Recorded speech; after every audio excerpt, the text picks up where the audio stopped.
Hello and good morning, everybody. Welcome to the International Kriegsspiel Society's broadcast of Grand Auerstedt.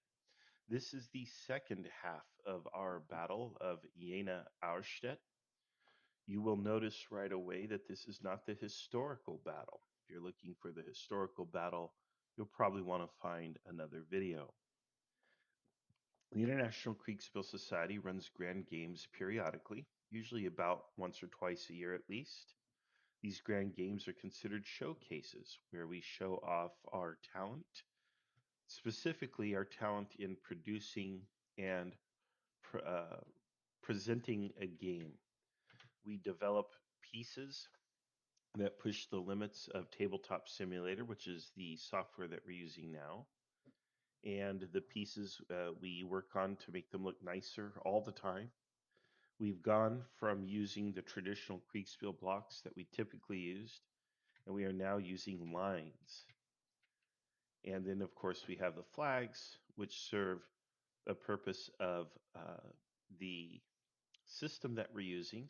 If you flip a flag over, it's got key statistics on the backside, and that allows us to track unit morale, strength, cohesion, and other things which are folded into those statistics. And that helps us to resolve combat. We've also developed the map. The map is created by hand from scratch. We have overlaid or underlaid, I suppose, actual topographic data so that it has a 3D effect. The 3D is actual, meaning if you put a piece in, like right here on the map, it will actually tilt. So the 3D effect is genuine. We have a large number of players and a large number of pieces on the map, more than what we typically use. We've developed a whole new system for this game. The system that we will be using is called SoCal Advance. It is a system that I have written, but I have not decided to publish it. The primary reason is that it has some shortcomings that make it unworthy of publication. The first shortcoming, and the primary shortcoming, in fact, has to do with cavalry rules. There's so many different types of cavalry. We have simplified the cavalry types to campaign cavalry, which is light cavalry, things like hussars, and battle cavalry, which is your heavy cavalry, such as cuirassiers. But because Napoleonic warfare has so many different cavalry types with so many different key attributes, it's really impossible to write a rule set that is simple, which is the intent behind SoCal Advanced, to accurately capture and reflect the subtle differences between all these different types of cavalry. The system is being redeveloped for American Civil War, where things will be a little bit more simple. In the American Civil War, it's the artillery that is more complicated because there are so many different types of artillery, but that's a little bit easier to abstract into a rule set. But let's get back to Jena Auerstedt. This particular battle, as you'll see, is not the historic layout, nor is it the historic order of battle. We did begin with the historic order of battle, but there was a campaign phase where the two side commanders essentially determined which corps of their army would appear at each battle. Both sides sent most of their forces south to the Battle of Jena. We fought the Battle of Grand Jena about 3 weeks ago. You can view that live stream here on our YouTube. You just have to look up Grand Jena. The battle that we're fighting here, however, is the remnants that were sent north. The battle was so large and the need for umpires was so great that we had to split the battle into two parts and we had to fight them on separate days. The original intent was to play out both battles on the same day with two umpire teams, but that proved impractical. So we divided up the battle into two different days, as well as two different battlefields. The reason why everything is so different from the historic is simple. We do not want players to repeat history. We want players to fight battles and have their own dilemmas rather than do what Napoleon or the Duke of Brunswick or the Kaiser or whatever so and so did. We want them to do things that are unique to them. We want them to solve new problems. Therefore, the history is really only kind of an inspiration or a starting point for us. It provides things like a battlefield, but we turn the battlefield 90 degrees, or what I call turning the scenario 90 degrees. And that means that we generally have units coming in completely different directions on different roads with different orders of battle. So it's ultimately a very fresh experience for the players. Let's go ahead now and take a look at everything here. I'm checking my technical side of everything. I want to make sure that the live stream is working, which it looks like it is. I want to test the audio. Look at everything, and that looks good as well. So it looks like you guys are hearing me and everything is going well. It is dawn here at the edge of Western civilization in the California Central Coast where I am recording this video. The light is just barely starting to come in through my eastern window. So it's a very nice time of day. I was up at 4:40 a.m. this morning, and that again is because of where I live. But those players who are in Europe, because we do have players from around the world, mostly North America and Europe. For those players in Europe, it's already afternoon. They'll be playing until well past many folks' bedtime. We anticipate the game will last approximately 6 hours, maybe a little longer. 6 or 7 hours is probably reasonable, but we will see. The order of battle on this battlefield is smaller, so this should be a little bit faster battle with with the resolution that's a little bit sooner than perhaps we were a few weeks ago. Let's take a look now at the actual details of the battle. Here we have the French. The French have cavalry units here. This here is a large cavalry formation uh, under the command of Nansuri. And I apologize in advance because I will just simply butcher the names. I do not speak French or German, therefore, some of these pronunciations and their subtleties may escape me. I apologize for any errors. Nonetheless, you will find that this particular commander is a person of interest if you are interested in and involved in wargaming. That's because this person is miles from Little Wars TV. If you watch that show or that channel on YouTube, you will know who I'm talking about. If not, I strongly encourage you to check out Little Wars TV. They have professional production quality, something above and beyond what we offer here. And of course, they have actual competent military leadership in their games. I'm not saying that they're actually military folks, but they are professional hobbyists who know their stuff.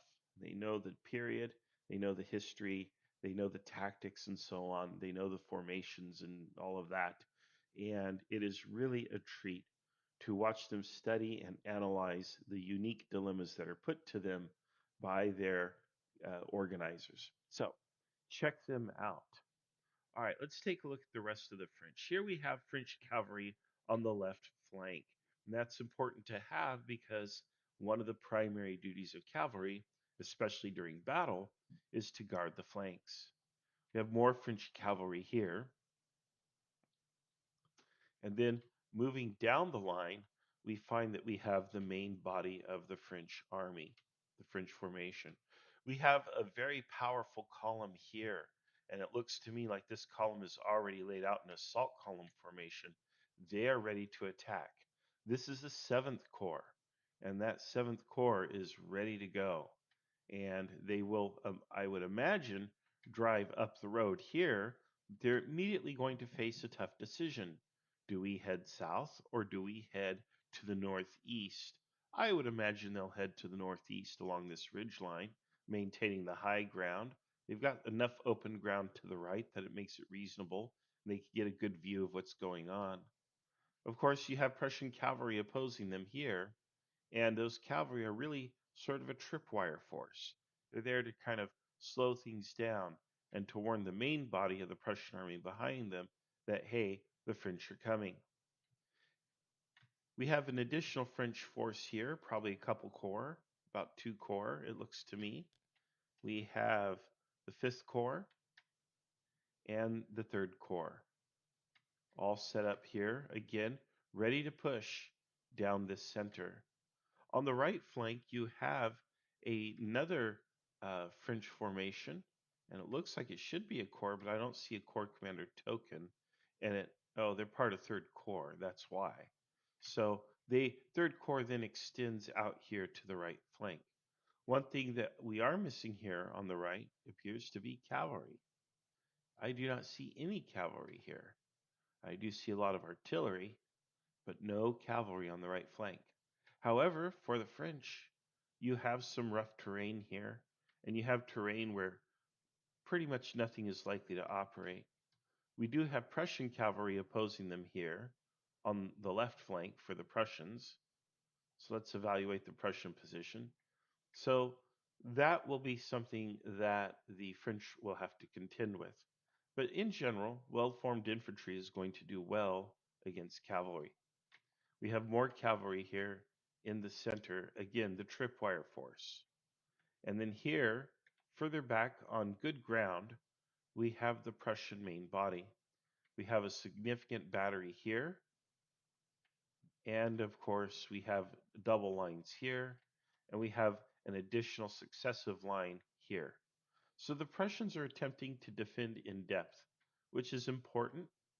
They have cavalry here in the center, which can be used as a quick reaction force to plug any gaps or countercharge any cavalry that may break through. And we have more Prussian forces here on the right. This is Blucher's Corps in particular. And so that is a strong defensive formation. It is here on the right where I find that the Prussians are particularly weak. They only have a couple cavalry here. Looks like a division of cavalry. And that is not going to withstand the push of Miles's cavalry, or to be more accurate, Nansuti's cavalry, on the French left, Prussian right. If and when that happens, that cavalry will have to navigate rough terrain here because they'll have to go uphill and there's woods and so on. So that will make it very hard for the cavalry to do much, but the cavalry should be able, the French cavalry should be able to clear this lane in particular, which then gives them access to the Prussian rear. However, the Prussians seem to be aware of things. You can see that as the umpires receive the first orders and they are drawing those orders out, you'll see that they are moving their formation to the right. This is one of their reserve formations, so it looks like they're already positioning reserve troops. I wouldn't say they're committing them, but they are repositioning reserve troops, perhaps in response to the presence of French cavalry. So there's the battle. Now we're going to see how things go. Prussian cavalry looks like it wants to push up into the center. Meanwhile, the French also look like they want to push into the center as well. So the infantry will move forward, as will the cavalry. I would expect the cavalry to fall back. It is suicidal for cavalry to attack formed infantry, even if they're just in line, even if they're not in squares. However, we will see what these players choose to do. Generally speaking, you don't want your cavalry to hit a formation of infantry that has not been greatly softened up by things like artillery. You also probably want to commit larger formations of cavalry to breaking an infantry line, and there's also a way to do it. You generally want to attack in successive waves or something. You'll have a strong attack at a single point, but you need to develop and push that attack because if your initial attack is repulsed, you'll want follow-on waves. If the cavalry can connect with the infantry, they have a good chance of getting through, especially if they are heavy cavalry, but we will see what happens. All right. Throughout the game, we'll be checking in and visiting certain players. So let's go ahead here. If you wish to post something in the live chat, I will see it. I see here Dave Pumphouse has posted greetings. And greetings to you, Mr. Pumphouse. It is great to see you. Let's see here. And Dave has let me know that he can assist from 2:30 p.m. onwards. Well, Dave, by 2:30 p.m. Pacific time, we'll probably be done. But I think you mean um, whatever time zone you're in now. Dave bounces between time zones. But absolutely, Dave, you'll be welcome on the live stream. It would be fantastic to have you here. So hopefully Dave joins us at some point this morning. All right, let's go ahead and talk to some people, and let's see if we can talk with the side commanders first. So the first person I want to talk to is probably, let's see here, Duke of Brunswick. Actually, it would be Kevin, who is playing as someone else here. And where is he? I have to scroll through this very large Discord server to find the correct player. Actually, I don't think Kevin is playing today. So let's go here. Hello, gentlemen. Marshall, your announcer Hello. here. How are you folks doing? Uh, healthy amount of panic, I feel. Okay, no, that's good. Butterflies in the stomach this morning? Oh yeah, Yeah. you know how it is. We No, may it's have gone over the plan a few times. so We took about 2 hours. you have a very carefully made plan. Of course, you'll be throwing it out of the window in a minute, but Yeah, you yeah. know, Of for course. Well, you now. know what they say. You know what they say. Every plan survives first contact with the enemy. Exactly, yeah. Yeah, That's exactly how the saying goes. Yeah, well, exactly. especially if you go over it like two or three times, the enemy basically has to follow your script at that point.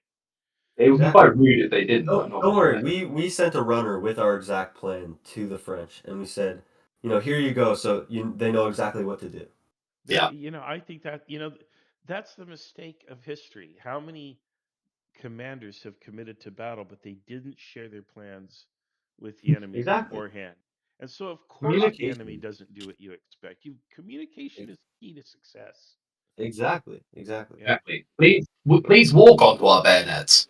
Yeah, yeah, that's right. It would be rude not to. We've polished them for you. Yeah. Exactly. Yeah. You know, you can do anything with the bayonet except sit on it. So at least that's You according know, to Napoleon. you know the old saying, anything's a blank if you're brave enough. If you That's know what I'm right. saying. That's right. If you try hard enough, it is. Well, there we Yeah. have it, folks. I'm here to ask, what is the Prussian plan? Like in general, So what's the idea? we're really unsure whether or not we're the defender or the attacker in this situation, and we've deployed further back, which I think is a detriment. But we're working with it. What we're basically doing is moving our army to a stronger position with a shorter front in front of us, uh, where we're going to anchor our left on Rehehausen, Rehehausen, Hmm. and then center on Taugwitz and Poppel and Bendorf, and then on the right with the forest. And we don't expect much more from the French than demonstrations on our left and our right, because on the left the Our terrain's three flanks, that is. yeah the terrain's very broken on the left. We have cavalry that's also going to be screening there and sort of showing a threat on the French flank that'll hopefully prevent them from taking the risk. And then we have cavalry in the valley um, to the north that are going to warn us if the French send cavalry through there. I'm pretty sure they'll send cavalry through there. I think they'd be foolish to send like a full corps attack. It would take forever, and they'd have to like either struggle through the forest or funnel themselves through that tiny gap. So basically, we have a battle space where the French are forced to come through the broad center area where we have the high ground, and the tight constricted space is going to allow us to play to our strength of heavy infantry defense. What I saw at Jena, as well, I'm not supposed to really have been at Jena, but um, the French when they come up against a wall of Prussian infantry, it was very hard for them to push us back, and hopefully, with the force compositions that we see today, we'll be able to avoid that slight defeat and hopefully inflict a victory on them. So we're moving up to shorten our front line and anchor on towns, and force the French into a constricted area. We believe we have a cavalry advantage, although we're not taking that for granted. And we're just going to see what happens. If the French decide to seize the crossroads to the south and sit back and defend, then, no big deal. We're going to sit there and we're going to harass them with cavalry until they're provoked to attack us. And if they try to attack us, we're going to push Blucher's corps forward as a sort of trying to show a weak right. We're gonna we're gonna use our cavalry between the two corps to make sure a gap doesn't open up. We're gonna make the French commit to Blucher's attack, and then we're gonna take Kalkreuz's corps on the left, and we're gonna swing them like a hammer. But we've spent me and my 2IC here and Herr Bunting and Blucher, we've spent the last 2 or 3 hours talking about this at length, and I'm sick of looking at this map, but we've talked about every scenario. We're looking at, instead of relying on big gambles, we're going to rely on our positioning to give us options when stuff goes unexpectedly. So we're using the constricted space to, use our superior positioning to give us flexibility when the battle develops, if that Fantastic. I really do like your read of the terrain. And in the first part of this broadcast, the first 10 minutes of the broadcast, one of the things that I did was I looked at the positioning of the units in the terrain. And I think that you will find that your comments and my comments agree. I don't know why. I must be wrong. Um, at least I assume I'm always wrong. But if somebody more intelligent than I agrees with me, this must be one of the 10% of the time I'm right. Well, no. Okay. What a plan. The previous Brunswick, he had a plan Uh-huh. to also defend this broad open area and sort of ignore the flanks. And I tended to agree with that, although he was deployed way back, and he was actually the whole deployment was facing northwest. So I decided to span the gap, and we're gonna force the French to fight in a constricted space, and we're gonna try not to be stick in the mud, ancien regime, static superior ground. We're gonna try and be active and modern in our thinking, but we're gonna make use of the space to our advantage. We hope. Fantastic. Yeah, one of the things that I did notice is that you were deployed further back. You had these cavalry forces somewhat forward, but the main body of your army was deployed further back. And when I set up the module, or more specifically, when I married the French and the Prussian module into one, and because the French had superior intelligence, they had a little bit better scouting. But by deploying further back, you deprived the French of much of that advantage because they could only see as far as your cavalry screen, which was forward. So why? So my Yeah. blunder is actually smart. So you believe that deploying further back was a blunder, and Well, yeah. so, Go ahead. so that's new information about the intelligence situation, because really on our end, the intelligence situation is none. Right. That's right. So We've seen so nothing. in our planning, I picked this position because I believe that we were the defender solidly and they were the attacker solidly. Yes. But in our planning discussions, we sort of very fortunately realized that that's not so certain. So I'm we made the decision to try and move up forward, be more proactive, and try and plan for the two different situations where the French either tried to defend or try to attack us. And the cavalry screen is I consider myself kind of cautious, and I want time to make my decisions, and I want good scouting and intelligence, and I want blocking forces in front of me. And it's also something, I mean, I wasn't supposed to be at Jena, but I was. So it's something I saw work at Jena and gave us time to prepare. And time to react. And yeah. I'm glad it worked out on the intelligence side. There's something to be said for a spoiling attack, and one of the great things of that, of course, is if you do something the enemy does not expect, you can suddenly seize the initiative, get inside their OODA loop, which is their decision-making logic, and confuse the heck out of them and force them to react to you rather than you react to them. Of course, I can't say whether that's a good idea or a terrible idea. The enemy, of course, has a say in how your plans go, and we will see how things work out. It looks like your umpire's here, so we're going to listen in for the umpire update, and then we're going to head off to another corner of the battlefield to talk to more commanders. Thank you, Just guys. before we do, thank you, Marshall. Before we do the update, Brunswick, please move over to Blüchers. You Got have it. moved there. Thank you. Felix, Yes. could I be added to Brunswick's channel just so I can see? Because I'm his second. So Didn't I do that yet? I will take care of it. thank you very much. All right, let's move over. Yeah.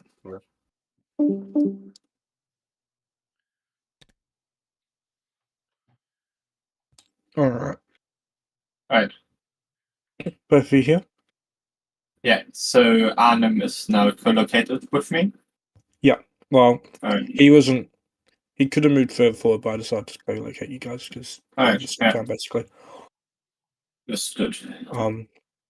So Arnhem, your core has started to move up towards Tagwitz.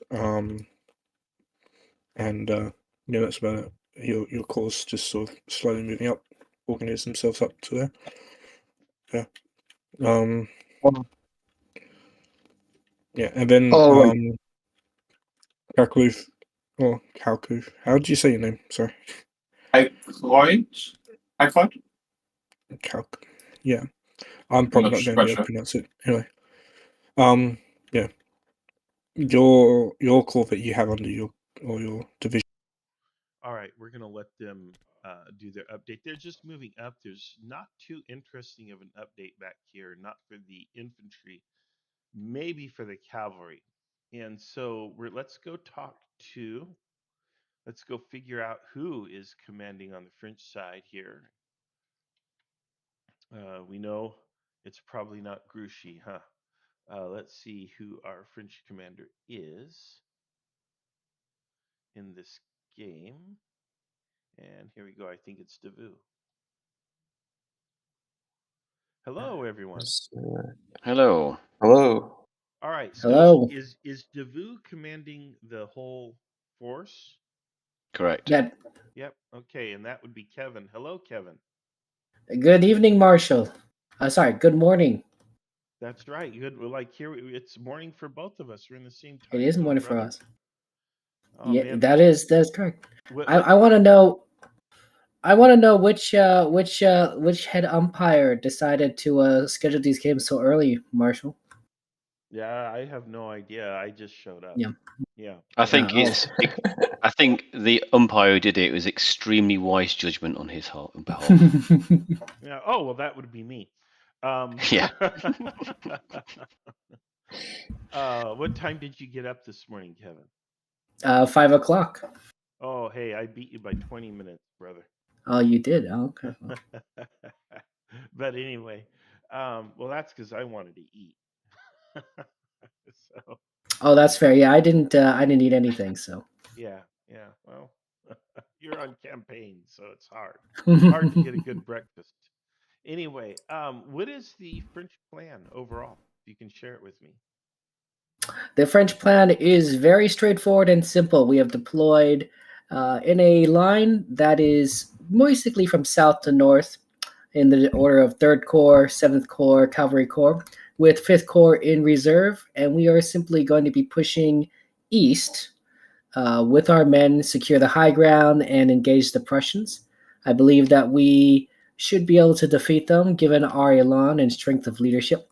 The Cavalry Corps to the north is to sort of search out if there is a potential flank or enemy in that location. Given the mountainous terrain and the variety of trees up there, that's where I consider the most dangerous position for our plan. So they are securing it, and that should be it. We'll deploy 5th Corps when we need to. Did you provide a copy of your plans to the enemy?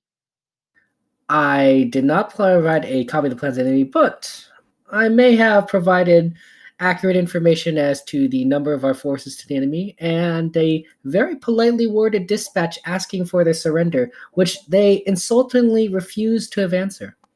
Wow. Graceful. Wow. You know, I mean, I have a hypothesis that the reason why so many people lose battles, like half of the people who fight a battle lose statistically. And I think that's atrocious. And I think the reason is that the two sides don't work with each other. Like they don't share their plan of battle. So like how can you follow a script if you don't have a script? You know, the enemy should give you your lines and tell you where to position and where to move, you know, and then it's like a perfectly choreographed performance. No, I completely agree. I believe that in the future, computers will automatically calculate the results of battle, and then you'll be able to report to certain booths, perhaps, if you are a casualty of war, so that everything is nice and clean. Nothing has to be. They also be one of the bonus, wouldn't it? So for the pair of you, you can get more time in bed in the morning. Oh, absolutely, yeah. Well, I think that would actually be genius to do it that way. You know, I can't imagine anything going wrong with that approach. You know, I mean, it just makes it very convenient for everyone, and we don't have to suffer as long as our lottery number doesn't come up. It'll be fine. And they have all the structures, the buildings that will be preserved because we don't bomb them into This is true. obliteration. Right? Yeah. I mean, we don't have to suffer the horrors of war anymore. I think this is brilliant. You know, Kevin, you and I, there's a place for us in the future. Absolutely. I mean, it's basically advanced Kriegsspiel. So That's it. As long as nobody drops out of the sky and spoils our plan for the future, it's going to be beautiful, man. Yeah, there we go. Well, all right, guys. Let's see how it plays out. I'm watching the deployments Indeed. as we speak, and um, it's going to be a cool battle. And I'm glad you guys are here participating. And I just hope both sides have fun. You know, if you have to like Well, score a goal or a extra point or a hockey or something, I hope you score it. well, thanks for sorting it out, Marshall. Yeah, yeah. I'm a big fan of sports ball, so you know. All right, guys. thank Take you, care. Marshall. All right. All right. Let's see here. All right, now I'm being told I'm quiet. Like that's some sort of a liability or a problem. Um, you know, my audio is cranked pretty high up. But let's do that. Testing, testing. It does look like it's not quite hitting the levels it should be hitting. And I don't know why, but hopefully that tweak works. Again, give me feedback on the live stream in the chat. If there's a problem with the audio, let me know. During the last chat, somebody kind of flubbed some pieces, and that sometimes happens if you move a little too fast in Tabletop Simulator. Like you pick up a row of pieces and you move them across the map, they'll bunch up and jumble together. And you can see that down here in the lower left of the screen, they're trying to sort that out, and I think they're reversing the time because to lay out the units is going to be a real pain. This is a real delay for us. Accidents do happen. Uh, Hopefully, when they see something like this, they need to, you know, real quick rewind time. See, like that needs to be flipped over. These need to be flipped over. White is upside down, you know. So what they ought to do is just rewind time, but I'm not going to interfere. They've got their process. All right. In the meantime, while they're doing that, let's see here. What do we got here? Okay. That's a plus. All right. Maybe that means we're good. Somebody sent me a private message, one of the viewers. All right, let's say hello. Sizzler says that the volume is much better, so thank you. That's not Sizzler, that's Slazzer. Sizzler, chain of restaurants in the western United States. So you can tell where my brain is. Achilles is here. Good to see you, Achilles. We were hanging out just a week ago. Let's see here. Subtrania Mapping, Gaming, and Animation has something to say. I do not understand the language, but I'm sure it is fantastic. Let's see here. All right, so I'm going to assume my volume levels are good. And hello to Sarmt Major. All right, folks, good to see you all here. We do have an announcer booth open, so Dave and others, if you wish to join, you are welcome to pop in or to co-announce with me, because who wants to listen to me all day? All right, we're not going to keep looking at them sorting this. They're going to get it sorted. Unfortunately, it's going to be a delay of game, but they will get it sorted. In the meantime, we're just going to park the map here, and they'll get it sorted. Oh boy, that's going to take them 10 minutes.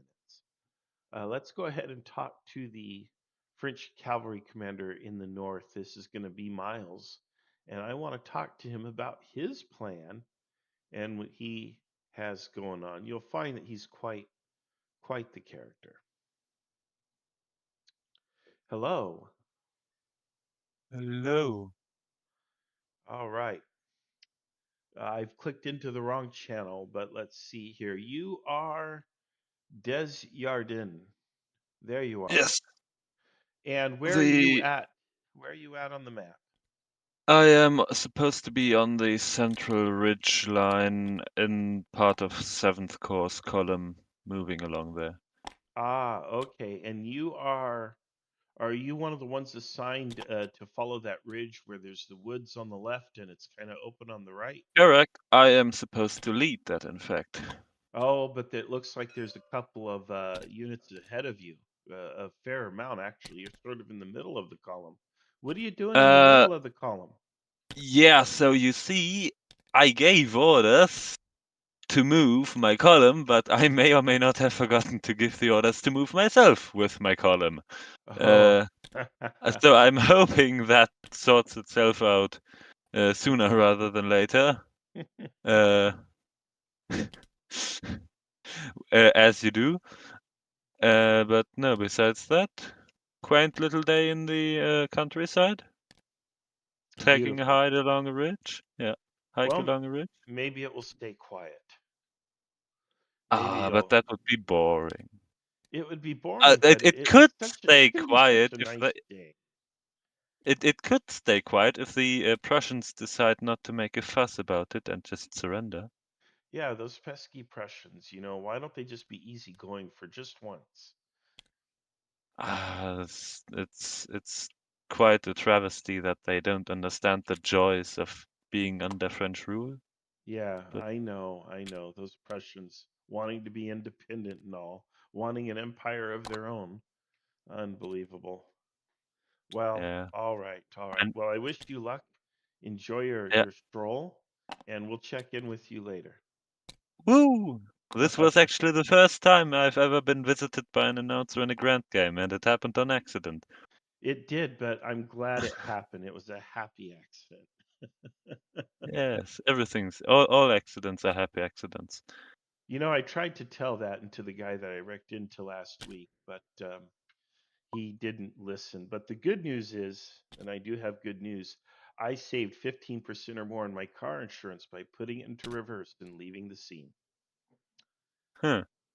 Yeah. That is That's that good is all. news. I saved money on Yeah. my car insurance. Yeah. All Just right. Good luck to you, sir. if nobody knows there was an accident, there was no accident. That's right. If I crash into somebody and nobody sees it, did it even happen? All right. Good Yes. luck. Good luck. All right, folks. And just full disclosure, I did not commit a crime last week, nor did I have an accident. But my jokes are an accident. But anyway, All right, here's Miles. Hello. Hello. Hey, how's it going? It's going great. All right. We haven't. It looks like you have a huge formation of cavalry here. I've got 2 cavalry divisions, and I stole a brigade from 5th Corps. So I've got 7 total cavalry brigades. Wow. Wow. Now, come on. One guy can't handle all that, can they? I have 2 very able division commanders who actually are going to cover my stupidity. Oh, thank God. Okay, I do that all the time myself. So, you have to Yeah. find people who are smarter than you as your subordinate. Well, yeah, that's pretty easy for me though. Yeah, me too. The only hard part is taking all the credit for the things they do, but you just have to keep them out of the staff meetings. Yeah, I'm the one who writes the dispatches to Paris. So if I forget some names, it happens. It's not personal. Well, these names are so hard to pronounce, I Yeah. mean, come on, forget it. It's just me. I did it. It's There easy to you spell I. So what's No, the plans here? What's the plan? the plan as devised by the great Marshal Davout is that we are concentrated in the center, and we're going to march around to the high ground and see if we can find the enemy. All right. My plan is I've got 1 cavalry division skirting to the north of Kleinsdorf, the city right in front of me, 1 going to the south. And we're going to try to find the Prussians. If there's infantry in my front, my job is to delay them and keep them out of the fight. If there's cavalry, push around, and then eventually see if I can turn a Prussian flank. But as we know, in these rules, cavalry is pretty brittle. So I think it's the threat of cavalry is more important than the actual value of it. Are you saying you don't like my rules? I love the rules. I think the rules are better because most Napoleonic rules, cavalry tends to perform like panzers. Oh yeah. And here you have to actually really think and time it. And a lot of players, don't get that. They form up in square. Square. If infantry goes in square, that's great. That means they're not moving very far, and I've done my job. Exactly. Yeah. All right. I was telling everybody that we had a celebrity on here, uh, and So who is it? Kevin Sue. He has this whole That's what I thought. channel, Yeah. devoted to civilization. I actually should ask him about the new Civilization game, Civ 7, that just came out. I don't know if he's played it yet, but he's got a whole YouTube channel dedicated to it. So, um, I don't know. Those people who do YouTube channels, they're kind of sketchy sometimes. yeah, I just don't trust them myself now. Now, I've heard that you've been dragged into a YouTube channel yourself. But you're a victim here. I am a victim. I'm I'm a I'm victim of my own ego. I'm trying to remember the name of it. I'm drawing a solid blank here. I'm sorry if I forgot the name of it. And That's okay. Yeah, it's Little Wars TV. I think you're drawing a blank because you just can't stomach the fact of people playing with war dollies. dolls, that's right. You play with dolls. Real wargaming is done with blocks, not miniatures. Men who We've play with evolved miniatures beyond are playing with blocks. dolls. Yeah. So, well, actually, one of the amusing things is, we used to use pure blocks, and now we're using these, what I call finely textured blocks, where That the sounds like blocks are, sculpting to me. yeah, the blocks are not one uniform block, but now they are a lot of little tiny blocks, and it's not it doesn't take much imagination to see them turning into little tiny miniatures at some point in the future. So, I think you're well on the way to becoming a miniature gamer, whether you want it or not. It's just the natural evolution of things. It's time, Marshall, for you to evolve. but I like Neanderthal things. It's true. I was forced away from being an Australopithecus, but now I'm dragging my feet. Anyway, We have hopes for you. We have hopes for you down the evolutionary chain. there it is. Well, that's fantastic. Yeah, Little Wars TV. I told our viewers about it earlier. I hope that all of our viewers on the live stream will check that out at some point and also subscribe to your channel because you guys have some fantastic content. you know. So I hope people enjoy It's a lot of fun to do, and we have a upcoming episode on Talavera that actually has a little mini Kriegsspiel part of it in terms of the approach to battle, which I stole from you guys, and everyone loved doing it. Yeah, well, as long as you pay the royalties every time you use the word Kriegsspiel, The we're check's in good. the mail. I'm sure you've gotten it already. I'm sure. I got that letter from Capital One, but it's something about pay your bill. I don't know. Didn't look like a check to me. Well, it's a check to someone, and that's what's important. Oh, thank you, Miles. All right, good luck to you. We'll check in with you later. All right. Thank you for the umpires for putting this game on. I know it's a tremendous amount of work. It is, but it was a whole team and it's a whole team effort. And the work that we generated for you guys, which should be fun work, but it's also work. You know, you got to take a Saturday and you got to plan, and you got to plan seriously. You know, you really do. Yep. And it is kind of work, and you're enjoying the work just like I enjoy the work that I do, every week. At my real job. But yeah, I guess find a job that you love and you never work a day in your life. I can tell you, like from the Jena game, where I sat on my butt for 7.5 hours, and I was exhausted at the end of it. Yeah. There's a lot of thinking, so this is a lot of fun, and it's a real privilege to be asked to participate. So thank you. You got it. Well, all right. Well, we'll talk to you soon, and thank you for being here, Miles. All right, bud. Talk to you later. Bye bye. All right, there we have it. There are some of the key players and figures in the battle. I don't want to be moving the map too much, but we do need to zoom in on key events so that you can see exactly what's going on. For the time being, though, I'll try to keep the map steady in a neutral place. One of the things that makes watching live streams annoying is when the map is moving all over the place constantly, like you're swimming underwater. So I'll try to keep that still. All right. Let's take a look here. Now, when I scroll on Discord, it has this nasty habit of also scrolling on tabletops. You'll see it move in or out. Unless I click out of the screen, which I just need to remember to do that. I want to check the umpires here. The umpires are out with the players. It looks like. Nope. Here we go. Here's Dave in the announcer booth. Let's go ahead and pick up Dave and see if we can get him on board. Hello, Dave. Hello. How are Dave, you? How's the stream going so far? I'm doing fantastic. How are you, Dave? I'm all right. I'm here to assist should you need me to bounce your chat off and laugh at your jokes. Oh, are you kidding? I mean, I only got like one half-hearted barely laugh today, all day today, and it's really. Yeah, I mean, I'm not even. Well, it's still early for you, you know. I mean, yeah, you still got several hours to come up with some and get the roaring laughs that that you so crave. Well, the problem is if I don't get enough guffaws during the day, then when this is over, I have to attack my family, friends, and neighbors with them. And I've only got like 3 jokes I tell. Sure. And it's just wow. It's like humor inflation, you know. You tell the same joke, but it doesn't get you the same amount of laughter each time you tell it. So I have to tell the joke then repeatedly. It costs more of the same joke to get a full laugh out of a person. And yeah, it's brutal.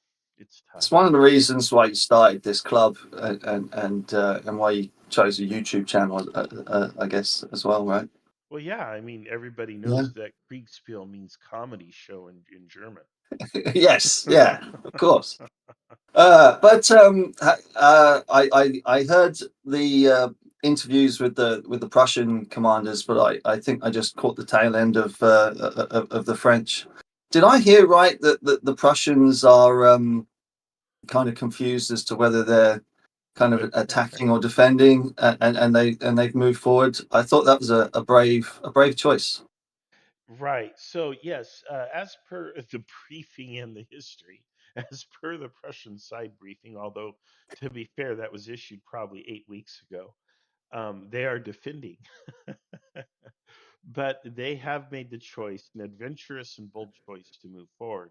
Now, whether that has the effect of a spoiling attack, I don't know. And I don't know if they can make a successful spoiling attack because the French plan is very simple. It's like a battering ram. If the French Yeah. had some complicated plan that relied on each participant doing a unique thing on a certain schedule, they have to do it on Mm. time, then a spoiling attack could totally throw that off and frustrate it. But the French Let's plan hope. is simply march up the center and kind of punch through, more or less. Yeah, And that yeah, old adage of Kiss, right? Keep it simple, stupid. exactly. So the Prussians, of course, are being cautious. Their commander, their Duke of Brunswick, is cautious. So I Mm. don't think they're going to throw themselves into the French. One of the problems that the Prussians are going to run into is that the French have brought a lot of power to the center. The Yeah. Prussians, however, have successive lines. But as I'm looking at the map, they have this forward deployed line, and that's not the cavalry line that you see in the white or the blue and red, Mm. but it's the Mm. second line here along this road. And if I zoom in, we can give you some town names. Bindorf, Poppel, they're along that line. And then they Yeah. have a couple successive lines, but those successive lines are pretty far back. So I don't know if they can move up in time to support them. I'm now Yeah, and seeing. like his supposed reserve, I guess, it is kind of watching that back road where the French cavalry is, kind of going to bottleneck themselves. Is that right?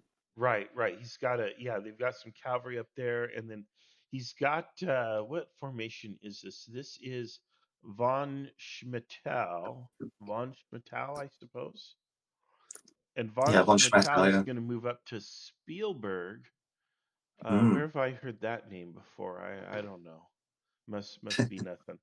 But he's going to move up to Spielberg, and then even then, yeah, that's probably close enough to support that line at Poppel and Bindorf if Poppel and Bindorf don't move much further.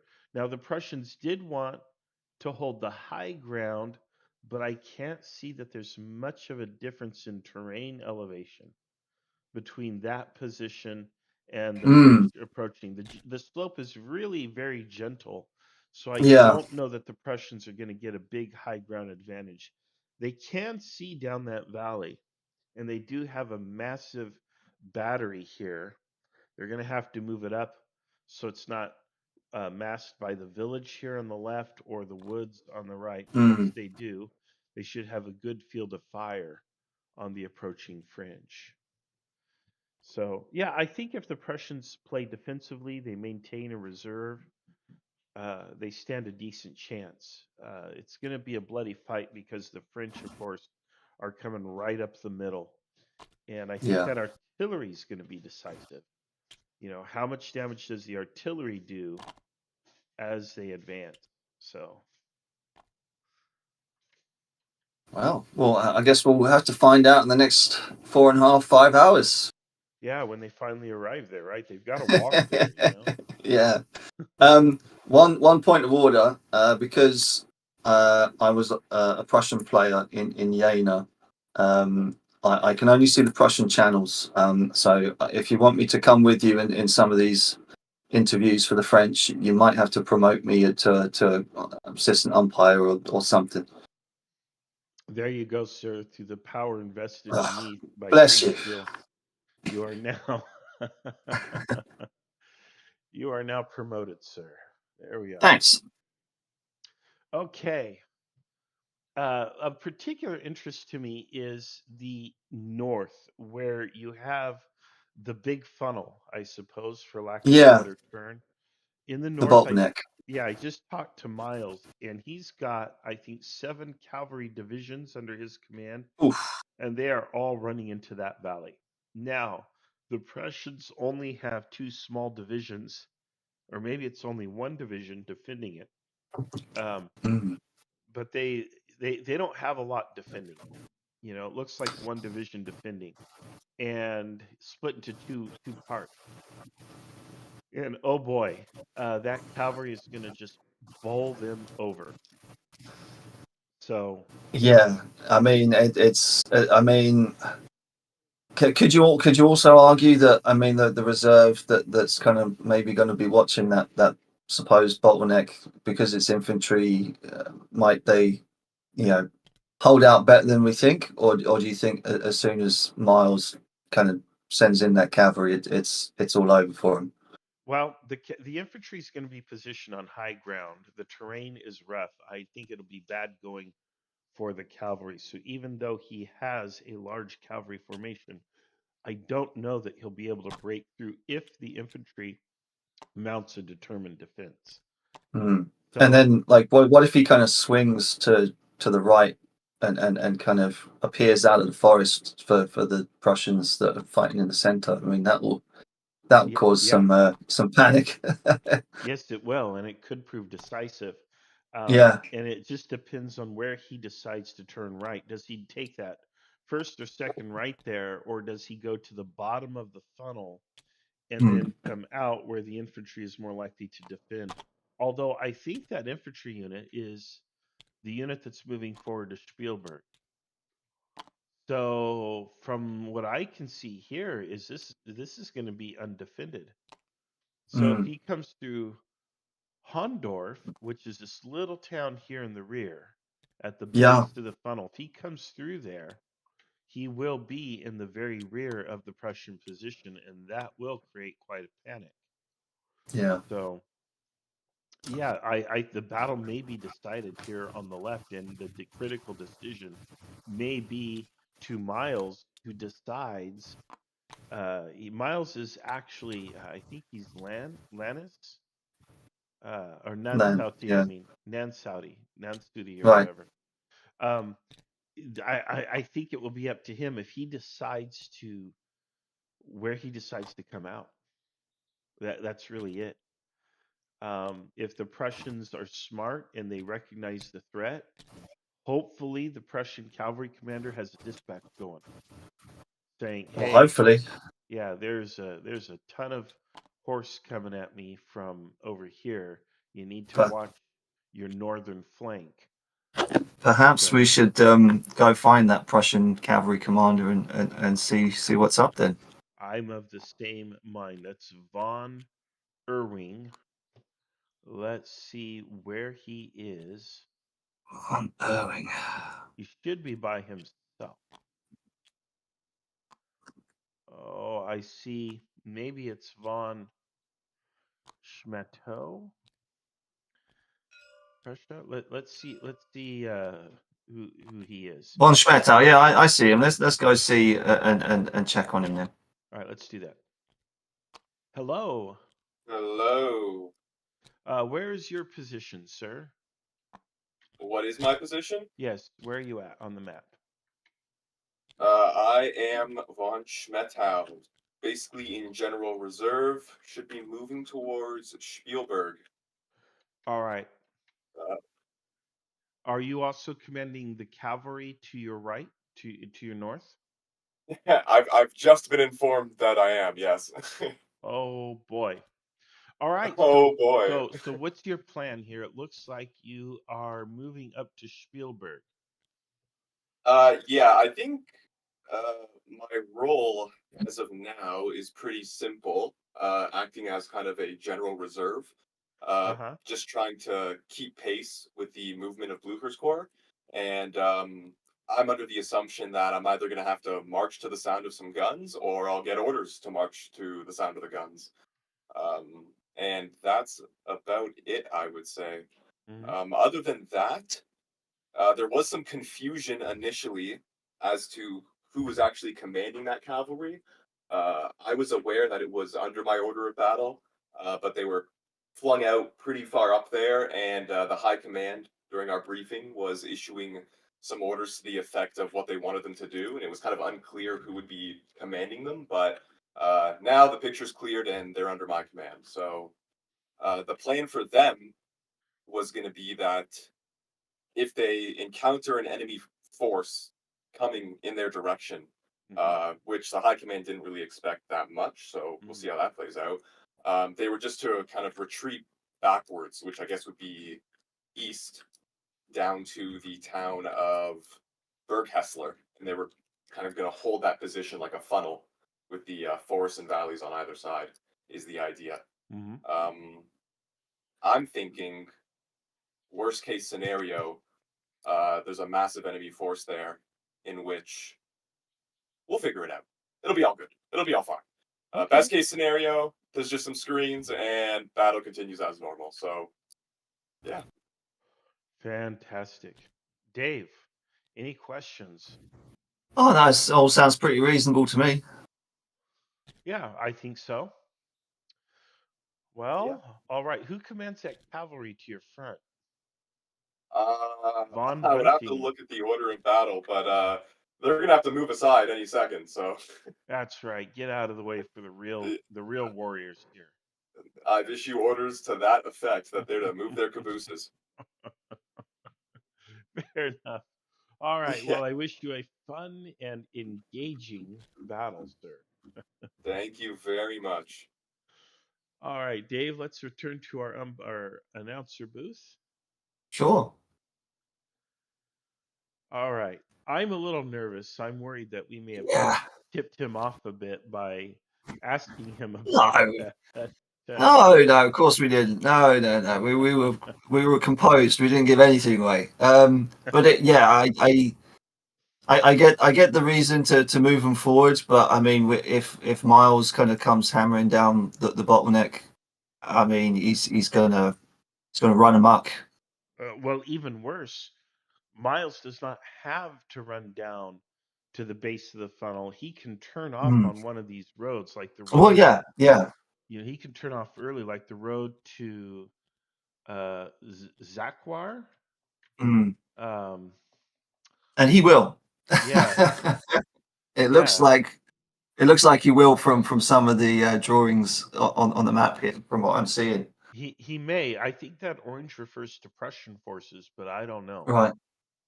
Whereas the red is his order. I see. So he's about to reach the decision point on the next turn or so. But yeah, that's gonna be, oh my goodness. This could be a short battle. And look, we've already got French on the flank up here. And the Prussians have seen it. They are sending their cavalry, their cuirassiers, to screen against the developing threat to their north. The French are coming in this way, and they've appeared here with the 7th Corps at the head, and the cuirassiers are going to respond to that threat.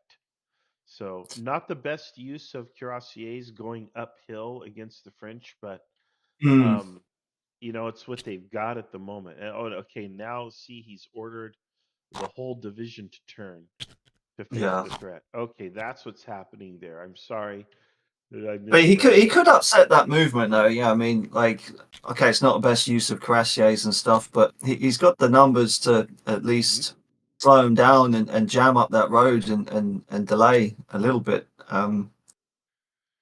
Yeah, and he can't ignore it. He's got to do something about it. Now, that French column is not in a very good position yet, but if they're allowed to deploy and get into position, Precisely. then it will be a grave threat to the Prussians. So it really depends on if the Prussians are proactive and aggressive and hit the head of that column. That would throw that column back. That column won't be able to really defend itself along the road in those conditions. So hopefully the Prussians do something there and decide to be a little bit aggressive. And otherwise, the French are going to, again, have another position where they've got an advantage. So, all right. And it looks like the Prussians are just kind of tweaking their positions. They are inching forward here around Rehausen or whatever. I can't read that. There's a line drawn through it, but along the Lisbach River, a little river there. Well, that's actually more of a irrigation ditch, really.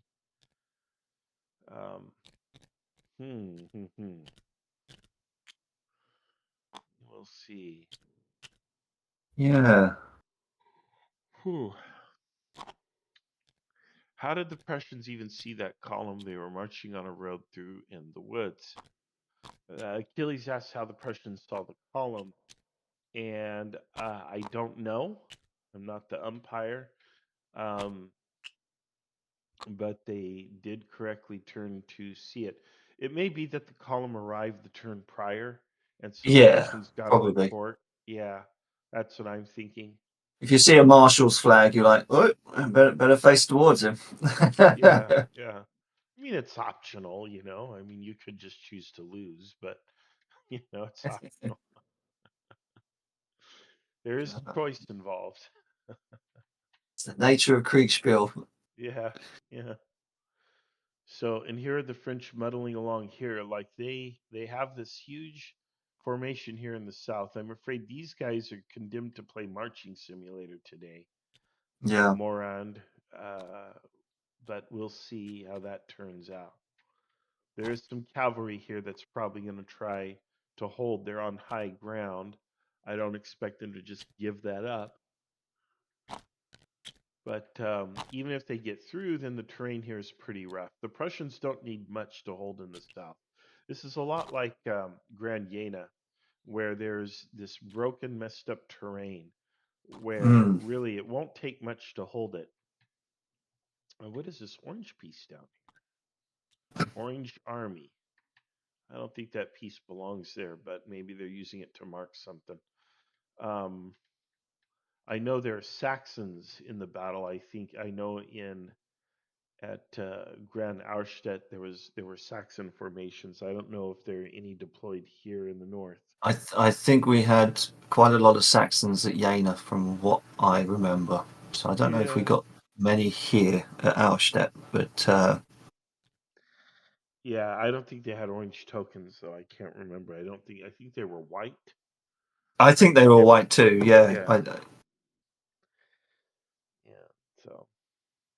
So Dave, what time zone are you in today? Because you mentioned 2:30. It's not 2:30 on the East Coast. Yeah, I'm on London time. I'm on London time. So you must be in UK. Yeah. Oh boy, But, I'm on my second cup of tea here, and I'm still not awake. Well, you're normally a coffee drinker, though, aren't you? Yeah, but we ran out. Oh, jeez. Got to go to the store and get more. You mean you came on stream and you weren't prepared? Mm-hmm. That's right. That's right. Well, just a bit of a challenge. So who do we go visit next? I mean, is there anyone from the French side you haven't covered yet, or? Yeah, there's a lot of people I haven't quite covered, but the problem is they're just marching at contact, so there are not too many interesting dilemmas. I think the person to talk to would be the Prussian guy who just turned his division to face the French that are coming out of the woods. Sure. Let's go visit him. Yeah, we just have to be careful not to give away any game there, because we don't want to spoil their fog of war. So that is going to be Schmecken. Oh my goodness! You know what? I can't read these names. Yeah, Why don't gotcha. these guys just look, dude? You're Smith. You're Thomas. You're James. You know, let's just go with real simple names here. Schmeckenborgheim. Here we go. All right, let's find him. All right. It looks like a tea party, though. Oh boy. Well, I see. Oop, you know what? Yeah, you're right. He's there with the Duke of Brunswick, no less. Well, let's go. All right, let's go. Right. All right. At the front. Here. Actually, Dave, the Dragoons. I think they're one channel up, Dave.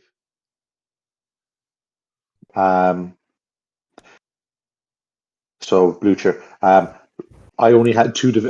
So to confirm what divisions were under my command, I asked. Yeah, I think they're one channel up. They weren't in the big. You think it's Blucher? Yeah, okay. But you see how for some reason everybody's in Schmecken Borgheim's channel except for Schmeckenborgheim, who is in von Interesting. Blucher's channel with Oh, I not see. Blucher. They've got it Yeah. backwards for some reason. All right, let's pop into his. Let's go. Sure. All right, Oh. guys. After a bit of Discord confusion, here we are. Here we Yeah. are. How are you guys doing? Woke up early. Had like minimal sleep, but you know, for Kriegsspiel, anything. Yeah, this was a bad day to find out I only had one thing of tea in my pantry. Oh Lord! For a long day. And Yeah. I ran out of coffee, and we were Dave and I were literally Yeah. talking about this just a few minutes ago. Especially considering there's potentially evidence that we're going to be seeing action a lot earlier than we thought we might be. Yeah, well, you How don't want so? that. We don't want that. Go Yeah. ahead. How so? Well, we got a hint that we're hearing noise Rustling, I believe. rustling coming through the forest ahead of our right. Deer, wild boar. Deer with drums. French-speaking deer, potentially. Oh, The worst kind. You can hear that far. I want those ears, man. That's a Oh, superpower. I might be French speaking, might be Prussian cavalry, German speaking. I don't know, but it's certainly unanticipated. Well, I see that. I mean, you turned your whole formation, or at least the wing of your formation, to face whatever noise you heard up there. Well, we have a screenshot, and they are French.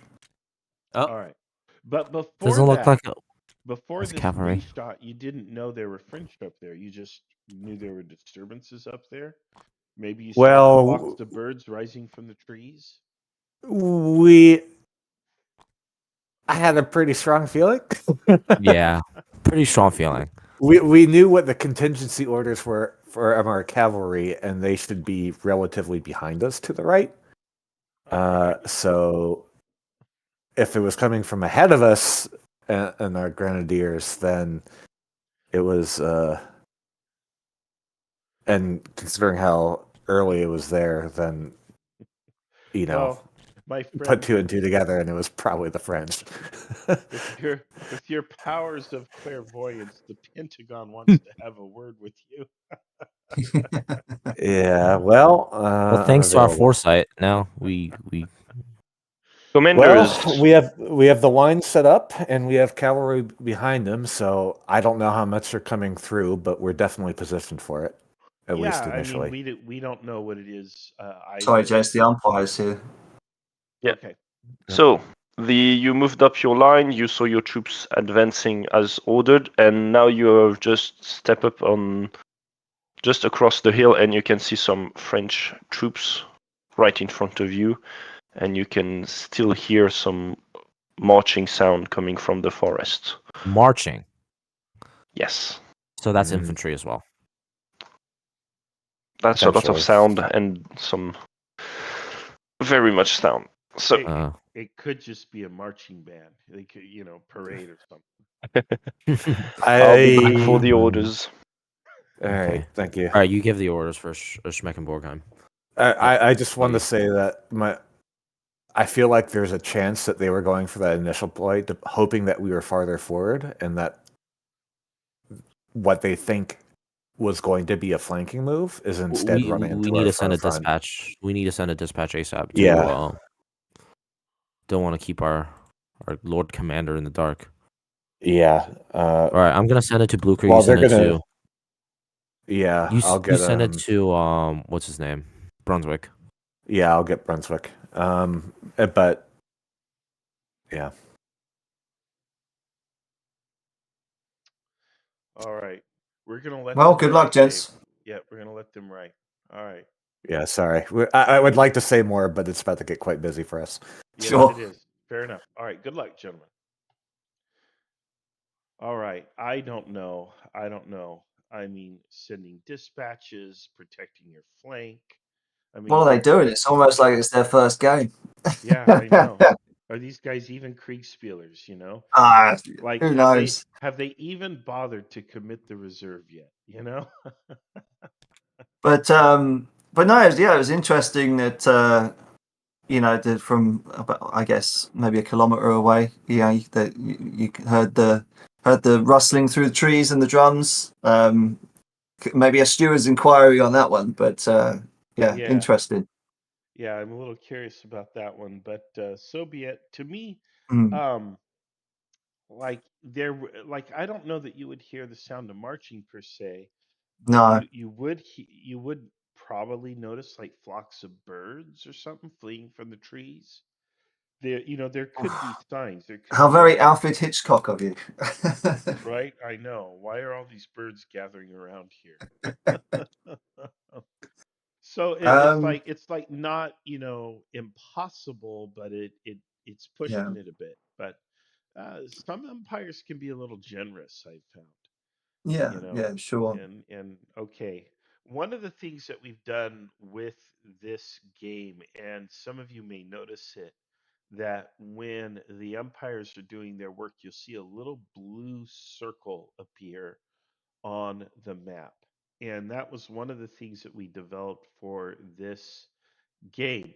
I wanted to standardize screenshots, and this has been a long running battle that we've had within the International Kriegsspiel Society. How do you standardize a screenshot? And there was sort of this verbal understanding. And we actually have the data from the original Prussian Kriegsspiel, which I've incorporated into every single rule set and rule book that I put out, which tells you at what range you can make out the enemy. At a certain range, you can see a soldier and his side affiliation.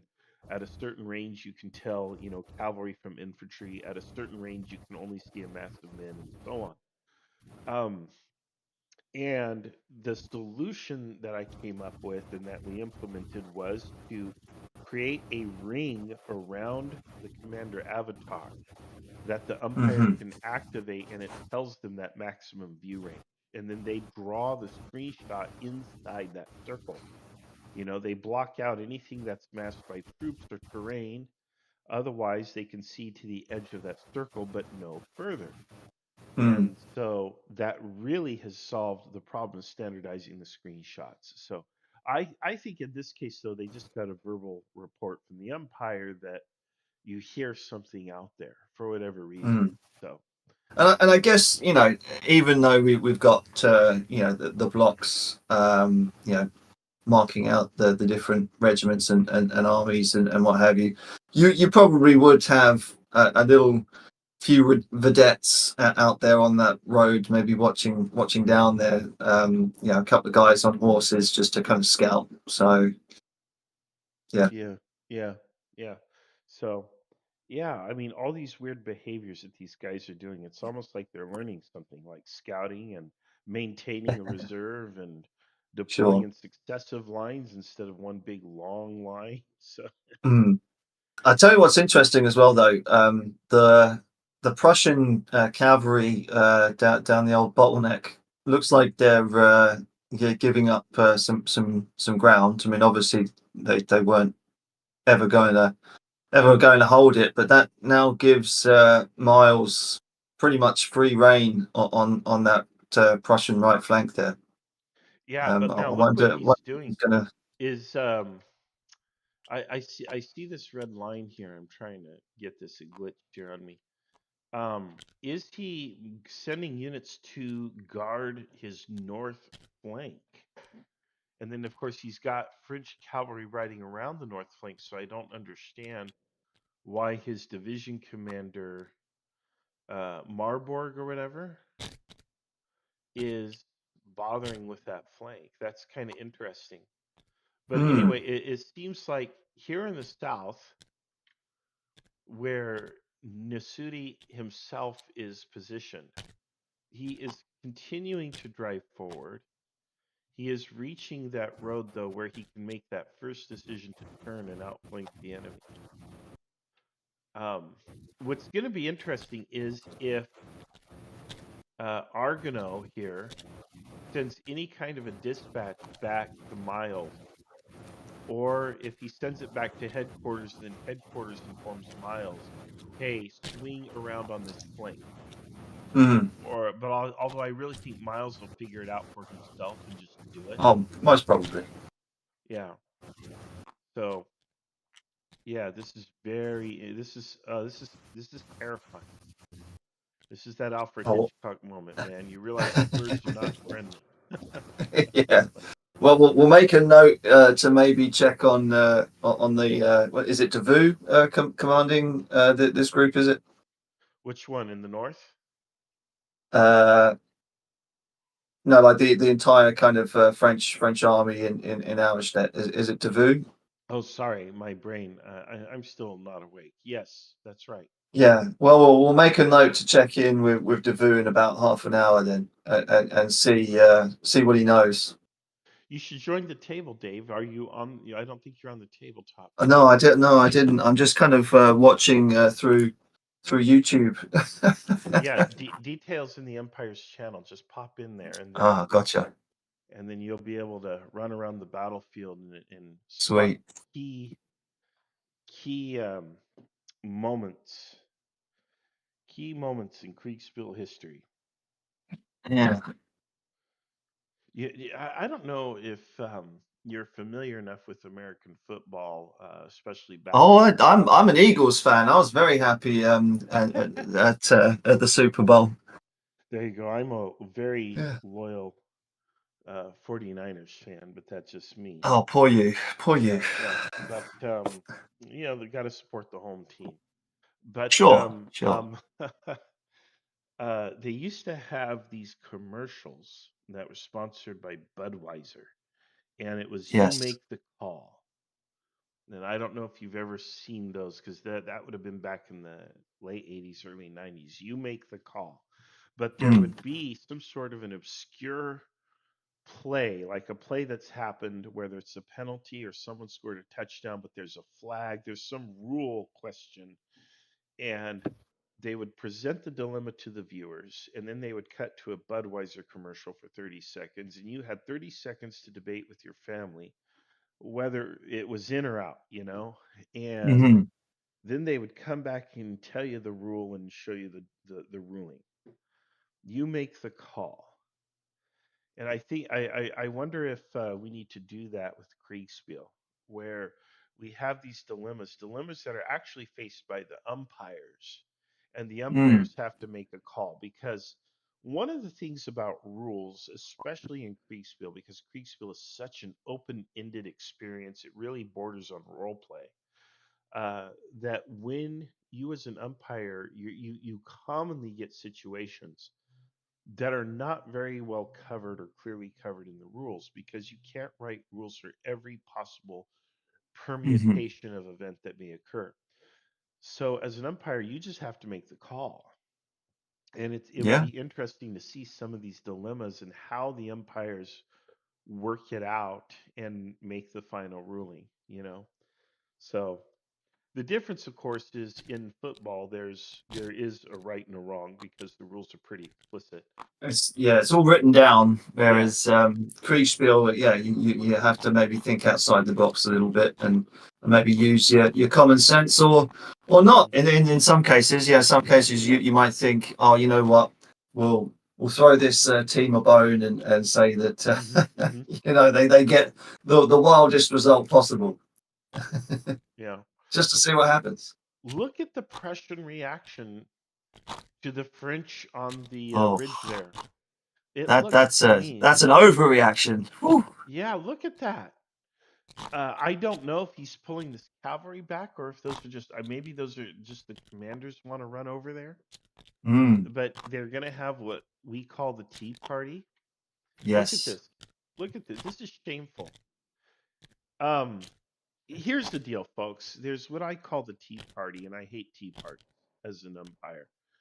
Tea parties are where players collect together in one Discord voice channel. They are close to each other on the battlefield, so that they're close enough they could conceivably ride their horses and have a conference. We allow this, it happens, but the problem with that is, if you are having a tea party, if, as I call it, You are not with your formation, and you are not commanding your formation. And if you send a dispatch or an order, it will be delayed, and that is not Yeah. particularly efficient. There are times when you have to meet with your superior, but usually that involves your superior writing over to you because you don't want to leave your formation. You know, It's human nature. People just want to talk, and I guess part of sometimes these live games you have to maybe fight against your nature to want to have more information and to talk with yeah, your peers. gregarious. They're gregarious. Yeah. Yeah, but they're having quite the tea party up there. Meanwhile, here comes the French up the center. What are they gonna do?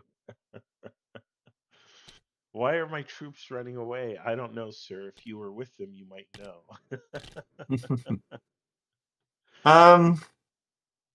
Shall we maybe try and chat to the most forward French player? Maybe it's Petit.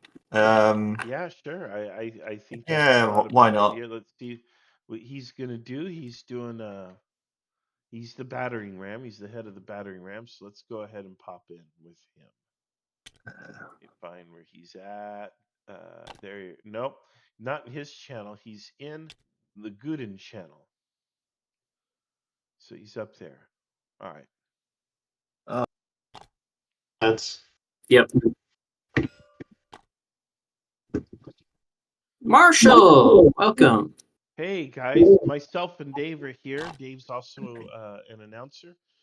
We are here to chat with you. What's the scoop? What's the story? How's it going? Would you like to do the honors, Delton? Yeah, I think you're more well spoken than I. We are on our way to push along the southern river valley and hopefully turn the Prussian left flank. All right. Do you know much about the Prussian positioning? Have you scouted their positions? We have encountered nothing but an annoying amount of cavalry that has slowed our infantry down by just standing in front of us and then leaving once we're ready to fight them. Doing what Wow. cavalry does. Wow. How rude. They've been How very rude. You know, I mean, you load your muskets and everything for them, and then they just run away. You're just trying to deliver the mail, you know? You're That's trying it. to give them something they deserve, and they won't even have it. It's a gift. It's a free gift. They don't have to pay for it. Yeah, unbelievable. I tell you, war would be so much nicer if everybody were just polite about it. Yeah, so we're hoping that the Prussian cavalry will continue their previous tendency to run away, because we would like to, specifically, we would like to occupy this ridge line that's close to the gully, and kind of the southeast here. We think that is going to give us a good view and a position against where we expect the Prussian main line of resistance to be farther back, where there's like a series of ridges that are facing the valley. We definitely think that there's going to be Prussians there, so we're hoping to be able to continue to move a division in that direction east of Gernstedt. We're hoping we can convince 5th Corps, who's in a strategic reserve position near Listdorf. We're hoping to convince them to also come up the valley and provide us some support so we don't have to stop and stare at cavalry facing our flank. So we'll see what the 5th Corps does. Meanwhile, we also have a couple of divisions. We only have one division in action right now, and we have 2 of our divisions are being held in reserve on the Auerstedt in the Auerstedt Valley. And our hope is to keep them concealed behind this very nice ridgeline as long as possible. Hope that we can avoid them being detected by the Prussians to be able to use them to great effect later. Excellent. Interesting. Have you sent a dispatch to 5th Corps to ask them to come up and support you? I think we were just in the middle of writing that when you guys. Yes. Yeah. All right. All right. Well, hopefully you get a favorable response. But what if they don't? What if they say, "Hey, our commander has ordered us to wait in reserve. We're held in reserve. We cannot follow you." That's a great question. I will probably contact. I don't think that I'm going to cease doing what I want to do. I'm going to continue to seek the best position to threaten the Prussians and advance as far as would be safe that we can provide for our own security. But I'll certainly be contacting Davout and letting him know we're way out here, and we're going to have to come to a stop without support in the near future. So Yeah. I will do what I can without the support. And that cavalry doesn't really concern you? Not terrifically. We have some defensible terrain features that we can take advantage of over here. We've got the city of Grand Auerstedt, which we can use that to help to break up any attempts for the Prussian cavalry to attack. We've got a nice ridgeline here that we can use to provide some artillery support in case they decide to try anything. So as we continue to advance east, yes, we're going to get increasingly concerned because then we'll get to a point where we'll run out of terrain features and space to be able to contest cavalry. So it's not a concern to me right now, but it will be in the future. All right. Well, good. Well, hey, you're watching. It will be interesting to see what happens. No doubt. Thank you for visiting. It's good to hear from you. Yes, good to see you guys too. All right, good luck, and we will be following your career with great interest. Very well. Indeed. We'll be sure to make you proud. Thank you. All right, let's Dave, let's go to French 5th Corps Gazan real quick. Just go to that channel because it's empty. Sure.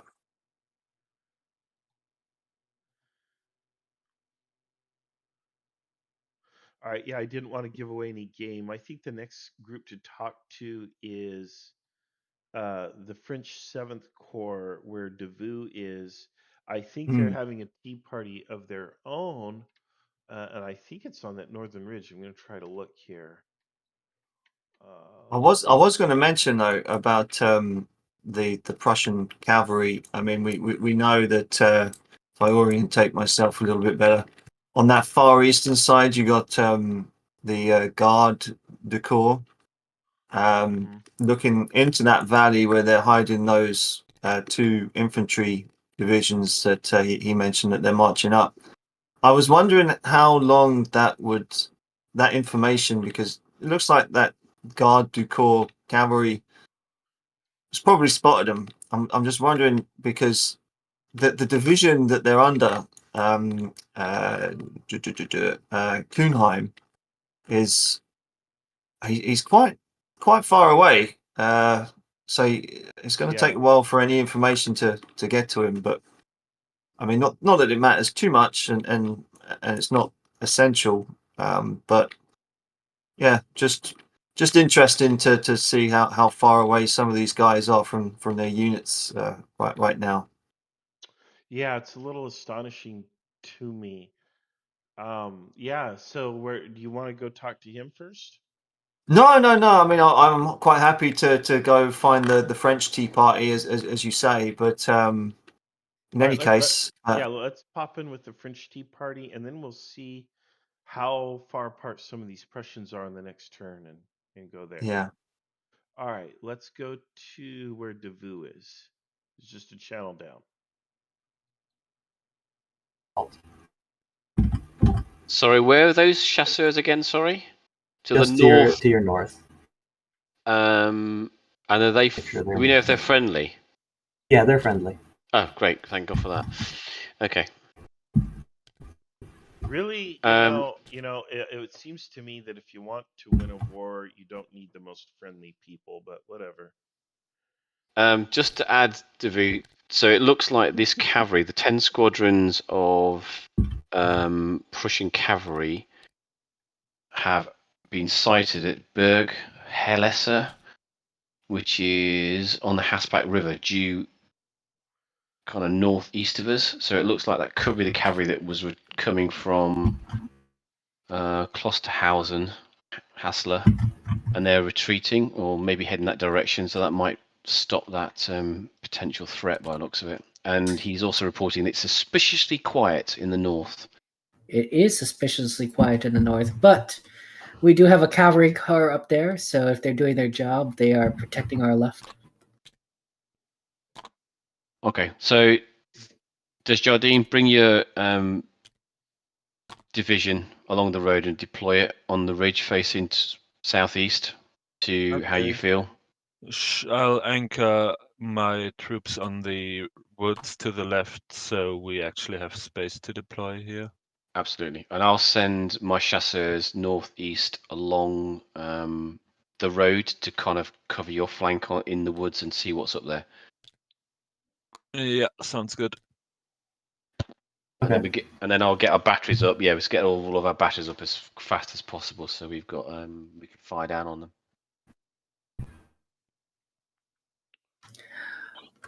Let's good. Yeah. Is there any news, Devu, from anything else going on the battlefield? As far as I know, in terms of the south, the Prussian cavalry has retreated. Okay. In front of Gernstedt, so they went somewhere, probably to the east. Got it. Okay. And I haven't heard any. Did you know what happened to the Prussian cavalry east of Lindorf? No, I've not seen them since I saw them earlier on with you. I've not had sight of them at all, unless Desjardins has got any. No, I've seen not a single unit up until now. Are you? Do you have anything making sure they're not gonna attack you in the flank, or? Well, De Beer is following on behind, so he's going to be about where we were when we sighted. Okay. If they try to charge up that ridge, they would have a very painful time anyway. Yeah. Jeb, let's give orders to 5th Corps to have them move east of Lindorf. All right, so you want to move up, just kind of like down the valley a bit. Yeah, down the valley. Let's get them positioned. That should be a nice north south line if they need to go north too. So. All right, I'll get working on that. No, the orders receiver just left. All right, the Empire's bound. So, what's the plan, guys? It looks like you're deploying here on this ridge line. Sounds like we found at least the Prussian infantry. That's what we see right here, Agaro. Yep, and some cavalry behind, whatever they are. Northwest of Bendorf and Zakwar, and so honestly, this is a pretty decent. Assuming that the Prussian infantry has sort of given us this nice tree line and high ground, this is honestly pretty good ground to deploy against them. We have our cavalry screening our north, so I'm not too worried about that, although I do worry about the separation. And in the south, we're probably pushing forward. You probably have hit contact first, Agaro, out of anyone of the Prussian line. Babu, yep. Could you please say Ojero? Ojero. He's in charge. He can call me whatever he likes. Ojero. No, that's fine. I want to know. Well, actually, I have a radical idea. We're just going to rename all the commanders to simple names like Smith and Thomas and James. There we go. I want to be Dennis. Yeah, exactly. We're just going to rename them so that we don't have this problem in the future. So, we're just going to change these hard to pronounce names like Napoleon to Joe. And there you go. So makes life simpler. Yeah, right. Why do we have to struggle with the name? It's our battle. We can do what we want. There we go. Yeah, me with another great idea, huh? I mean, Dave's already Evan, do you want me to just ahead of all of us? Do you want me to tell him just to move up, or do you want me to tell him to actually move to engage? Just move up. We'll keep them in reserve. Because so far we've only spotted one part of the line, but I want them to at least be close enough to join the battle when we finally engage it. I imagine that you'll probably try to envelop their right, Ajiro. Yep. Yeah, with I think we the- deploy here with Desjardins, and then we'll see where we're at. It's going to be difficult to get more troops. Once De Beer gets here, maybe we'll shift further north, but it's going to be spaces, and the terrain is not going to be with us to a certain degree. And make sure your cavalry's screening your direct left, because we have, seen them come from what's that called, Klausterhauser. Yeah, absolutely. As you said, but I think that this is pretty good. I think the Prussians have very passively stayed in their position for some reason, and I think that unless they're trying some sort of crazy attack, that we're going to engage them with the bulk of our forces and drive them from the field. Well, there you go. Do you want orders, Umpire? Yeah. Well, I got from. In particular, I was just seeing if anyone had taken Davu's orders. I interpreted what you and I interpreted what you had said about your infantry spreading out across the clearing as orders. Is that the case?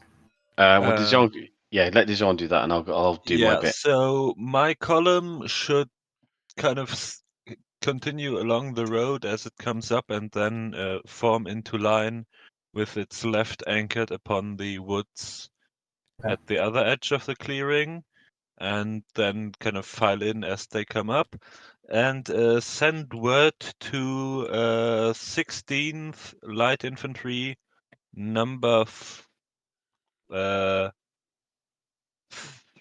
or I mean it's supposed to be 4, but it's mislabeled. The small one, they should spread out as skirmishers in the woods to the right of the artillery. Okay. And for me, just to sort of add in there quick, because I've got to go off. For the chasseurs that are with me, they're to go ahead of Desjardins' infantry and go up the road into the woods to protect that flank and to give a warning. And for the chasseurs that are, when they can, that are stopped on the road, to kind of follow them when they can slip in between the lines and get around them. If they can't move, they can't move. That's fine. Okay, got it. And then, Davu, do you have any directly controlled units you want to give orders to? I do not have any directly controlled units except myself. Okay. Do you want to move then? All right, we're going to go to the announcer booth here. I am in that booth now. There we are. Thank you, Dave. All right. It looks like, I don't know, the French, I think, are a little optimistic about their plan. However, in that local area, but looking at the overall picture, they have a very powerful attack coming in the north with that cavalry. Again, it's going to come down to Nansuti's cavalry under Miles, and then in the center, they're just gonna batter. They're gonna try to push through. And I think that front line is going to be strained when the French finally connect, because they're going to have threats, on that ridge line, which I think the Prussians can hold for a while. I don't think the French are in a position to win. Yes, they do have the better ground, but the Prussians have quite a bit of force there, because they kind of even overreacted, at least initially. And then that and something. Sorry to cut you off. Yeah. No. After you. Let me let you finish your point. Yeah, I was just going to say, then that attack in the center is going to put more pressure on the Prussians. But as long as they have a reserve, a couple lines of reserve or something, which it looks like they have that, I think the Prussians are going to be okay for the time. Yeah. Two things to point out that might be obvious to most people on the stream with the 7th Corps. Yeah, his entire corps is stretched out on the road, 2 or 3 miles back. Yeah. So he's and he hasn't got a lot of room to deploy at all. And I did also see this turn that the Prussians might have got a break with their Wilkins artillery kind of magically teleporting from the center of their core to the wing and then opening fire. So I mean, a good little break there for the Prussians. Yeah. So an Umpire may have missed a move for him, but yeah, that's yeah. Like I said, I don't think the Prussians are in crisis yet. No. Big picture though, what happens in the north, because this is really unanswered. There's not much, and when they do answer it, they don't have enough to really cover the check. So, oh boy, it's going to be interesting to see. Now they do have this infantry formation here at Spielberg, which can hold all day. Yeah. And if we assume that the attack here along the ridge is going to take a long time to develop, and the Prussians can hold that for at least a while, if not frustrate it entirely should they attack. They've got forces here around Spielberg, which can contain Nansuti's cavalry from the north. Mm-hmm. And then it just kind of comes down to a soldier's fight here in the center. And we've got, if the Fifth Corps isn't going to cooperate and support, I don't know which one. I'm looking for the corps marker. Well, I think the Fifth Corps might have set itself off. I think because they were down here. I think they might have just moved off. Although I can't seem to locate Fifth Corps piece. Yeah, I'm looking for it as well. Maybe he's having a tea party somewhere. Oh no, Lan is up near Petit. So yeah, Here he is. He's in a town. He's in town there. Sure. Well, that's Gazan, but yeah, Lan himself is up speaking to Petit, who's part of Third Corps. Okay. Well, then that means they're probably going to coordinate. Yeah, and he's moving off. Yeah. So that'll be interesting to see who kind of takes the forwards there, I guess. Yeah, it's looking like a French advantage, but it's not a sure thing. You're still going to have to fight for it. And the Prussians have the stronger position. They have the benefit of interior lines. In the center, they have the better ground, but then with that force, the French seem to have the better ground there on the flank. But again, they don't have a lot of forces up. They don't have a lot of room really to maneuver. They really should be penalized running around in those woods, because that's going to reduce your cohesion, especially if you're like in the woods and you're like, okay, deploy into line and go off the road. That's tough. One of the things that, and now we're getting into some history here, a little historical side note. People always ask, why did they stand in long lines and trade volleys? What dumb tactics? And of course, the response to this is the weapons were inaccurate. And the only way you're going to have a battle and decide anything is if you're in long lines shooting at each other. That's the only way this whole thing works. Technological limitations and what one person can be expected to control at any one time. Right, and that you just hit on it there, and that's the other thing I want to talk about is another one of the reasons for the tactics of the time was control. You have these soldiers who mostly illiterate. They can't read or write. They're not educated. They are superstitious. They are religious. They have been taught that it's wrong to kill. It's a sin to kill people. Most of them are Christian, Of course. And so they're programmed with this aversion to kill. And there is a natural human aversion to killing other humans. It's not natural behavior. The soldiers of the time were not like soldiers of today, where they're trained to kill. To train a soldier to kill, you have to put a human or a human shaped target in front of them and teach them to put bullets on that target consistently, on command. And they haven't been trained. Some of these soldiers might only fire their musket with a live round once or twice a year, literally. Like it's very minimal training. Most of these have only been taught how to march and how to wield the musket. They, and how to maintain their uniform to some degree. They're not taught any kind of tactics. So the reason you move them around in columns and rows with a lot of trained NCOs among them is because then they know to do what the guy next to them is doing. And if Sure. everybody at the same time load your musket, everybody at the same time aim your musket, everybody at the same time fire, Hmm. you have that high degree of control, but they can do that much. They can do that without all of the sophisticated training. But Yeah. much more than that, they can't do. You can't trust them to run around and hide behind trees and take cover and still fire their weapon and hit what they're shooting at. It just doesn't work. No. And So, then it just becomes a riot. There's a exactly. difference between a battle and a riot. Yeah, yeah. To me, a riot sounds way more fun, but anyway, but that's the thing. That's one of the things that people don't mention when they talk about the tactics of the period. Hmm. And taking this now, bringing this full circle back to the battle that we're in, we have the French up here. And as good as we all assume the French were, many of these French soldiers were likewise poorly educated. They may have been trained to a somewhat higher degree, but not much.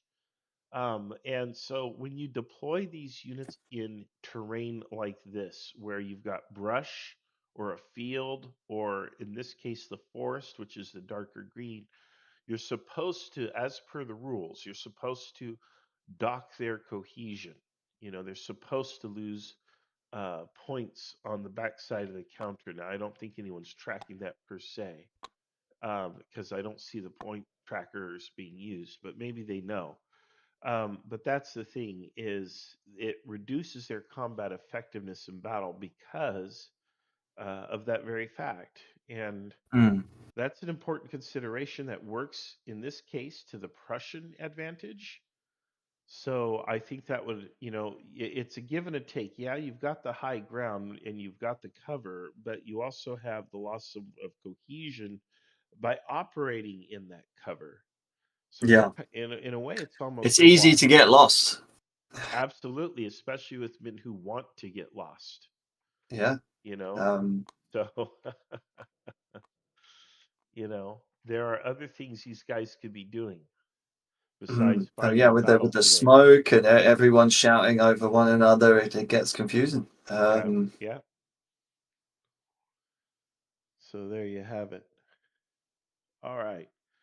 Yeah, I thank you for posting there, Dave, that you're inviting questions. I don't see too many questions, but we can invent our own. Oh boy. Let's see here. Well, I wonder how the Prussians think it's going. Yeah.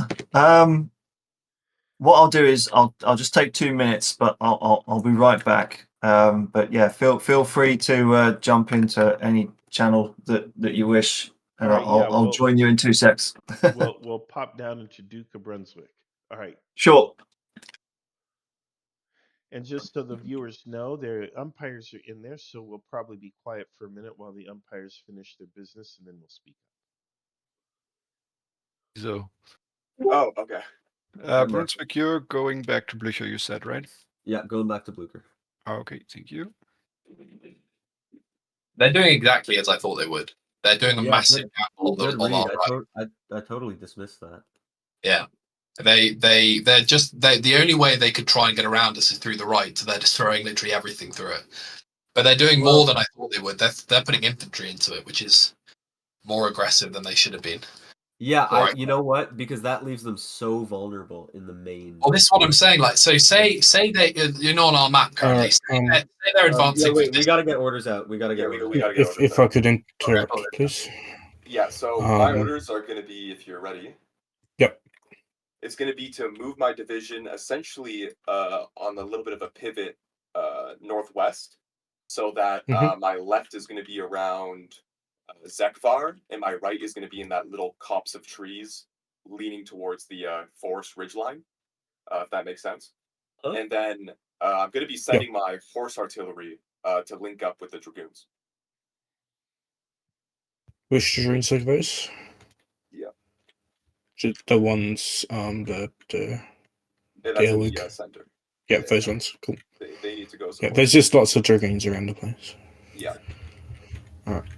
And yeah, that's all. That pivot northwest and horse artillery off to the dragoons. Easy enough. Yep. Any input, Brunswick? You wanna? Or is that good? It's fine.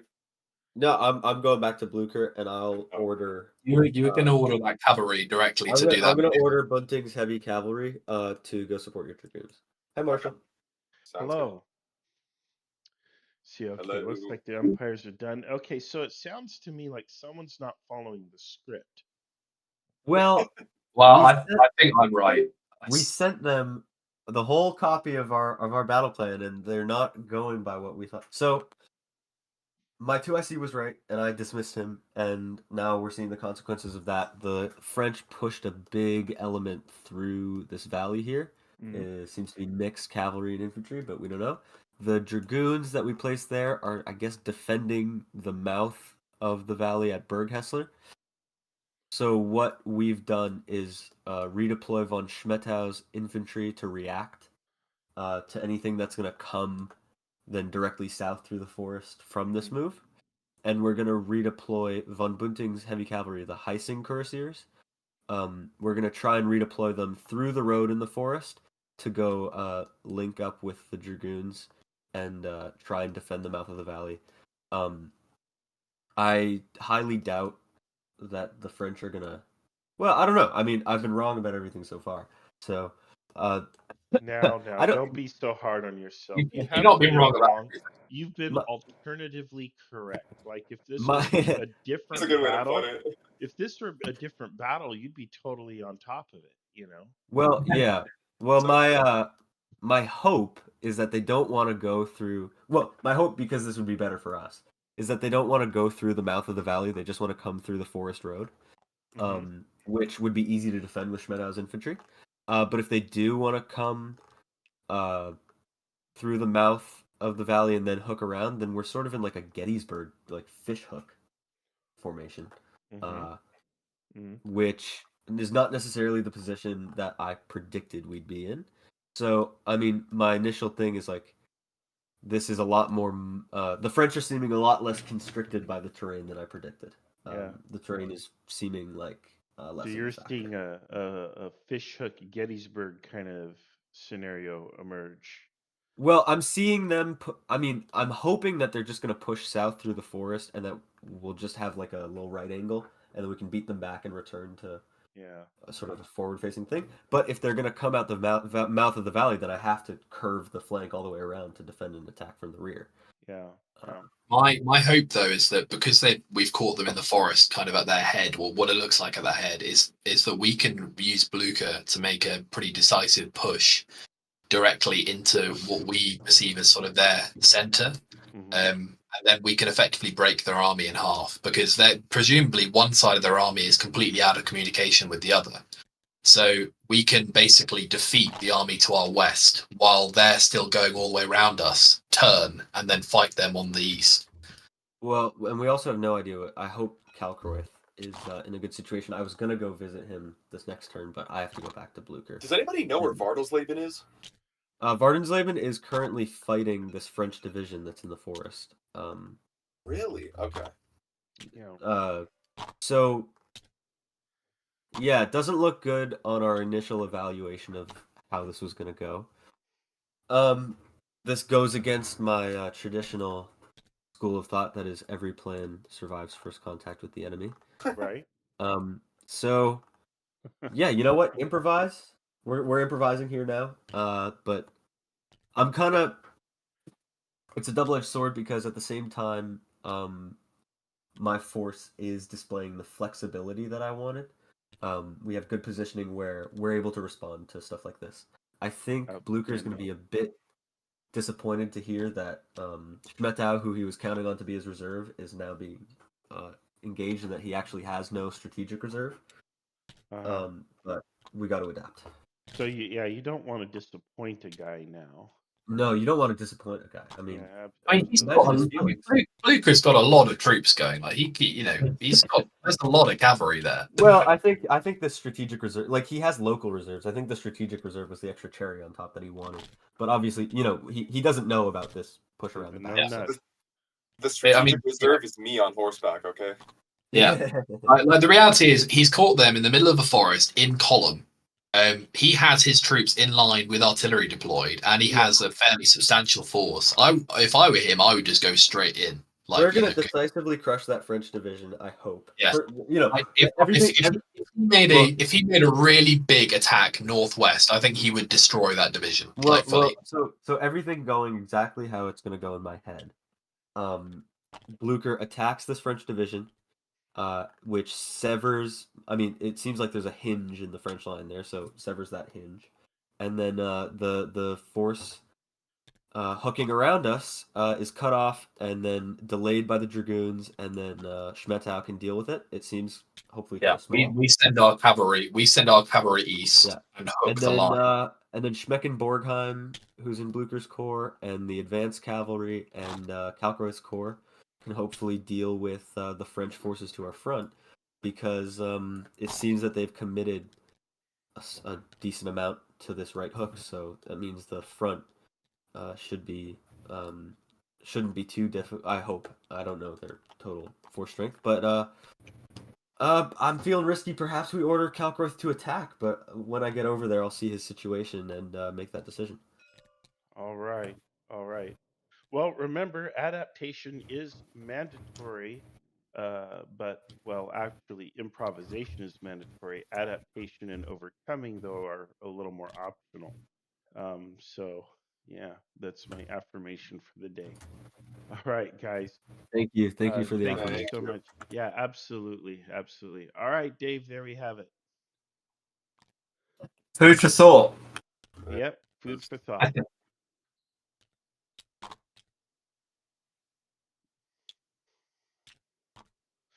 All right, Dave, they've got this little fish hook thing going, and that really worries me because the thing with the fish hook thing is it didn't work out so well for the good guys.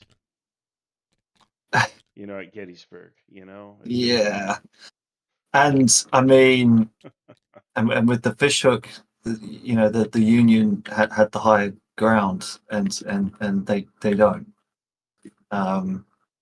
Yeah, like I said, the good guys had a real tough time dealing with it. Yeah, sure. It was interesting to say that he was thinking about giving a left punch with Kalkenruth's corps. I wonder if Kalkenruth will want to give up. His relatively right. Yeah, relatively positive position. Yeah. He's like, you've got good ground. We want you to attack. And the problem, once again, like I like to point out, the enemy gets to say. Indeed. And the enemy say in this case is, look at this. You've got one corps here, which I think may be the 5th or the 3rd. You've got the 3rd and the 5th corps. You got these 2 corps here. Yeah. Versus his 1, and then whatever's over here. I think that's. Let me see if I can find what corps this one is. That's 5th Corps coming up. That's 5th Corps. Yeah. But in any case, that's a lot of force, and Yeah. I don't think he has enough to attack it, and it's certainly not worth giving up his ground. I mean, the Prussians do have a decent defensive position, and to give that up to go on the attack, they just would squander whatever advantage they have right now. Yeah. So, but it's interesting to see that the reserve has more or less been committed, and it's not even 9 a.m. yet. I love it. I love it how in all our IKS games the reserve is. There's the enemy. Quick, commit the reserve. There's their scouts. Commit the reserve. Yeah. One of the things that I like to teach people or share with people is one of the ways that you can tell how you're doing, whether it's in battle or like your personal finances, is ask whether or not you have a reserve. If you do not have a reserve, that is your clue that you're probably not doing as well as you had planned. And you have to then consider, when are you going to issue what's called a change of mission order, which is one of the few big decisions that a commander gets to make during a battle. One of those big decisions is where do you put the reserve, and then when do you issue a change of mission orders? And in this particular case, if the reserve is functionally committed, now you have to think what is going to be the trigger to issue a change of mission order, and what will those orders be? Now, everybody assumes that order is going to be we're going to crush this wing of the enemy, and then we're going to turn and crush this other wing. Well, that's nice. But you also have to consider the fact you commit the reserve and it failed. Yeah. Yeah. Now your change of mission order is let's get the heck out of here. And you have to be thinking about that at the moment you commit your reserve, if not before. You have to be prepared for that because it can fail spectacularly and quickly. And one thing I noticed while listening to the generals talk there, that they were saying, "Oh, we'll wipe out this division up here in the forest, and then we'll immediately turn towards the threat to our rear." And it's just like, well, these people are going to be knackered, after an hour of fighting. So it's all well and good, but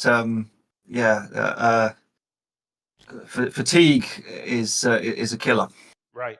So, according to the rules of the system, every time a unit moves, it loses one effectiveness point.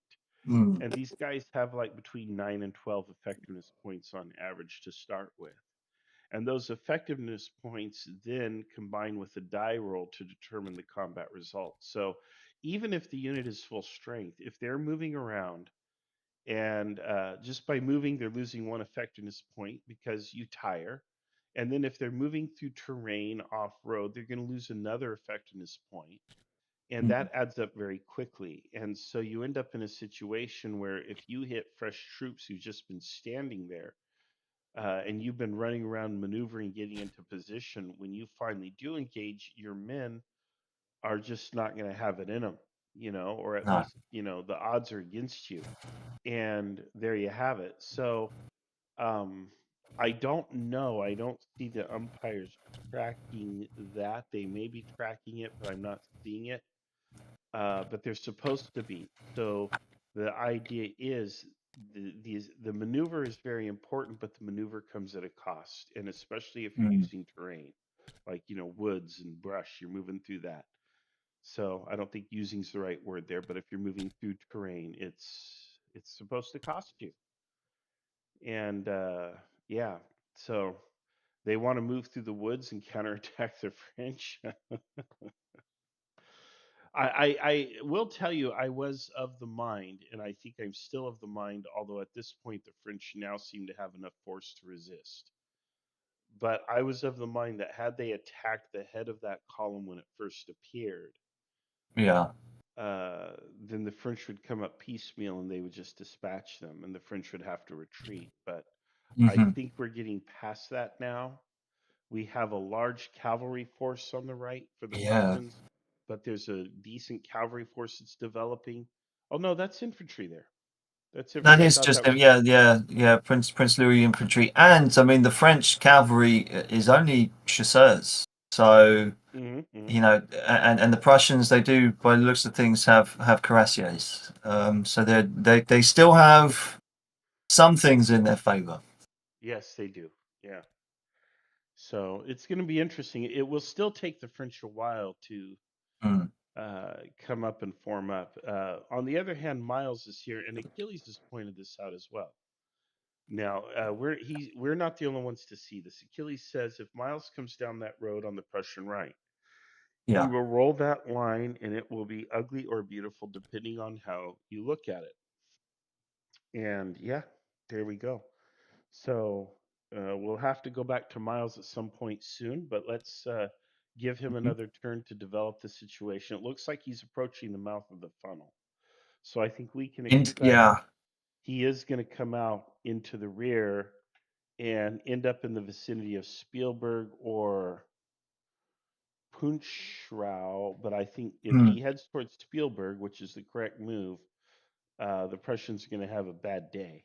So Well, yeah, and it's probably the better move at the end of the day anyway, because therefore, you're not risking troops sending them through the forest, blindly. You don't know what they're going to encounter on the other side, and to get around the back, you're in the lines of communication and supply then, and it's happy day all round for French French cuirassiers, I would have thought. yeah. I got to tell you, But oh, carry on. Sorry. I was just going to say the Prussian commander is a guy after my heart. He plays exactly like I do. He'll have a read of the situation. He'll be entirely wrong, but he's going to go with it. Shall we go take a mosey at Kalkenruth's corps? I mean, he's had a pretty chill Yeah. game so far. Let's go have a word with him. Yeah, I wonder if he's so bored that he agrees to, let's go ahead and give up this sweet position and attack. Yeah. All right. Hello. Both players on silent. Yeah, they're Probably muted. not much to talk about. No, hopefully they're, taking a nap, which I wish I could do. But Yeah. I could use a nap right about now. Then again, I could use a nap about every hour, so.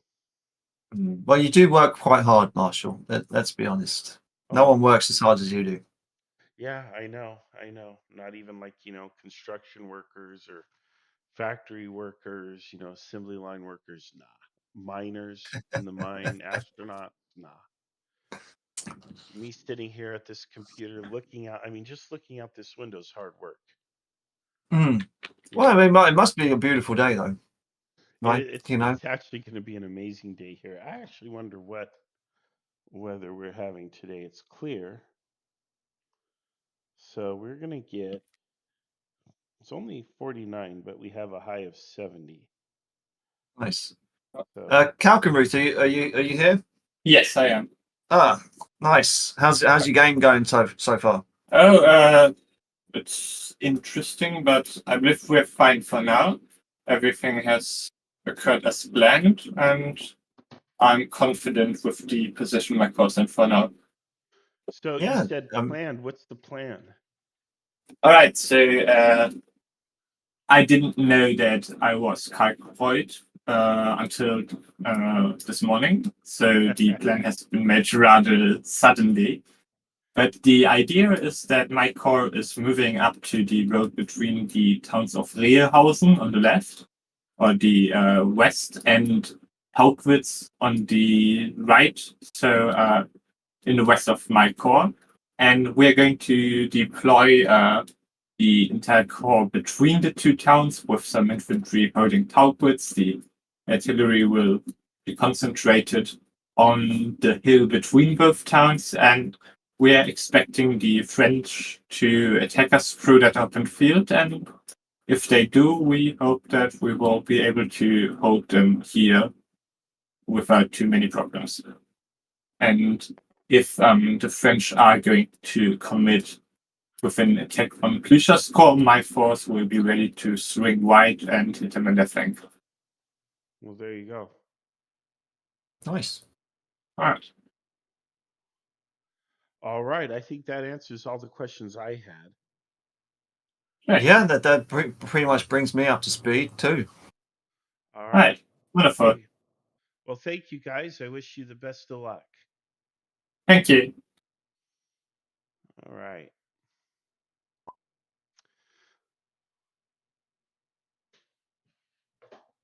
Okay, so it looks like he's just going to hold position there. He hasn't received any orders to go on any adventures, and to his credit, he has not sought any adventures. One of the problems that we run into with Kriegsspiel played as a hobby, rather than Kriegsspiel played as a professional exercise, is players want to play.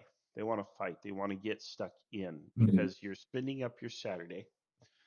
You've got 6 or 8 hours of your time, and then after that, you got to go do honeydews or whatever the family wants you to do, and God forbid, right? And you don't want to spend that 6 hours sitting, staring at a screen with nothing happening, or playing what we call marching simulator. You're marching along. You've got no sign of the enemy, and I get it. It's human. It's natural. So one of the things, and we talked about this in the last battle on the last live stream, the Grand Jena, is to a player's credit.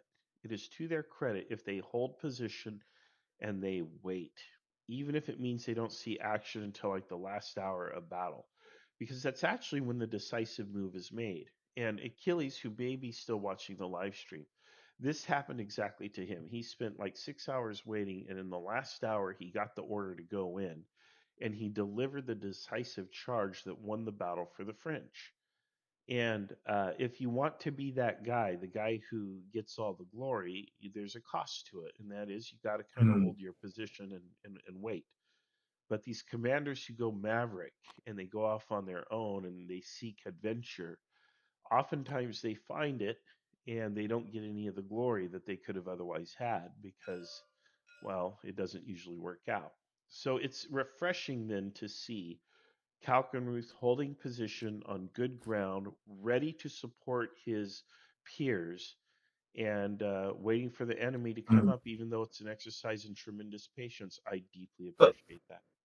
Sure, but I mean that might change as soon as that Brunswick rides over and maybe gives him orders to move. We'll have to wait and see on that one.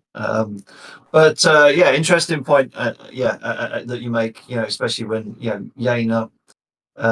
Great video, by the way. It was really fun to watch back. But yeah, as you say, the French cavalry commander was hanging back and a line that's repeated often on this channel, being the arm of decision and coming in when it matters most and not kind of flittering away your force. Yeah. Well, Dave, I know that you play dollies with Achilles, who is that French cavalry commander. On occasion. On occasion on Cyrano's channel. It's been a while since I was on there, though. Saturday nights are too busy for me these days. Yeah, I do want to give him a shout out, though. Jim Alzakowski's channel. Yeah. And it's where is his YouTube? What's it called again? Let me. Jim Alzakowski. That's it. It's just his name, huh? I'm trying to think. Yeah. He had a fancy. Or if you type in Saturday Night Fights, Jim, that's then you'll find it. Then you'll find it. Saturday Night Fights. Yeah, folks, check out Jim Alzakowski's channel, and just type in Saturday Night Fights on YouTube. Another great channel to subscribe to because he's a great announcer. He umpires his game. Unfortunately, they're all miniatures. They're all playing with dolls. Well, not necessarily. I mean, he does do the good operational Kriegsspiels from time to time, and I mean, you might be in one now. I mean, I know I am. We're doing the 1815 campaign. Right. I am in that one, and so is Achilles. And yeah, we were talking last weekend, and he was like, "Oh, I think we're on the same team," and I'm like, "Oh, we are." And what's your position? Because we're not on the same team. I'm on the French team. I'm on the Anglo-Dutch team. Yeah, so there you go. So we all wised up quick enough not to give away too much information, but sure. But yeah, Jim runs these fantastic games. The game that Dave and I and Achilles are playing, all on different sides, is called Flight of the Eagle or Vol de Angle or whatever. And it's actually a board game. I actually have a copy of it, and I never take it out and look at it because I'm playing these games and I don't want to ruin this scenario. But yeah, here we are. And but yeah, Saturday Night Fights, worth the subscription. It doesn't cost anything. It's free. It's just worth it to subscribe on YouTube and watch his game. He does more modern stuff too. A lot of modern World War II. So yeah, there you go. But yeah, all right. You got folks are seeing some of these blue circles. Those are the aids for the screenshot. You see one right here on the screen. Here it is.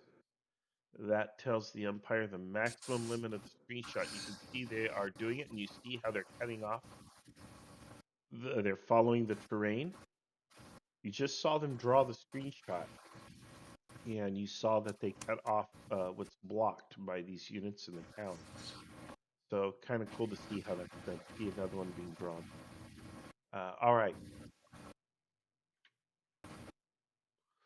All right. Well, let's. Shall we? I don't know. Maybe check in back with Miles now that he's kind of thinking about this bottleneck. Yeah, I'm looking at it. I kind of wanted it to go one more turn, but we can pop in a little early. That's fine. And let's just see what his thoughts are. Yeah. All right. Let's see. He is just up one here. He's up with some command, acting commander something something. Let's Shots, but we're waiting. Yeah. Hello, Marshall. Hello, and Dave. Dave is announcing with me. He decided to come keep me company and give our viewers another voice to listen to besides my own, which thank goodness. We're all thankful for that, Dave. We appreciate your sacrifice. Yeah, taking one for you. the team. Yeah. I appreciate it. So how's it going, Nansudi? Well, we've only found one Prussian brigade of 10 squadrons. We're moving against them. Oh, I got a new screenshot. Hold on. We seem to there's probably more Prussians to the south of us on the other side of the woods we're at. I can speak a little more on that. I've received word from my force that was dispatched earlier in the day to the northeast, to the very north of the map. They have seen nothing of the Prussians on the heights, and they are pushing up there. I ordered them to push as far east as Hill 272, east of Berkesrode, which would put them in a very nice charging position to go downhill into the Prussian rear. We, meanwhile, are just engaging what looks to be a good chunk of their cavalry here, but if it's here, that means it's not on that hill. Which hill are you going after? 272. If you look at the very north, there's a town called Berkesrode, and east of that, there is Hill 272. Got it. I sent the big cavalry at the rear of my column under Boyer, and Trelliard, who has all my fancy multicolored units. Excellent. All right. And then we've got your two brigades moving to engage the ones we can see near Burger Blair. That is correct, though I will probably have to stop. Marshal, sorry to interrupt. Can I Go just jump in? The general should have their screenshots now.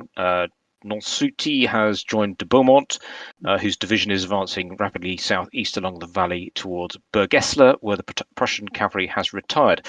Gentlemen, I'll come back for your orders in a moment, but do you have any questions? No questions for me. Thank you.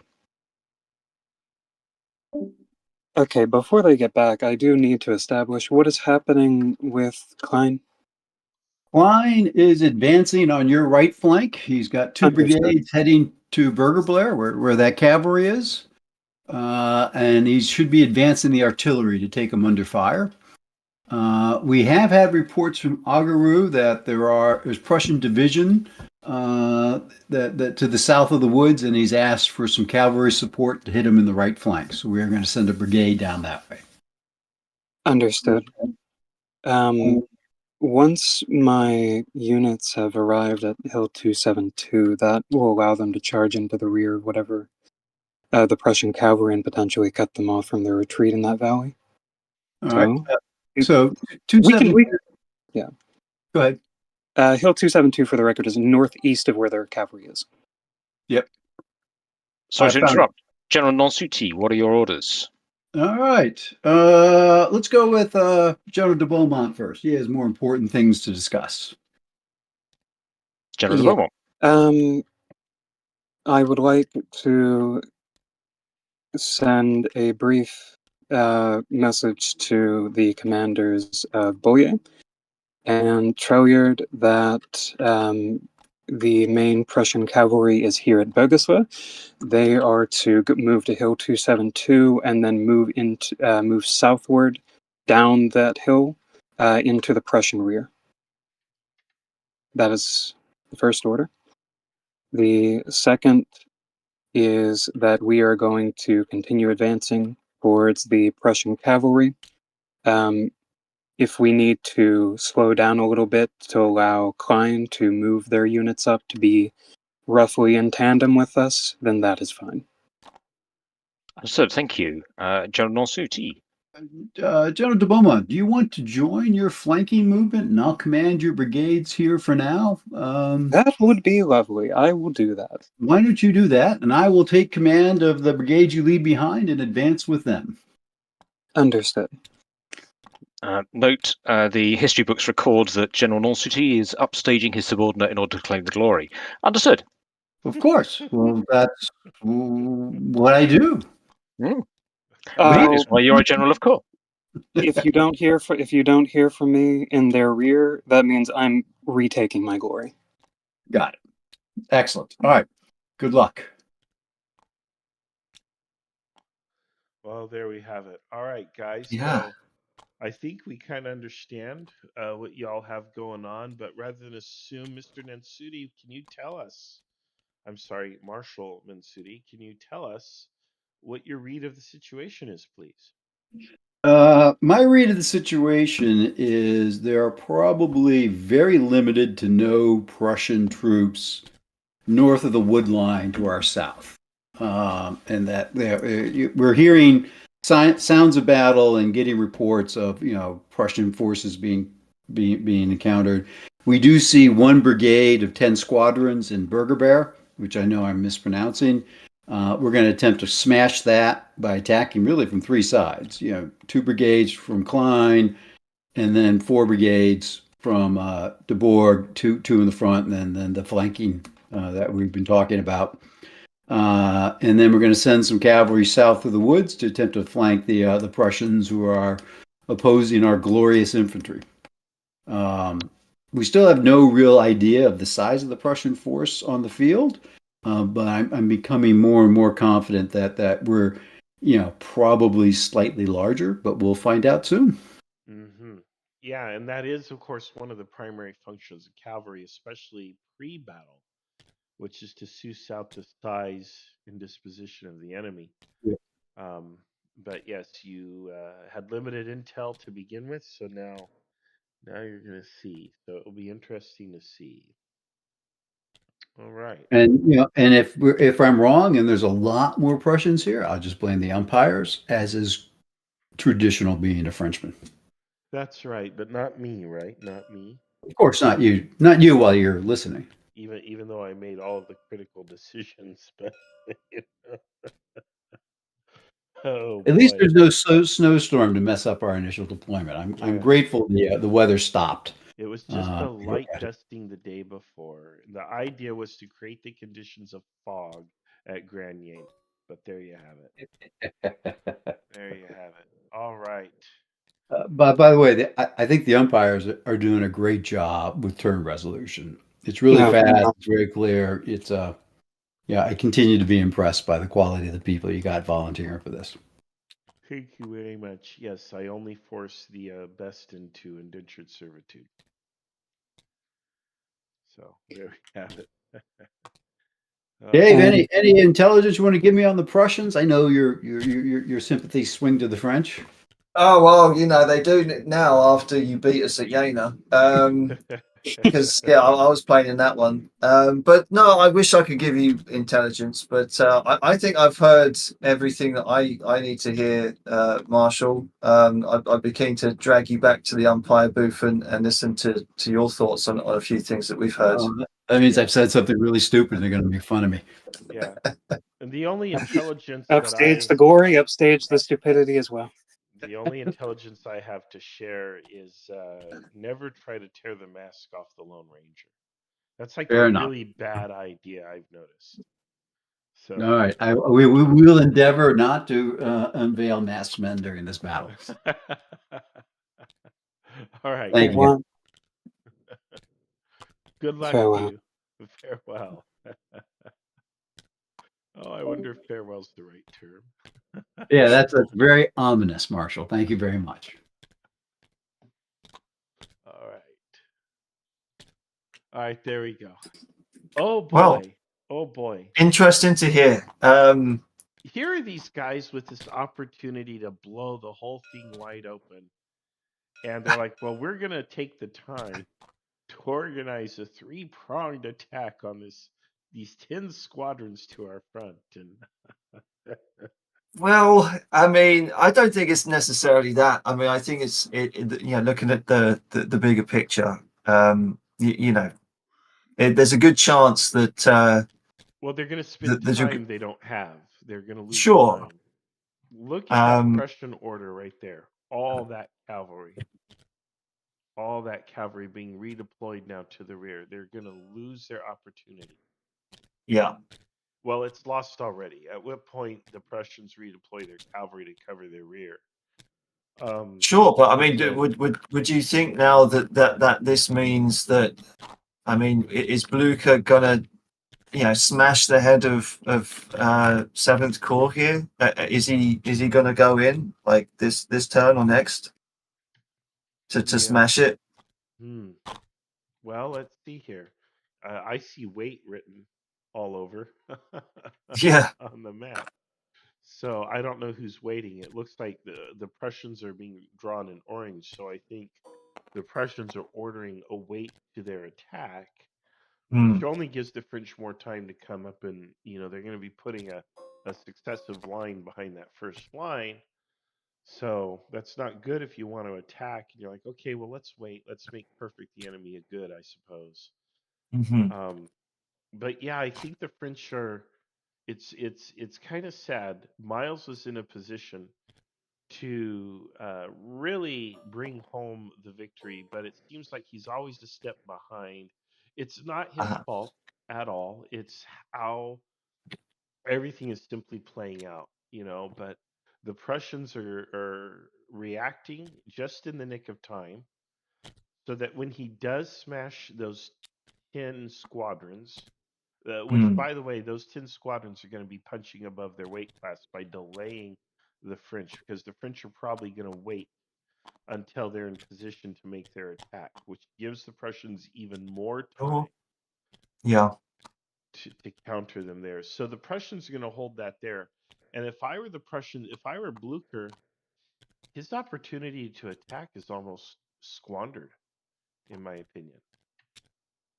So that's my read of it. Now this is Well, Brunswick's going to ride around. I'm like, what's that big arrow? Brunswick I'm is going to go I'm down. Go ahead. I was also wondering whether that someone might even decide to pull Blucher back, because if you are maybe worried about getting outflanked and stuff coming through the woods here, wouldn't you think that maybe Blucher has a risk of being cut off? Maybe.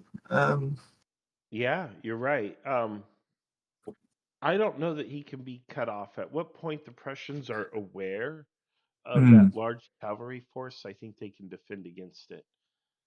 They've got a monster cavalry formation of their own that they're deploying, and they've got plenty of infantry.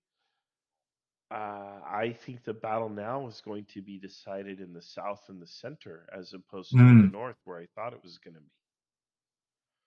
So, I'll have to. yeah. It's interesting. I don't know how many people have been killed yet in the battle, but few. Not many. Very few, which is quite nice actually, because it means it's more of a game of maneuver rather than just button heads. Yeah, they're playing chess, not checkers. Exactly. Yeah. But, I'm so good at checkers. But, I was going to ask, do we want to go see Von Bunting, who's kind of been doing this brilliant little dance and delay of the French Fifth Corps that's coming up? Yeah, he must have had a kind of interesting game, kind of seeing what's in front of him. Yeah, hang on. I got sun on my monitor and I can't read it. All right, let's go ahead and do that. Let's find where he is. Von Bunting, as if that he is actually being played. Von Bunting, yeah, I see him. Yeah, he's just below Blucher.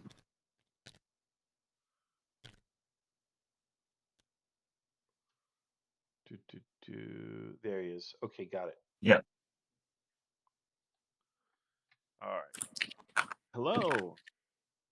Hey, what's up? You tell us what's up. Oh, hey, Marshall.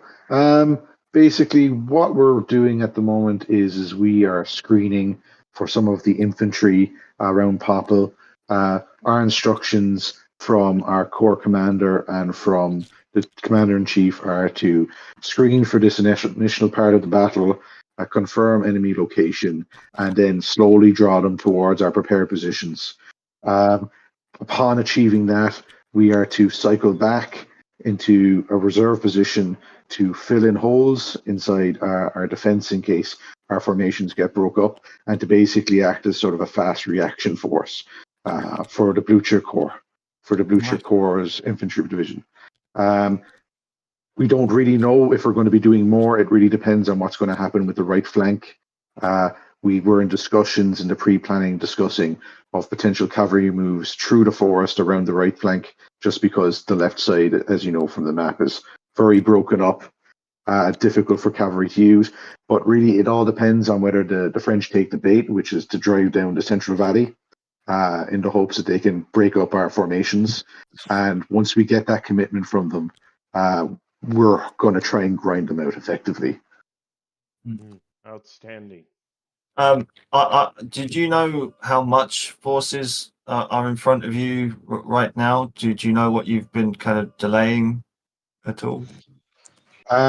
So at the very beginning, at about 6:15, we got our first sighting of the advanced vanguard of cavalry and some infantry. We then heard them deploying as we retreated back. So I had the expectation we were probably dealing with at least a corps.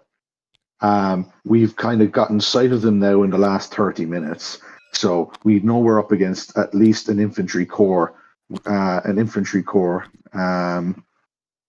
it's hard to say what's behind them right now. We're being very careful not to engage with them right at this moment, because really what we want to try to do is to draw them in as deep as we can. Right. But when you ask me that question, I get nervous. Every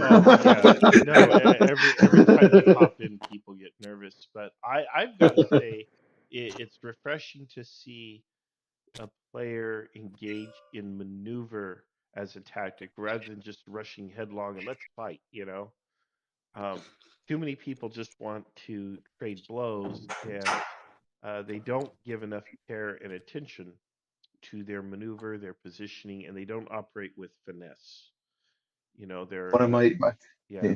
One of my favorite. It's from a fantasy book, right? But there's a character, and he was a very famous general inside the book. And one of the characters talks about him, and he says this guy, all he ever talked about was the ground, good ground, bad ground.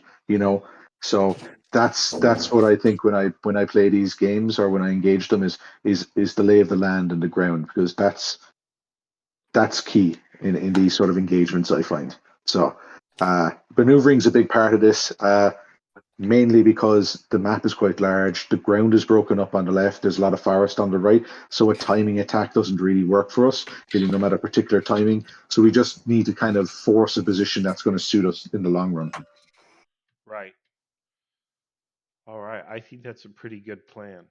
I like it. I like what I hear. I can't tell you, based on my God's eye view, whether it's likely to be successful or not, but I like the fact that you have a coherent thought, that you have sort of a logic tree in your head, a decision, tree, and yeah, it should work out. It's going to be pretty cool to see, regardless of the actual result.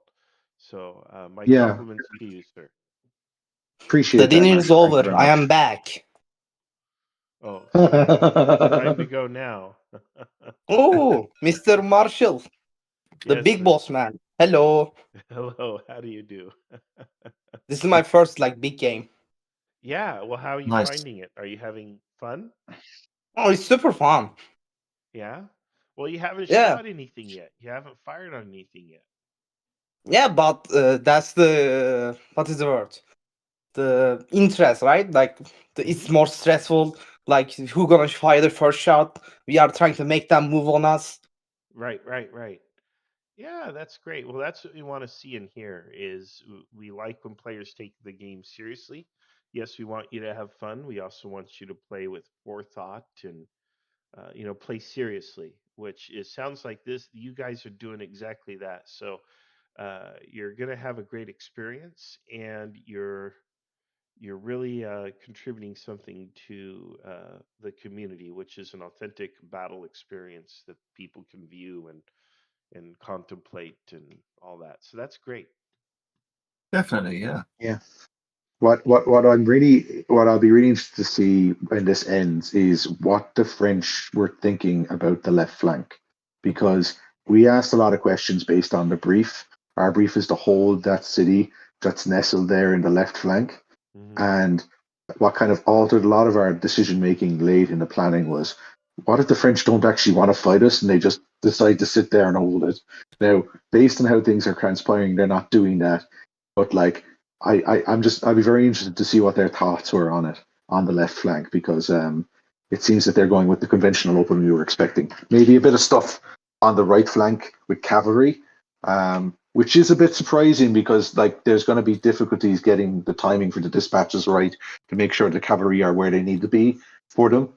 But yeah, it'll just be interesting post game to see what they were thinking. Yep. I want to know about what they were thinking with the Forest Regiment. Well, we Matt, don't know either, so we can't tell you. Oh yeah, no, I'm only sharing my thoughts, and look, don't spoil the surprise. Right. Yeah, of course. Metagaming is not cool. All right. Well, thank you, gentlemen. Cheers, Marshall. All right. Cheers. Have fun. Same Cheers, to you. Dave. Bye. Same to you. All right.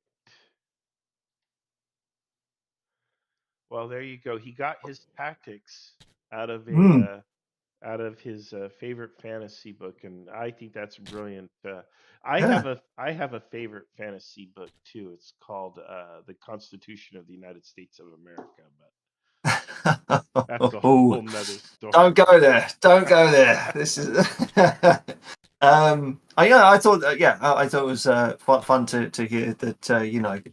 Even if you're not fighting, you're having fun because you want to get into your opponent's head and them getting into yours and stuff. It's all fun.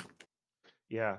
Well, I like the whole dancing thing, and again, he's got the cavalry. He's using the cavalry very well. Now, one of the questions I have, and by the way, I think after this we need to talk to some like 5th and 3rd Corps commanders. But one of the questions I have is, could the cavalry deployments be slowing down the French enough that they're able to kind of stack up? Whereas if the cavalry retreated outright, the French would come on piecemeal or in a column. They would still be coming That's up. a fair point. Yeah. So that's interesting because you can't argue with the Prussian logic. They're doing the right things, but I almost wonder if they're playing too hard, if you will. They're delaying too much. When if you really want to draw them forward, well, let them come forward and walk into the trap, rather than give them an opportunity to consolidate and come forward in mutually supporting attacks.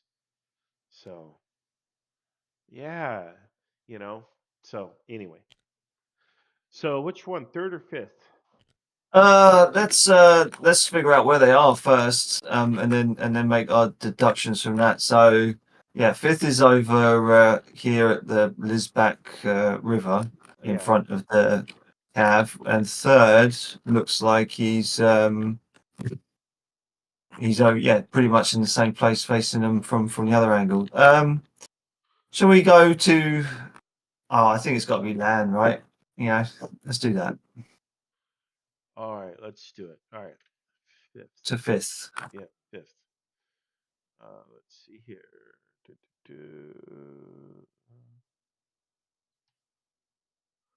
All right, there it is. The light arms fire, but mostly the heavy artillery fire for right now.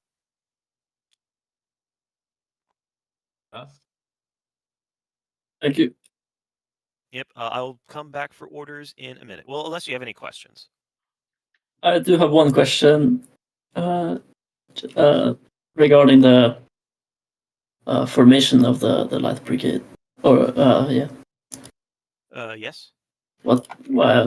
I see they have deployed into line facing the cavalry. Is this? Yes. As I assumed, you said they would deploy when they see what is coming up, like Okay. what's the enemy. So. Okay. I see. Yep. So I'll be back for orders in a minute. Thank you. You're welcome.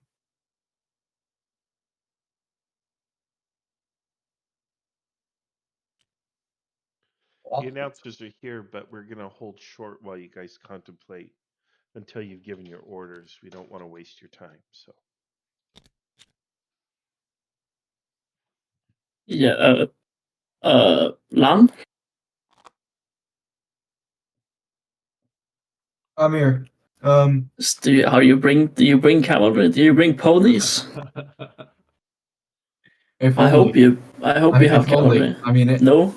No, I can't. Oh. Look, I have new I will orders for then, you because apparently Mr. Devu wants us to do something very specific for him. Listen, here's what you're gonna do. Your division right now, it's southwest of us, right? Yes.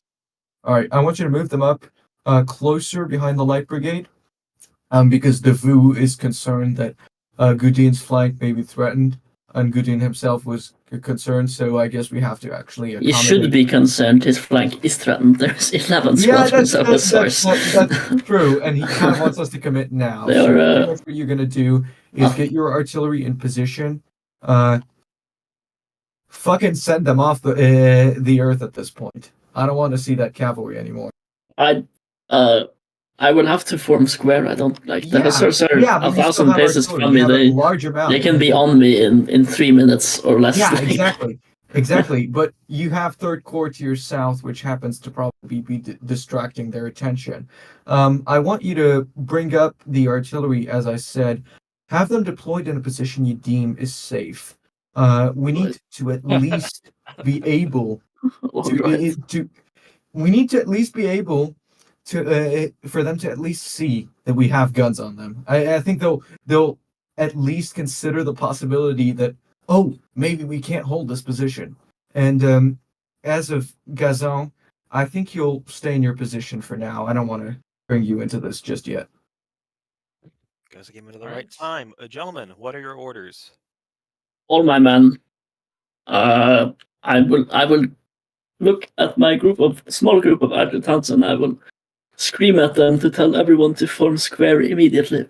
Everyone should form square, and I will send some adjutants to go inform the artillery that they just have to unlimber at once and prepare to fire canister at the cavalry should they charge.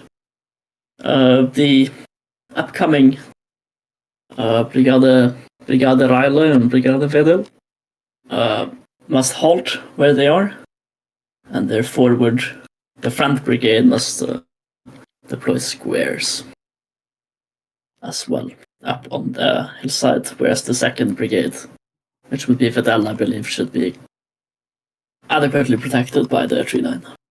I hope. Okay. Emphasis on hope. Marshal Lan, what are your orders? I'm gonna stay here with the Suchet. Very well. General Gazan, your orders. No change to orders. No change to orders, just staying put. All right. Mm-hmm. Thank you. If I see the enemy cavalry coming, I flee to my division. Let's put it that way. Noted. It is called running to get help. It is very different. I go to reinforcements. I mean, come on. Very well, Robin. I mean Gazan. So. Yeah, I mean, come on. You missed my. So, gents. I mean, just listening to you over the last couple of minutes, very interesting stuff going on. What have we come up against? I'm guessing it's probably just some sort of What I've asserted is that the Prussian cavalry line extends from the east of Lüsdorf and then all the way to, I think the village I was at was Gernstedt, or whatever that was. And they're probably just trying to keep Third Corps busy. I know that Seventh Corps is engaged up north, with actual infantry in infantry. So I guess my orders right now are to commit my corps to this part of the battlefield, so as to maintain the gap that originally existed between Seventh Corps and Third Corps. They were getting a bit too worried that it was a bit too wide, and I think I'm with them on that one. So as of now, I'm probably going to try to at least force this cavalry to just F off, if that's clear enough, and get space to deploy the rest of my corps as we go ahead. Although I'll probably focus on Suchet as we speak right now, since he has the most space available to him. It's most likely that behind this cavalry is likely a well-prepared Prussian line. Interesting. I think if those guys charge me right now and I'm in line, they're gonna kill us, all of us. That's just what I think. I hope. That's a great way to be positive. If they are like so close to us and we're in line, like I would run to tend to the reinforcements if I were here. This is this is no way for a marshal of the Empire to go out. No, maybe it is. It's funnier this way. No, I think being they'll be less completely rough and inclined. stumped by I a think they'll group be of. less inclined to actually make an attack. I'm not sure what class of cavalry these guys are actually. Hussars, I think. Looks Yeah, like. they're hussars.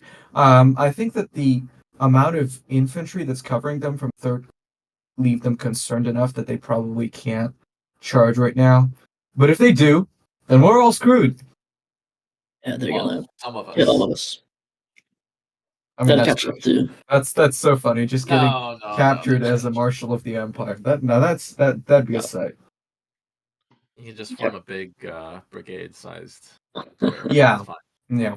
No marshal of the empire has ever surrendered to the enemy. That's true. That's a chilling warning. I will never surrender. I will die. Thank you. I think the Prussians will oblige you and definitely allow you to have it be as you wish. Yeah, you could run at one of the ammunition caissons, as certain people have tried to do in the past. Just remind us of what your CIC has ordered you to do. Just for a sec. Devu pretty much told us that we can now start committing our corps. He wants a division to begin with, which is Suchet's at this point, since he's closest to that to the field of battle, and right now he thinks that it's better for us to occupy the gap between 7th and 3rd Corps and keep 3rd Corps' flanks safe. I'm inclined to agree with him. And he told me that if I needed to commit artillery and I had a space open, that I'd need to support 7th Corps, only if I was able to. And right now, I think whatever's in front of us is much more priority in that case. So yeah, I'm just sticking by what he's ordering me to do. All right, so you're going to start with the division first. Yeah, because as of now, I don't really have the space to commit both, and I really want to just go into this properly, not throw myself into something I have no idea is really. Fair enough. Well, Marshall, shall we go back to the commentator booth and Which Marshall? have a chat? The real one or the other one? There's only one. There can only be one. That's it. All right, yeah. Commentator booster. All right. Thank you, guys. Good luck. Lost where it is now. Thanks.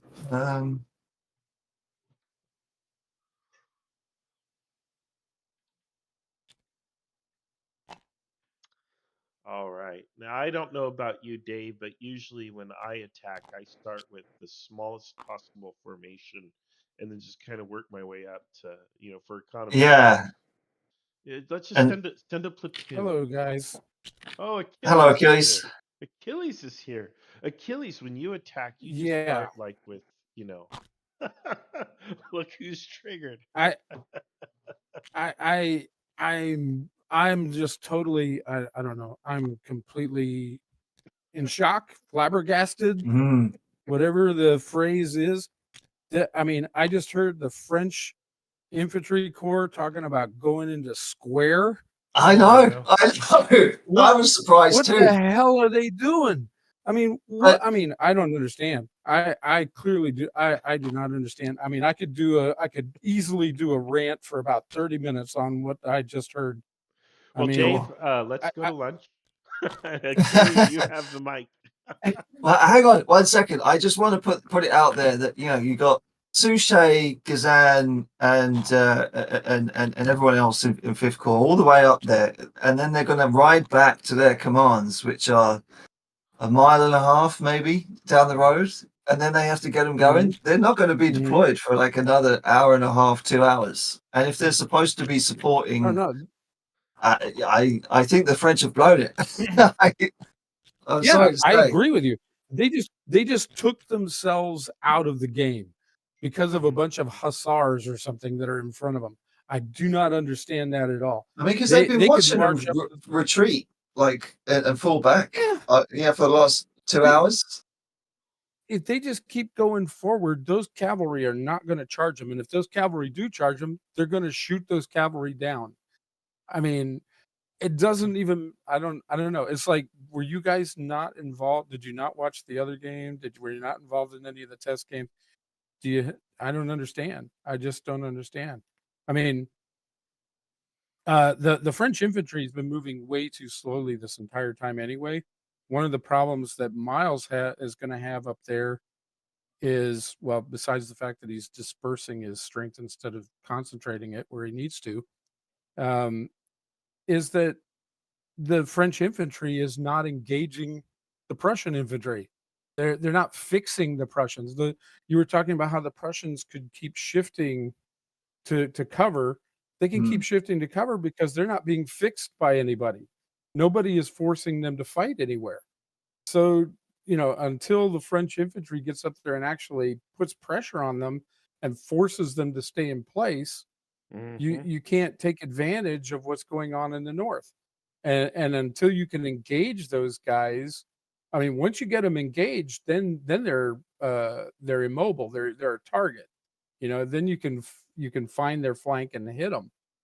But you can't do that if they can keep shifting to be in front of you because nobody's engaging them. And then you've got, how many corps was that you were just talking to? At least one, maybe two. It was one corps. One corps, but third's also part of the picture, but we haven't talked to them. No, not yet. And they're going into square because there's a line of light cavalry in front of them. I mean, what the hell are they doing? Before we continue, shall we then go now to Third Corps and listen to what he has to say, because he's going to be acting slightly differently because he's going to be seeing, or if he hasn't seen already, that he's got room to set up now. So shall we go? Yeah, let's go. All right. Third Corps. Is it Morand or Friant? It's Gudin. Yeah. Gudin. Okay. All right.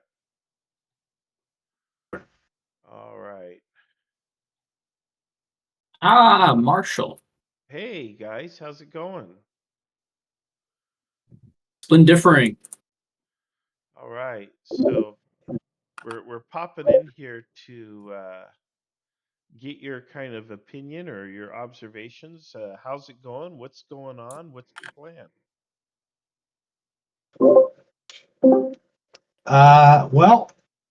We are Third Corps on the far right wing of the French army.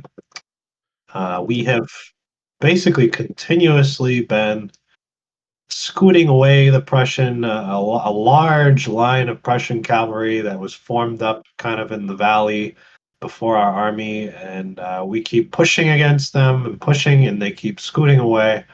So we're just continuing to march on. We're following, everything is going according to our best hoped for plans. We believe that our reserve divisions, we've been able to consistently protect them from detection. So, and we're getting to a position now where we're hoping to be able to put some of our reserves in a very difficult position against the Prussian army. We're hoping to see him soon. I think that there's some increasingly big question marks for us about exactly where he is. I'm still expecting that he is near Hassenhausen and the ridges there, but I think there's a possibility that he's not. It could be that his cavalry that's been arrayed in this area is being used to try to keep us and slow us down because he is farther north, and that perhaps his flank is down here somewhere, a little bit open. That's my speculation, and I'll give it to my good friend Doltan if he has any other thoughts or comments. Yep. No, we're being pretty patient. We're trying to use the terrain to outmaneuver the enemy before we get into a general scrap. And of course, we are successfully pushing infantry with cavalry, which is rare and terrifying. Mm-hmm. And where are you pushing that infantry with cavalry? Just right in the center. We haven't exactly pushed infantry with cavalry, but we've forced them to withdraw because they've had to choose to either attack us or leave, and they've chosen not to, which indicates that they're not ready for a major action, which is interesting. But certainly welcome, because we don't really have if they did a full-on charge with their, I believe it was previously described, 2-mile long line of dragoons, they could probably do a lot of damage. But we're successfully scaring them out with our bayonets, and yeah. Thanks. So I guess to put it into a nutshell, Third Corps' goal currently is to be able to approach Hassenhausen from 2 directions. So that's kind of our convergence point right now. All right. Are you doing anything to suss out the enemy flank or rear or any of that? I mean, do you have any sense of what's ahead of you? I know that you are aware of this 2-mile line of light cavalry, which, by the way, you should be very terrified of it, because we know in the IKS the longest line wins. If their line is longer than yours, you're just doomed. But I know you're right. Yeah, we're very, very nervous. Now, one of our division commanders, and I would suggest for you to speak to General Moran. I think he may have interesting things to share of his experience, but he's to our south, and he has been granted some cavalry, and he should be conducting liberal reconnaissance to the south and the east to check for the Prussians and try to continue to find his main flank. Well, good. All right, yeah, we'll check in with him. Dave or Achilles, any thoughts or questions here? I have one. I mean, have you had much kind of communication with the corps to your left? And are you expecting to have a good degree of cooperation with your movements? With Lan? Yes, with Lan. Yeah. We've had some communication. It was kind of interesting because, like, the first thing Lan did upon meeting us was to ask why he had to do more stuff than was asked. But yeah, we're under the impression that they're going to be covering the gap between us and 7th Corps and pushing the enemy's center towards Opel. And Lon was recently up here, so he got a good view of the long Prussian line of cavalry and was giving us some extra artillery to help deal with that. Cool. That's my question. Achilles? Oh, no, I have nothing. All right. Well, let's Okay. go ahead and head to another channel here. Farewell. Thanks for coming. Good luck, guys. All right. Let's see here. Hopefully, our umpires follow us down. And let's see where, not our umpires. Sorry, is there an umpire in here? Yep, we were gonna just getting his orders, so I'm gonna if remain you quiet. want to listen in. Yep, go. All right. So yeah, Verlaine is to begin heading along that road with strict orders to be on the south side of that ridge line that runs east from Sonnendorf. But he's to scout that road up to the intersection and ensure there's nothing there. And then the light infantry is to move to the intersection southeast of Sonnendorf again on the southern side of that ridge line. Intent is to not be visible to anyone in Rehausen.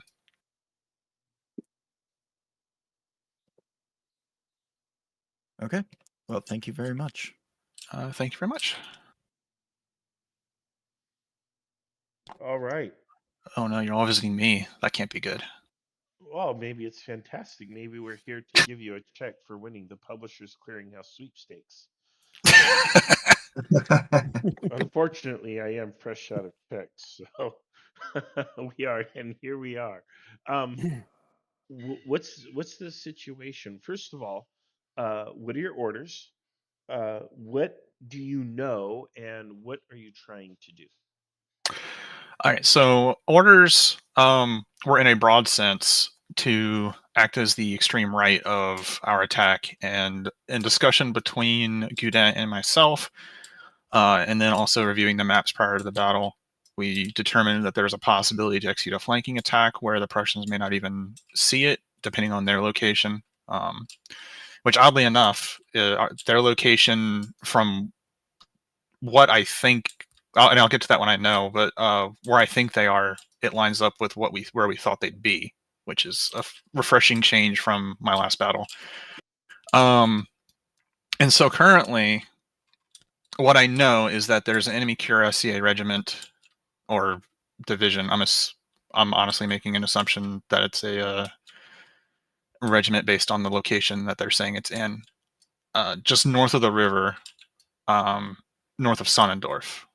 That is the only unit that I know for sure about. I've been told that my French brothers are pushing the center, so I'm assuming that there's infantry north of that, either around Togwitz or Popol. So my current action, based on the plan between Gudin and myself, is to cross the Laibach west of Sonnendorf, and again, use the ridgeline I was referencing in my orders for Verlaine to execute a flank on the enemy left. And that is using the road south of Rehausen that is just on the south side of basically the ridge crest, if you will. So I already have from reports my light infantry brigade across, and they are going to basically guard the southern side of Sonnendorf to protect the rest of my division in the crossing, and with the cavalry moving out. And then other than that, I'm just waiting for my brigades to get across, and then I can continue movement. All right. Dave or Achilles? Nothing from me. Well, my friend, I'd like to know, how does it feel having been so lowly demoted to having to command infantry? I will say I miss the speed at which cavalry reacts. It's been a very so I started just northwest of Auerstedt, and it's taken the better part, I think now, 2 hours in game to get to this position. And my hussars from Jena would have been very welcome at this point. Yes, but you know not to be afraid of not to be afraid of the Prussian cavalry, right? Oh yes, yeah. But I will say I feel like I was really concerned, again referencing Jena, that I was going to repeat the mistakes that the Prussians made, especially if they were not formed anywhere near where we thought they'd be. But based on all my reports that I've gotten, I think that I think I'm going to, assuming everything goes well with this not being seen as I move south of Rehausen, I think I'll be in a very good position. Okay. All right. Good luck, sir. Yes, good luck. Thank you. I'll thank you. All right, we're going enjoy watching the bloodshed once it starts down here, if it ever does. Always. Always. I will head. Shall we go to the commentator booth? Yep. Let's end there.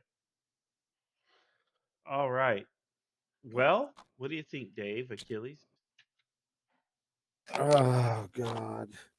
It hurts my heart.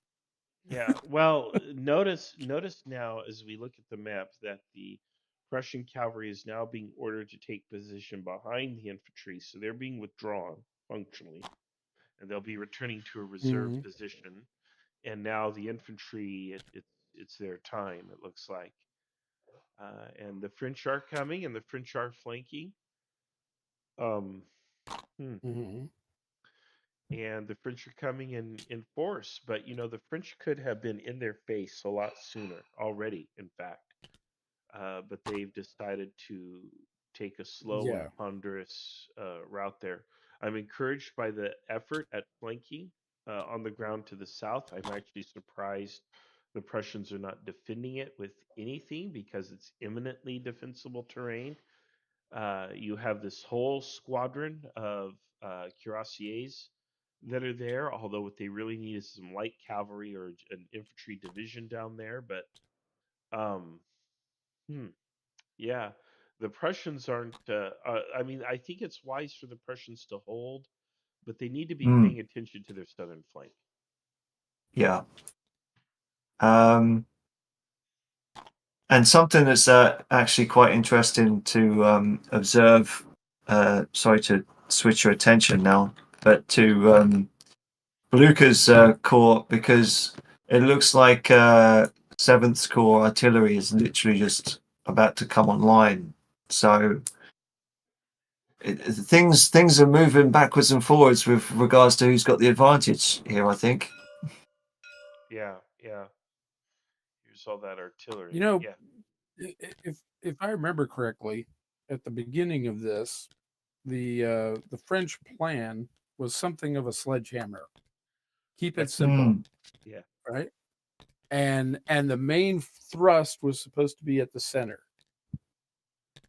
But what they've devolved into is, well, we low crawled up the center and took all freaking day. And the cavalry in the far north got into a great position early, but there wasn't anybody that could support that assault. And now they're flanking in the north and in the south. Right? Is that essentially what's happening? Yep. So the original idea of the sledgehammer and the primary thrust in the center is basically turned into, well, look, we've bent their lines back around on the left and the right, but the center seems to be taking, an eternity to get in. I mean, it's not that they can't win this. They eminently can if they are successful there. But yeah, I think they blew the opportunity to create a decisive win. Right. They may win this, but they had the chance. They had an opportunity for a decisive win. Yeah. Well, they're down to And plan I think C. they lost that. As far as I can tell, plan A was attack up the center, and then they started to cook up this plan B with the north flank, and now that looks like it's going to be stymied.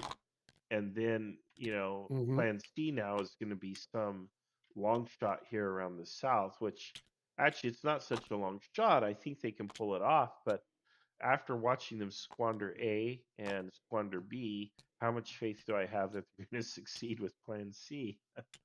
The problem for the Prussians is it looks like they don't have a reserve. Not anymore. They committed it pretty early, so they don't have a reserve, and that's going to be their undoing.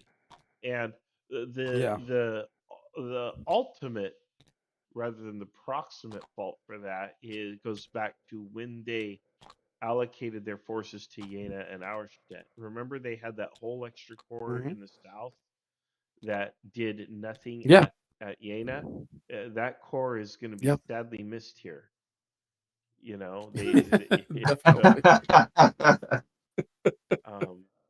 It didn't do anything at Jena, and now it's not doing anything at Auerstedt. So there you go. Yeah, it's not on the field. Where's Kriegsspiel? You know, and they, boy, they're gonna need it now. So it looks like the star of the show is gonna be down there in the south. The guy we just talked to. Yeah. If they can get around and start rolling up that line, then this will be over. Um, it's gonna Yeah, be an if he interesting. prosecutes it, Yeah. if he prosecutes it aggressively, yeah, he can, you know, turn this into a pretty significant win. And to be honest with you, he's the right guy. He's the guy you want in that position. If you know, if anybody's going to achieve that, he's the right guy. He was LaSalle at Jena, Uh-huh. and I, you know, I have a great deal of trust with him with the cavalry, and he's got a good mindset. He's a good player. So he's a dangerous guy to have to present an opportunity like that to. Uh, I mean, whether or not he'll do it or not, I don't know. But he is a dangerous guy to give that kind of opportunity to. So we'll see how he does it. It should be quite interesting. But yeah, I do think that there was a really great opportunity kind of thrown away earlier on, Mhm. and that would have been pretty special. But now you're right. The Prussians have committed so much to that part of the line that they really don't have anything in the south to stop what's coming. You know. Yeah. So I'm watching Petit here under Third Corps offer his flank to the Prussians.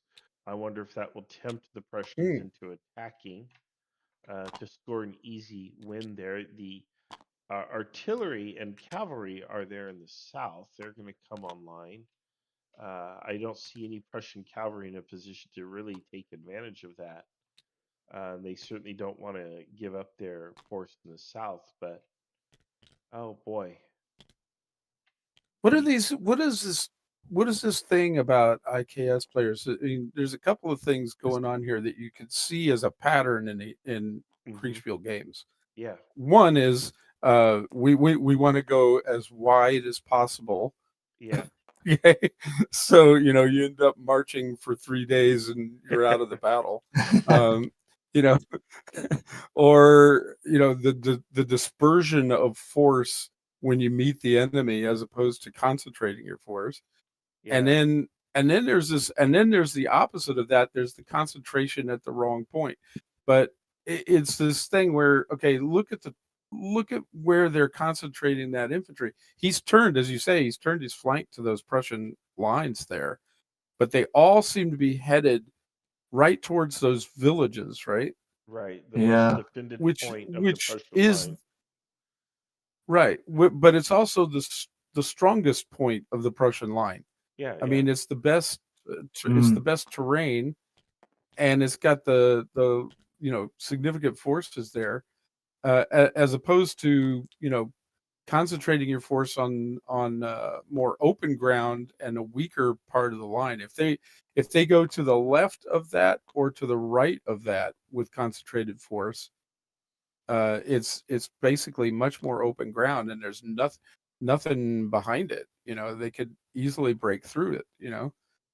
But instead they go right towards it. It's very much like the what you were talking about earlier, where it's the shiny object. Oh, we've seen the enemy, quick, commit the reserves. Yeah.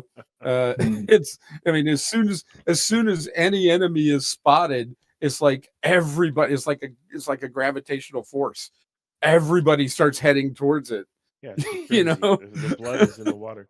I wonder if we're seeing like a mini Gettysburg here. This has been pointed out previously about sort of the fish hook position of the or orientation, actually disposition, the fish hook disposition of the Prussian line, and then and now you have the French attacking at the center, the copse of trees, but the center's Picket's remarkably charge. strong, so.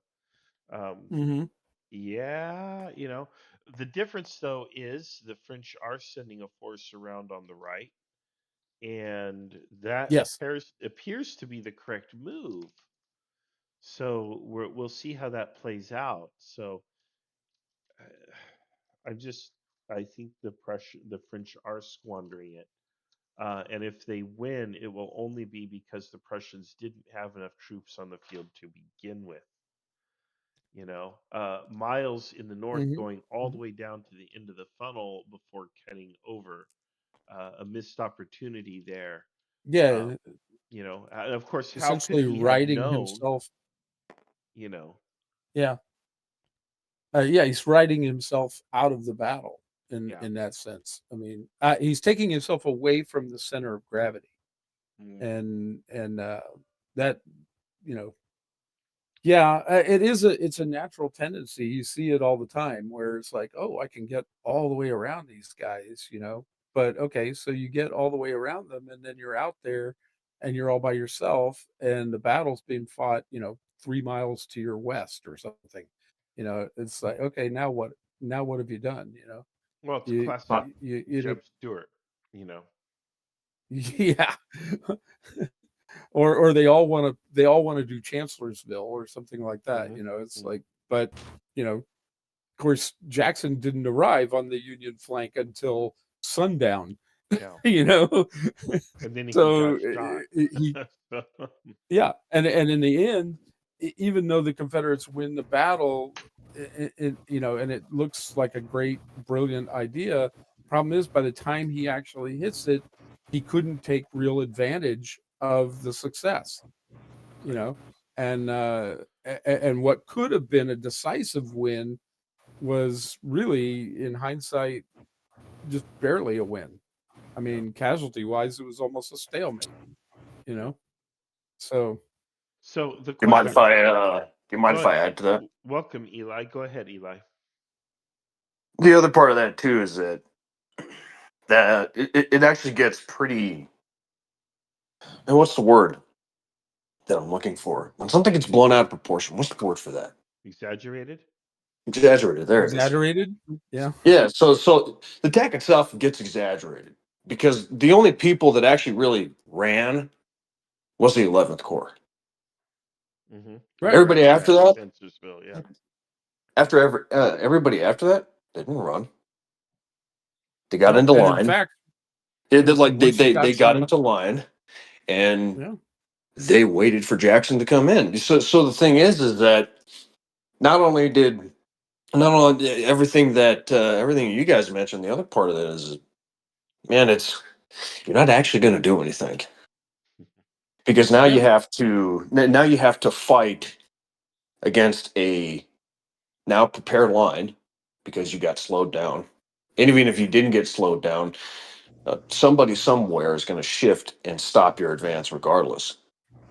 There isn't a version of Chancellorsville, and I know people tend to think that it's this grand maneuver, and maybe I'm in a position where it's an unpopular opinion, but I don't really like Chancellorsville all that much. I don't see the military genius in Chancellorsville. Well, one of the issues, to bring this back to Kriegsspiel, is our players and our commanders in chief are always looking for a Chancellorsville maneuver. Everybody wants to think outside of the box and have this dramatic win, when at the same time, sometimes all you need is that powerful attack up the center, that powerful, irresistible attack in the center. Sometimes thinking in the box is the desirable way to approach it, rather than going for some exotic outside of the box battle of swirl and maneuver and hi, got you. Funny enough, I've talked about that kind of thing before with some other players. And this is just me. There's some very specific circumstances on where something like that works. And if the circumstances were any different than any other situation using that same tactic, it wouldn't work. Yeah. And if Hooker had been more aggressive against Lee's line, he could have broken Lee's line before Jackson ever even arrived. Yeah. Because Lee only had a third of his army. That's right. That's right. Now I want to ask another question, and then I want to get back to Brunswick and the Seventh Corps and the French Army commander. I want to interview some players here, because this is starting to get interesting in the north. But before we do that, I want to ask Achilles in particular, because you know something about horses or guys with swords. I can't remember what you call it, but Yeah, and I from think you read a parades. yeah, I think you read a book or something about that. I've Kev. got spurs and boots and a hat. Yeah, you do an actual military training and experience. But here's the question, and I think we could throw this to all of you, but Achilles first. How do you cure the temptation to do Jeb Stuart things? How do you cure that Mhm. as you know, cast in the role of a cavalry commander and cast in the role of a commander in chief? How do you cure that and prevent that from happening? These cavalry commanders that just flank crazy wide and end up being functionally useless at the end of the day. Not that that's what poor Miles has done here, but he's kind of in his opportunity to win the battle for the whole team is kind of squandered by now. How do Mhm. you fix that? I think it comes in the initial planning and what you're trying to accomplish. Um, it's a mindset thing, because we keep looking for that end around, and instead you want to pick a part of the line. If you want to, the whole idea of flanking the enemy, okay, is not going way around them and coming back. Okay, that's not actually what you're trying to do. What you're trying to do is pick the end of his line, uh, and then hit it with enough concentrated force to break that flank. So once they found, for example, in their situation, once they found the Prussian northern end, and that was pretty obvious. That should have been obvious to them, because the only thing that he faced in that valley was light cavalry, which should tell him that's the end of their line. This is their flank protection. So screen that light cavalry. Put a brigade of dragoons up there and screen that light cavalry so that it can't interfere, and then concentrate your force against the end of the Prussian line, the flank of the Prussian line.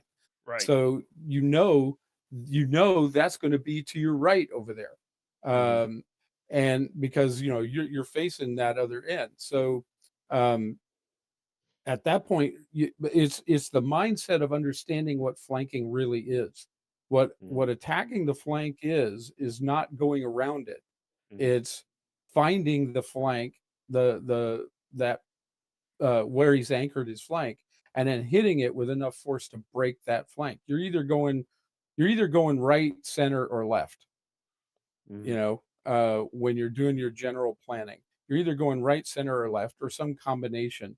I'm going to hit right and left, or I'm going to hit right and center, or left and center, something like that. But you need to concentrate your force to break what you think is going to be there, and break that part. Don't be avoiding. You're not trying to avoid contact. You're trying to find contact. You're trying to find that part and then hit it with more force than it can handle. And I hope that answers the question you're looking for, because what you're really looking for is, you're not looking to go around the enemy or avoid the enemy. You're looking to find the enemy on the end of his line, whichever part that is, and then hit it with enough force to break it. Right. If that answers your question. All right. If I may, what do you mean by Jeb Stuart things? Oh, well, riding He's around. talking about Gettysburg. Yeah, Gettysburg. Or, Right. yeah. Oh, so we're talking Gettysburg, about yeah. the Jeb Stuart thing. Right. Riding around the enemy army rather than actually finding the flank and attacking it, as Achilles explained. So Yeah, I mean, but part of it's planning. I could see that. Part of it's the purpose, Yeah. but part of it's the purpose of what you're trying to do. But if you're in a situation like that,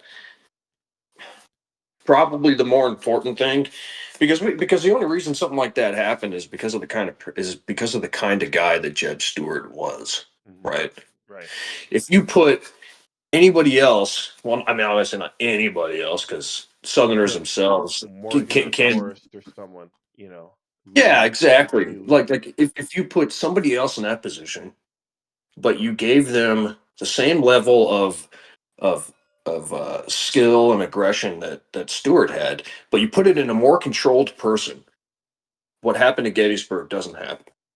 Right. Sure. That really is kind of a unique thing specific to Jeb Stuart because of the kind of guy he is. Yeah, you got to put the right guy in the right position. All right, Right. it does look like we have some action in the north. So You guys don't tag along with you, do you? Because I'm not actually in the game anymore. I was at Jena, but I'm not doing anything on this one. You can join the table, Eli. Oh, I don't have Tabletop Simulator anymore. Oh. Yeah. Gosh, yeah. I guess you'll have to watch my live stream. Just put it on. I guess so. You can see it because I'm zooming in on things. But I am now looking. It looks like a decision has been made to commit. The Prussians are making their attack. The French are in a strong defensive position, and it looks like the French are committed to holding. Why are the Prussians attacking uphill into what should be a fairly strong French position? I think this is where they've been umming and ahhing maybe for the last hour and a half whether to attack that force coming out of the woods there, and yeah, they've left it at the worst moment when the French are setting up their artillery.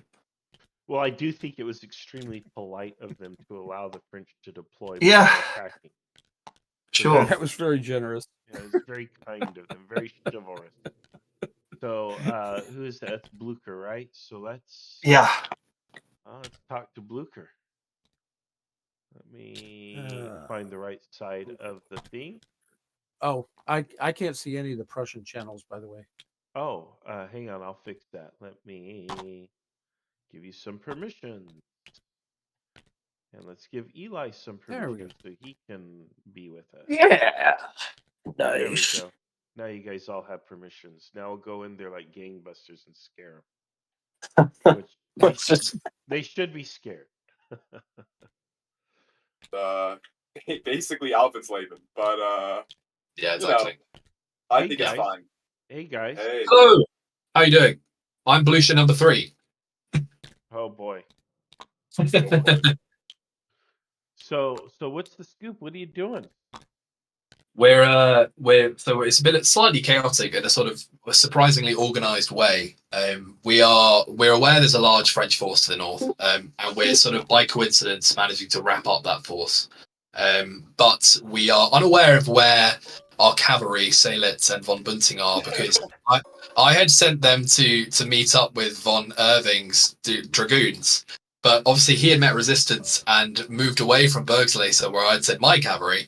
And now, so we're theoretically either there's a massive battle going on at Bergslaser right now, or we have trapped the French cavalry between Bergslaser and Hohendorf, and we should theoretically be able to roll them up. But I don't know what the position is. Yeah, it's my understanding we've lost track of about 20 cavalry squadrons, but yeah, it wouldn't be a problem if the French had just randomly appeared on your right through that road, because I would just send a messenger, but the messenger currently would probably be shot dead, so that's not ideal. Yeah, I mean, I think we've been quite lucky in that my last intelligence, like for the past maybe 4 updates, has been the French are advancing down that valley with a large force, then they stopped. Now they're advancing again. Now they're hesitating, and then now they're finally going. So I think we've been saved a little bit. It's my impression that the French have either hesitated because they didn't know what they wanted to do, or they hesitated because they thought our cavalry force was larger. But either way, I think we gained. My only other concern to express, which I've expressed with the others as well, which might be interesting for you, Marshall, is I'm a bit worried that our line is very long, and we have no reserves really in the centre of our line anymore. So I'm theorising that I'd quite like to tell Brunswick whenever I meet up with him again that he might want to get the south to basically move like to between Taugwitz and Hassenhausen, sort of extend our sort of shorten our line and give us some more reserves, just in case there's like any significant attack to the center as well. Because if it's just coming from the north, that's fine because we caught them unaware, I think. But if there's another attack coming, then I'm a bit worried about how thinly stretched we are. All right. Don't worry, we've got Alvenslaven's brigade. Don't worry, that's enough of a reserve. Yeah, I don't know. Don't worry, they're a good brigade. They're crack brigade, fresh troops. There's not a lot going on there. I'm basically just worried they're trying to do some giant pincer maneuver at the moment. I mean, the fact that they went so aggressively in the north, I guessed, but it wouldn't make any sense unless they were trying to do some kind of like. I assumed they'd have attacked the center by now. So the fact they haven't leads me to believe there's some other attack. I wonder if these French chasseurs that are emerging from the forest on my right are from the main force that was in the valley or a separate force. I actually don't know. Yeah. But either way, it's okay. They've fallen into my trap. Alvinslaven is going to deal with them. It was all planned. It'll be okay. It was a bait. It was a bait. Okay. They fell hook, line, and sinker. My real hope is that my real hope is by advancing and finding them in the forest, we've created some colossal traffic jam. You know, I'm hoping for like Russian advance on Kiev sort of, you know, level traffic jam. Listen, if we can find those lost 20 squadrons, all is saved. I know, God, when we find those guys, I have absolutely no idea where they are. Okay, they're somewhere around Bergslesen. Helesen. I think. Ooh. Yeah. Well, Sorry. I was going to say no. This is all very interesting. I Marshall and the gang. Do you want to maybe take this back to the commentary booth? Yes. Yeah, definitely. Well, sure, we can do that. All right. Good luck. You're all gonna be like, "Wahaha, we know the truth." Have fun declaring Prussian victory. All right. Oh boy. Oh boy, Dave. yeah. I think that what's suffered here with Blucher is we've had a change of the guard somewhere down the line, and information just didn't get passed on through, which is unfortunate. Now, obviously, I'm coming in a little bit late and a little bit out of context. What I'm trying to solve right now, I'm just going to pick up Tabletop Simulator and get it handled. But so, can you guys give me like a quick and dirty, just what's happening? Yeah, because obviously I don't have the context. So if you don't mind, the Prussians are being stretched thin. The French are enveloping their north and southern flank, but the French have been slow. The French had an early opportunity, I feel, to concentrate and punch through in the center, which is probably a good idea, especially with the reserves being drawn to the flanks. But instead of hitting the center, I don't even know if they're going to attack the center now. It looked like they were going to hit the strongest point of the Prussian line in the center. And now it seems like they're just kind of lollygagging and holding. So the French have a whole corps that's functionally just standing there. They have another corps that's on a flanking maneuver that might actually bear some fruit in the south. In the north, they've put the 7th Corps out, and the 7th Corps is in a strong defensive position. I thought that the Prussians were going to attack because I saw the little arrows drawn, but apparently, I don't know if that's the case. Maybe they rescinded that order. But that's kind of the situation. It's kind of what we would call a Charlet Foxtrot in French or something. And, it sounds like it sounds like the French are just kind of. I mean, they lost their guts. They're probably, and this is just me. They're trying. It's like they're trying to fight with the rapier instead of a claymore. No, just get in it. I'm assuming that because the Prussians are stretched thin, they don't have the same. They don't. They're outnumbered, correct? The Prussians need another corps, I think, to successfully defend and hold the battle. But the French are are really their own worst enemy here, in my opinion. The French may still win, but it will only be now because they move intelligently in the south. Sure. They missed some opportunities early on. They have not stuck with their original plan. So I do want to talk to Brunswick and say, hey, what happened to that plan? I'm sorry, not Brunswick. Um, Davoo. Davoo, and say what happened to that plan. You know. Well, before we go over there, actually, there might be something going on here, right? That I wonder might be the case, and that is, it could be an issue of fog of war, and I'm not necessarily saying that. Oh, Like they may not know it almost that, like always the. is. Oh yeah, but what I mean is that fog of war can be reduced, right? Yeah, it's All it really scouting is. for. All it really is your situational awareness. That's actually what the German term that our word for that, fog of war, it comes from a German phrase. It's a direct English translation, right? But the definition, it really just is situational awareness of the individual on the battlefield, right? So if you, man, it'd be so simple. All he's got to do, he just may not know just the situation, which is kind of a shame because it sounds like he's not properly using probing or scouting forces. Now, I know in these rules we're not necessarily doing skirmishers, but we can do open order infantry, correct? Yeah, well, they're abstracted. We're just not, Right. and Okay. in fact, I have seen skirmishers deployed. We're just not, doing a detailed combat Right. resolution where skirmishers or whatever. But yeah, they Well, are in that here. In fact, there's a skirmisher. Yeah, skirmishers are in here, but they're mostly abstracted. But anyway. okay. Well, then the thing to do, and believe it or not, I honestly just don't see it very often. When players find the enemy, they don't then discover, like they don't then scout out and take account of the extent of the enemy. So now that you found his position, you need to find the rest of it. He's not doing that. Well, again, if people are doing Jeb Stewart things or whatever, there's that. And also, a great way to find the enemy is there he is, attack him. I mean, there Run is. into him. They're not doing that either. So Yeah, that's one way of doing it. But if you're going to attack a big position, because you have no idea what lays beyond, you don't know where his flank is, you don't know where his other flank is. So if you don't know those things, if you don't know the disposition of his units in the line, so on and so forth, why are you attacking at all?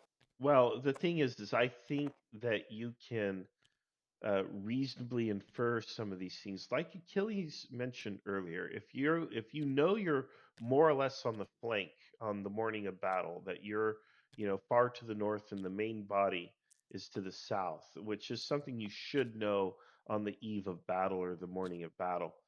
Um, and you run into light cavalry, and that's it. It's a small force of light cavalry. You can reasonably infer this is the flank.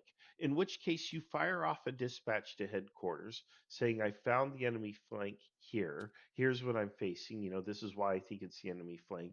And now I'm going to screen that with a small formation, and I'm going to turn the main body of my cavalry corps towards where the actual enemy flank is, and I'm going to attack it." And Well, it's the important element of what you just said, screen it and find out what's there, right. which they're not doing. Yeah. It sounds like they're not doing it. They're just like, okay, we found a place here. Let's just go attack that. Or on the other hand, let's not do anything and just see what happens. I think there's a couple of elements operating here. One is the psychology, of course, that happens in these games, of course, and then with Fog of War. There's the psychology of it, which is, I'm never really sure what's in front of me. Some people will become very cautious, some people overly aggressive, all kinds of things like that. You can almost write it into your plan that, just like at Jena, in the initial plan for the French, we assumed that any force that was guarding that far south was basically going to sit there for most of the day waiting for us to come. And then by the time they figured out we weren't coming, the battle would be over because the fight was going to be elsewhere. And essentially that's what that happened. Because you can count on the psychology of them. You know, it's like, oh, I'm guarding this place and I'm waiting for the enemy. Well, that's going to eat up X amount of time before they figure out somebody isn't actually coming. You know, so you don't even have to guard it, you know, in that sense. You know, you can kind of ignore certain things. The other thing that Eli just mentioned too is this is a cavalry function, and even a modern cavalry function, which is finding the enemy, maintaining contact. It's discovering intent, all of those things, and you have to. It takes experience and everything else and training to be able to do that. To be able to start reading the enemy by what he does and by what you run into. Yeah. And Well, one of the things you can do is, like, if you're infantry in this case, if you've got a screenshot X amount of infantry and X amount of enemy in front of you, you can't see everything, but you can see that amount. Put enough into an aggressive engagement, move up and start shooting at them, and then see what fires back at you. Okay, because that's gonna tell you. That's what's going to tell you what's out there, and basically that's what cavalry does in modern terms. You go until you make contact, and then you make contact, and then you start counting the guns. It's like, what do they? How do they react to us? How much is shooting back at us? Do they fall back after a few shots? Then you know you haven't hit the MLR, so you keep going. If they're shooting back with a lot of heavy stuff and there's a lot of guns shooting at you, then you know you've hit their main line. You know, it's like, okay, well, now we know something. We know this is where they intend to defend, and this is what kind of strength they have here. And then we can respond to that in whatever way the plan wants us to respond to it. So in a sense, yeah. And there's that old adage in infantry, as Eli probably is very familiar with, you make contact with the smallest amount of force possible, because that way the rest of your with the force most is available for maneuver. right, You know, with the most concentrated force as possible. Cool. Yeah. Yeah. But like if a squad, when a platoon is on the move, you want your initial contact with the enemy to be with that front squad, who then becomes the base of fire, and you've got your other squads now available for maneuver. What you don't want is all of them under fire, because once they come under fire, they are no longer available to maneuver. Well, no, So, I mean, depending on whether or not you've got fire superiority, but in general, yes. There's now, obviously, like Marshall was saying earlier, there's always going to be an element of this. You're never going to operate on complete information. It isn't going to happen. Right. Unless you've got a nice little spyglass from someone else looking into the back of their line, you're never going to see that. Okay. Yeah.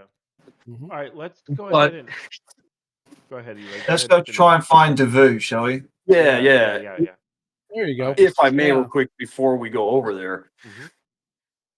I still want to emphasize how important it is that you know the extent and at least some basic information of how they're deployed. I mean, you really get after it, because until you do that, you can't find the square punt or things like that, because you don't know what their position is. You don't know their dispositions. You don't actually know anything about your enemy. Right. Yeah. See, Okay. where Let's. is Devu? Devu is just right above us in Discord. Is he? There he is. Okay. Hello.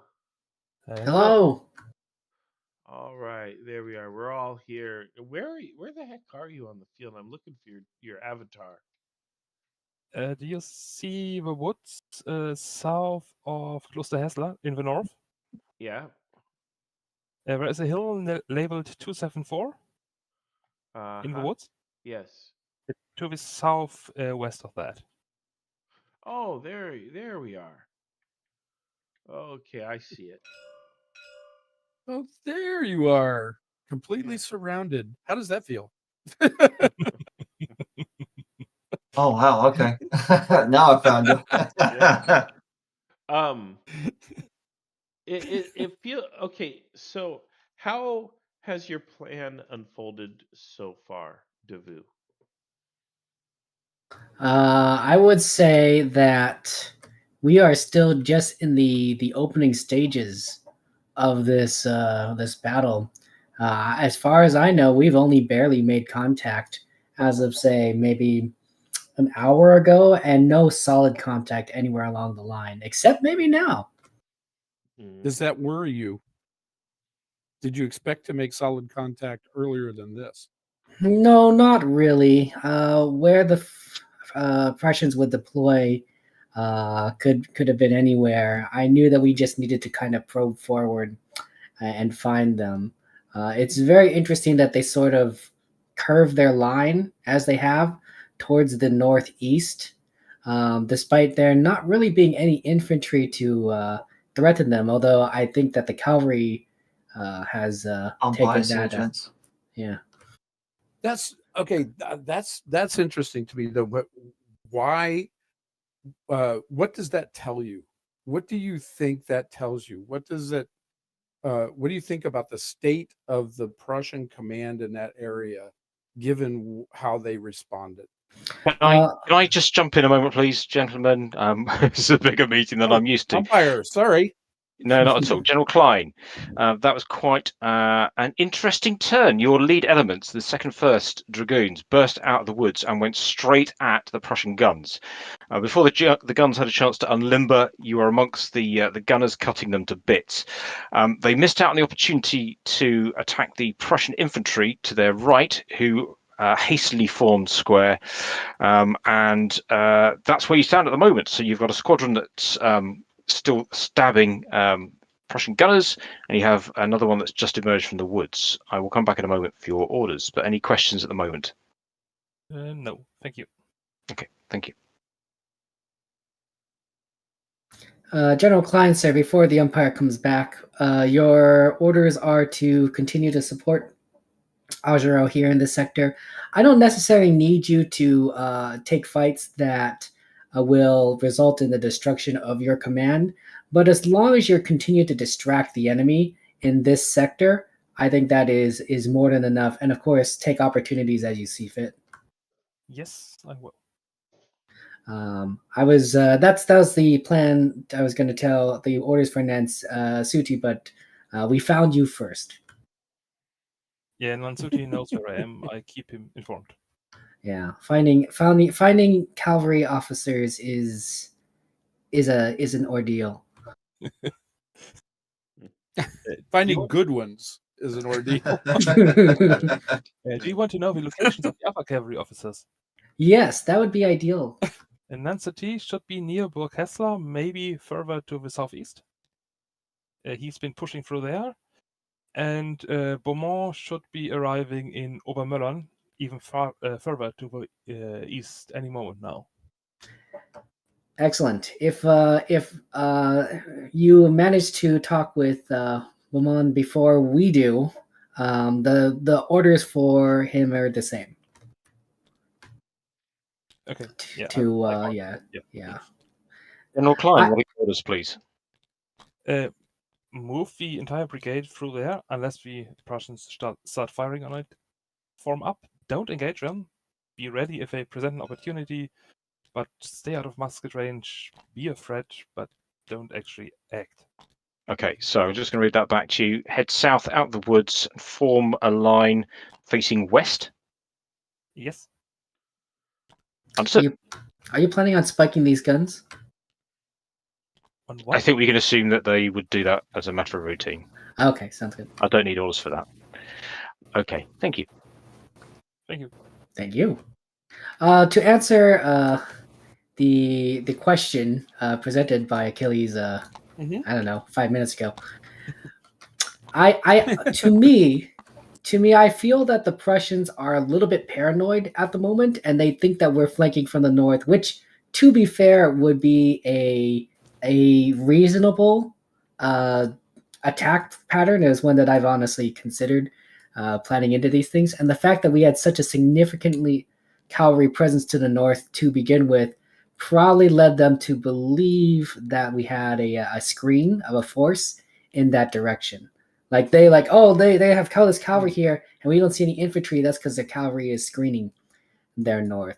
The alternative plan I was thinking is that they were planning on doing a flank themselves, which is what when I came into this battle today, believing that was what they were going to do, is establish a line and then flank around to the north. And we just sort of, I wouldn't say beat them to the punch, but changed their plans to the point where they're not certain they can pull off a flank. And quite frankly, I agree with that assessment.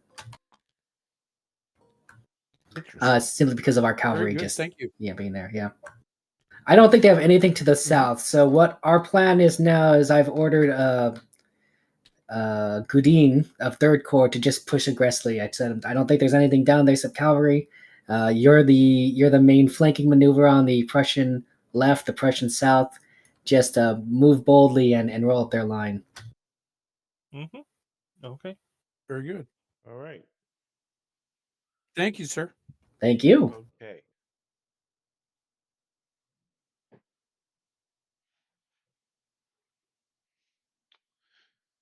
All I right. will say one thing. Yeah. I'm rather at the point that they're not operating on much information. Sure. But I think it's just funny because we've got like Davout Special Commando behind enemy lines right now. It's just Yeah. you know, he's in an odd position. I mean, when I found him there, I was like, oh wow, okay. Interesting to see the CIC all the way back there, but I just wanted to chuck that out. Yeah. Davout's Commandos.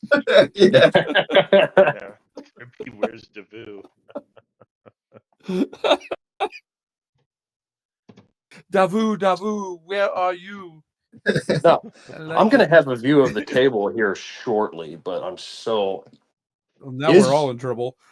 Yes. So is the line what he described? Like, does he have the right assessment? No. Okay. No, I didn't figure he did. Yeah, I'm not picking on him. I just kind of went, okay. It kind of goes back to what I was saying. He just doesn't know a lot about what's going on. He just doesn't know what's going on. He needs to find out. But maybe some of the reason is because he's just in the completely wrong position for him to be at this particular time. I mean, he's with the scouts. Like, yeah, if you're not at headquarters receiving dispatches, how can you be expected to know? And furthermore, how can you be expected to command your army effectively? Yeah. So Agreed. He's running around like he's a corps commander or something, or else. And I say this to people: look, if you want to be a division commander, be a division commander. If you want to be a corps commander, be a corps commander. If you want to be an army commander, though, be an army commander. Do army commander things, which is you have a headquarters. Everybody knows where it is. This is where the dispatches come, and this is from whence the orders come. And you stay there. It's interesting because I think it changes with scale in people's minds. Yeah. Because if you're, we always talk about, like, if you're a division commander, then you need to be with your division. You got to be with your command. Right. Well, if you're the army commander, yeah, you need to be. Yeah, and the corps commander is with his corps, and we always laugh about those guys that go, I'm a division commander, but he's like running around all over the field trying to talk to everybody, and he's not with his division when they come into contact. If you're the army commander, then the whole army is your command. You got to be with your command. You got to be central to that. Right. Be where the main effort is, where you intend the main effort to be, and then be there. Yeah. Well, there's a lot of truth in that. I think that's the question we should have asked him: is where do you think the main effort is? And if the main effort is not here, then why are you here? Well, the other part of that, The other thing that I really want to mention too, because obviously I keep harping on reconnaissance and understanding of what's going on. The reason why is because I just don't see it very often. I don't see very often that players will actually gather information actively on the field. They'll do it in campaigns, but it's not anywhere near as much or what they need in the actual tactical fight itself. So one thing I'm not seeing from Davout and the Prussians too. One thing I'm not seeing from them is that, okay, you can't get more information specifically on where the position that you're at. But why aren't there orders going out to other commands saying, what is the enemy doing? I want probing attacks, I want skirmishers, and I want cavalry reconnaissance, and do it now. Where are those orders? Wow, Eli, by you keep going like this, we're going to make you an honorary cavalry officer. Well, I mean, it should be, in some ways, it should almost be automatic too. Because if you're on a position against the enemy line, you're facing them. If you as the division commander or you as the corps commander, if you haven't already taken the initiative to find out what's in front of your own command, you need to fix that. Yeah. Well, yeah. If you don't know the situation is, you're at the enemy's mercy. That's it. Right. Yeah. Now, who knows more than you is going to win. Well, the thing is too is that you can't, in a way, you can't only operate on what you think you know. Right. There's a lot of this where you go verify. Like, I mean, that's why, like, taking Chancellorsville is another example. Hooker didn't do anything because Hooker didn't scout out the Confederate position to see that an entire corps was missing. He didn't even probe it. You see what I mean? But if he had done that, well, then the whole thing is over.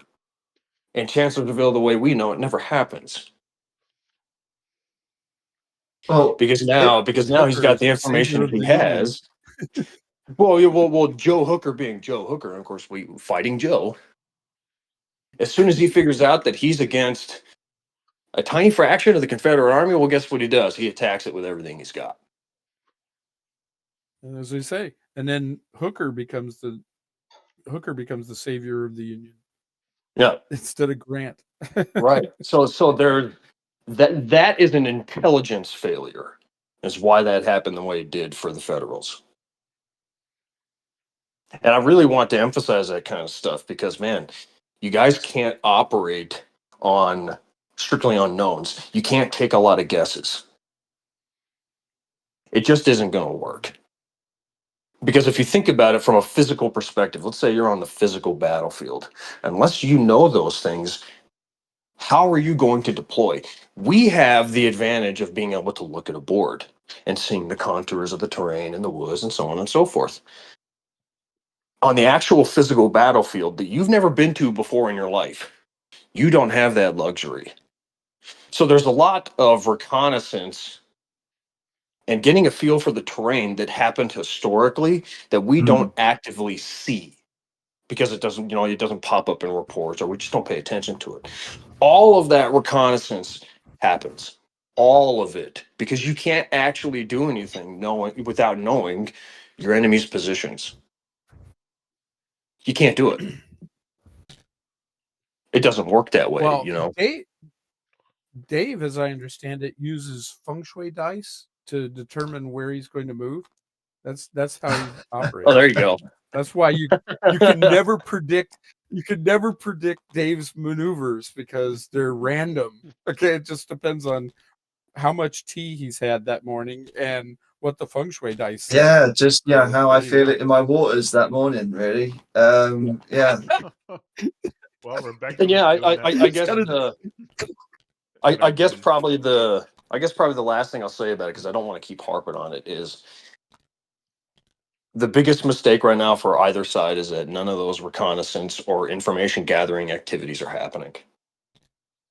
Yeah. And that's the very crucial mistake for both sides, because you can't plan, you can't make tactical decisions, and you can't do anything regarding your strategy of the battle because you don't have any information. I will point out one thing though, which I think is something back with the matter of Davoo. I mean, if this is it von Schmorsky, basically Davoo's almost in a position where he might get his line of communication cut if the Prussians push forward here on their right. Do you think that's a danger or no? Well, Or it am I just depends. making this up?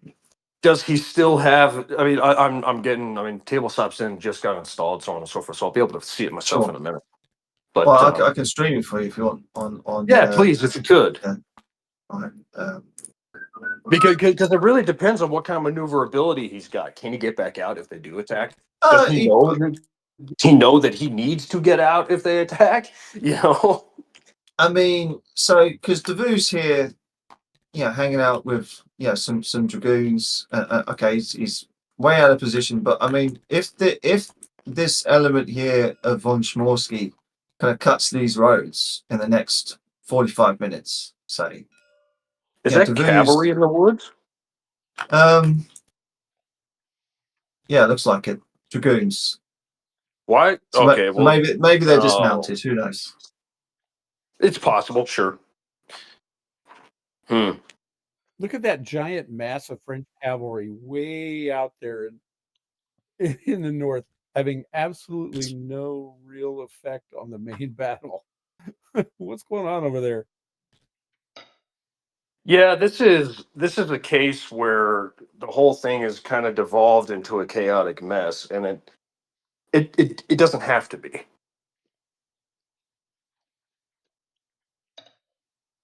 I mean, there's just a giant amount of French cavalry up there that I don't see what they're. As they a cut in, and I don't know. as a question for But you guys, down in the south, that's where this thing's going to be won. Right there. as a quick question for you guys, would it, if I wanted to go join the table now, right? What would, if I go to join the table, will it automatically download the workshop item if I've got the password, so on and so forth? Yeah, it should do. Okay. Marshall, can you send me the server name and the password for that? Because obviously we don't want to do it live. So It's posted in the Umpire channel. okay. It's just above us, 2 channels above us. It might be full because there's 10 of us in here at the moment, but I mean, I can. He can still join as a spectator. Okay, Oh, cool. yeah, we can do that. I don't need the permissions. I just need to be able to see what's going on.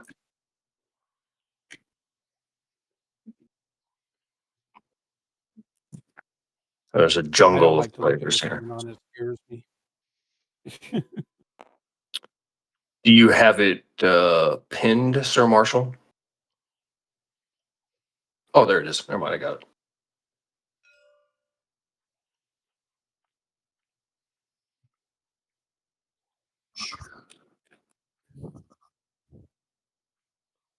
There we go.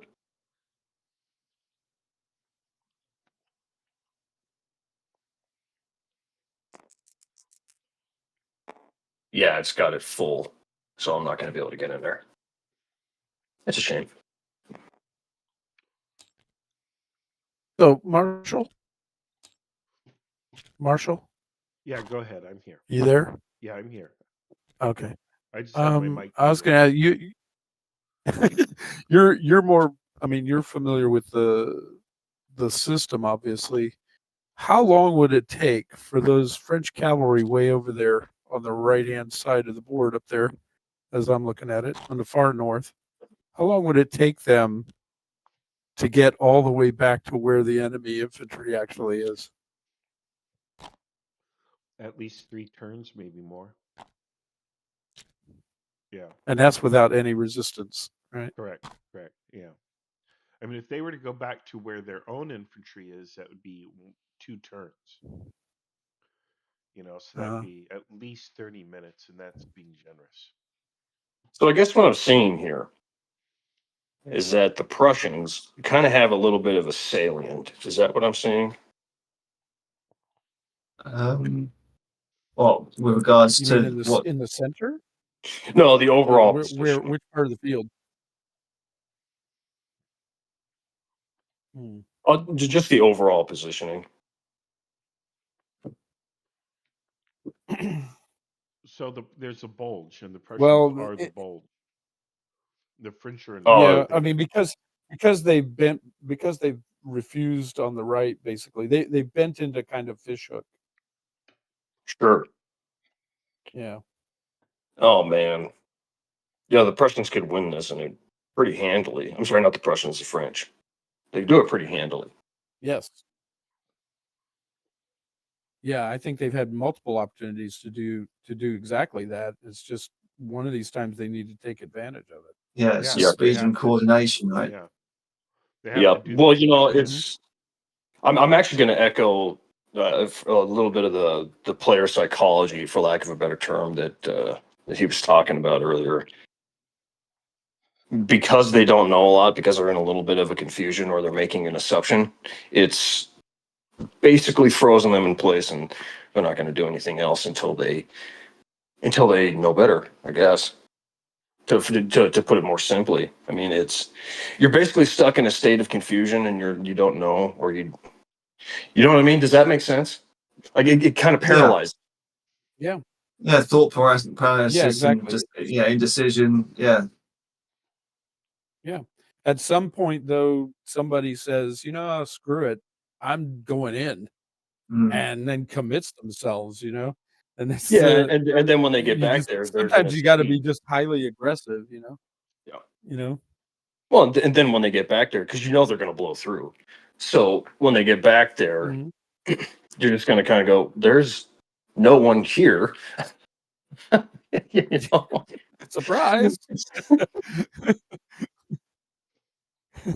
And then then you've got surprise, man. dispatches. Then you've got dispatches going out, and it completely changes the character of the battle. Yeah, exactly. I mean, talk about the total freak out if that, it's like, oh my god. Although, in the player's defense, okay, because I did watch a part of the replay for Jena, and I was commanding one of the corps in that one. In the player's defense, there is an element of this where the quality and amount of information you get from the umpire really matters. Yeah. Like on the initial Oh, yeah. opening to the town that was on my front in the early portion of Vienna, I remember Marshall and Jan talking about it. Now, if I had known that those troops were there, the advance to that position would have been entirely different. I just didn't know they were there. It wasn't in the screenshot, and it wasn't part of my verbal description either. Does that make sense? Oh, that's So rough. in the player's defense, it could just be as simple as they're not getting very good information, and he just doesn't know because of that. That's very true. Very true. I mean, how many there's times I can think of hundreds of times in games like where you're not taking the action that would have been obvious if you knew where everybody was, and you're just sitting there looking at it and going, I have no idea what's in front of me, or what's going on, and so I'm just going to sit here for a while. To use an it's analogy, easy to do that. To use an analogy, right? To use an analogy and kind of like use it in a comparison to how a computer works and a monitor, right? If the scenario itself is the computer, the umpire is the monitor. Okay. Basically, the umpire is the only connection and source of information you have to this game. Yeah. So if you're not getting very good information, which, I mean, obviously there's going to be things that you're never going to know in a verbal description or a screenshot, something like that. My point is that if you're not being given the information either in a screenshot format or whatever else that you would realistically have, yeah, then you're not going to be able to do anything right in that particular situation because you just don't know what you would know. And I mean, this has actually brought up a thought that I had, and actually me and you, Eli, experienced, because I was this was in Grand Gettysburg too, and I think there was a situation where you came to get a report from a commander, and he basically missed out a key component in that. From your position, you would have known that he would have just been engaged, and there was a lot of Oh, casualties. you're talking about that one like a year or two ago. Yes, yeah. And I had Okay. to chime in and go, well, yeah, he'd also know this, and then I cleared it off. Well, Yeah. that's an interesting one too, because for a big portion of the battle, I was in the Lutheran seminary, straight up at the top of the steeple, right? Now, from that position, I would see the entire advance of the Union Army across that southern open ground. Sure. But I never got screenshots or information saying that that's what was going on. So there is a part of it. Now, I'm not picking on anybody. I'm not picking on umpires or nothing like that. But it is worth saying that can be a shortcoming from the umpire side, and it isn't the fault of the players. Yeah. So if they're making tactical mistakes, that could be one of the possibilities. That's true. Yeah. Right. Or they could Well, just enough. be bad. They could just be bad at their job, man. They could just be bad at their job, and they're making really dumb decisions. No, wait, no, It's the best umpires. nobody's doing that. Yeah, blame the umpires. But in general, if you, I just blame Jan for everything. Yeah, me too. Because he's not here. There you go. So I just blame Jan. You have. Shall we? Go ahead, Dave. Yeah. Shall we? I was just going to say, shall we pick on someone to move this conversation from just the commentators box? Yeah, just I agree. They are. Yeah, I don't want to run out. Pick on somebody. They are on a 10-minute break. They've got 4 minutes left. Yeah. Okay. Oh, then we've got an opportunity. Yeah, we've got an opportunity to get a better look at everything then. Yeah. So the only thing I would say to add to this and to kind of finish it off is we've got one of these blue rings that's showing on the screen right now that I explained earlier was an aid for drawing screenshots. But it must be understood that a commander in the field would be receiving reports. They would hear audibly the sounds of combat or something. They might see smoke or dust or some other clues about things that are happening outside of their visual range or within it, but behind a hill. So it's cut off in the screenshot. But you can see that there's smoke over that hill. That tells you that there's something going on over there.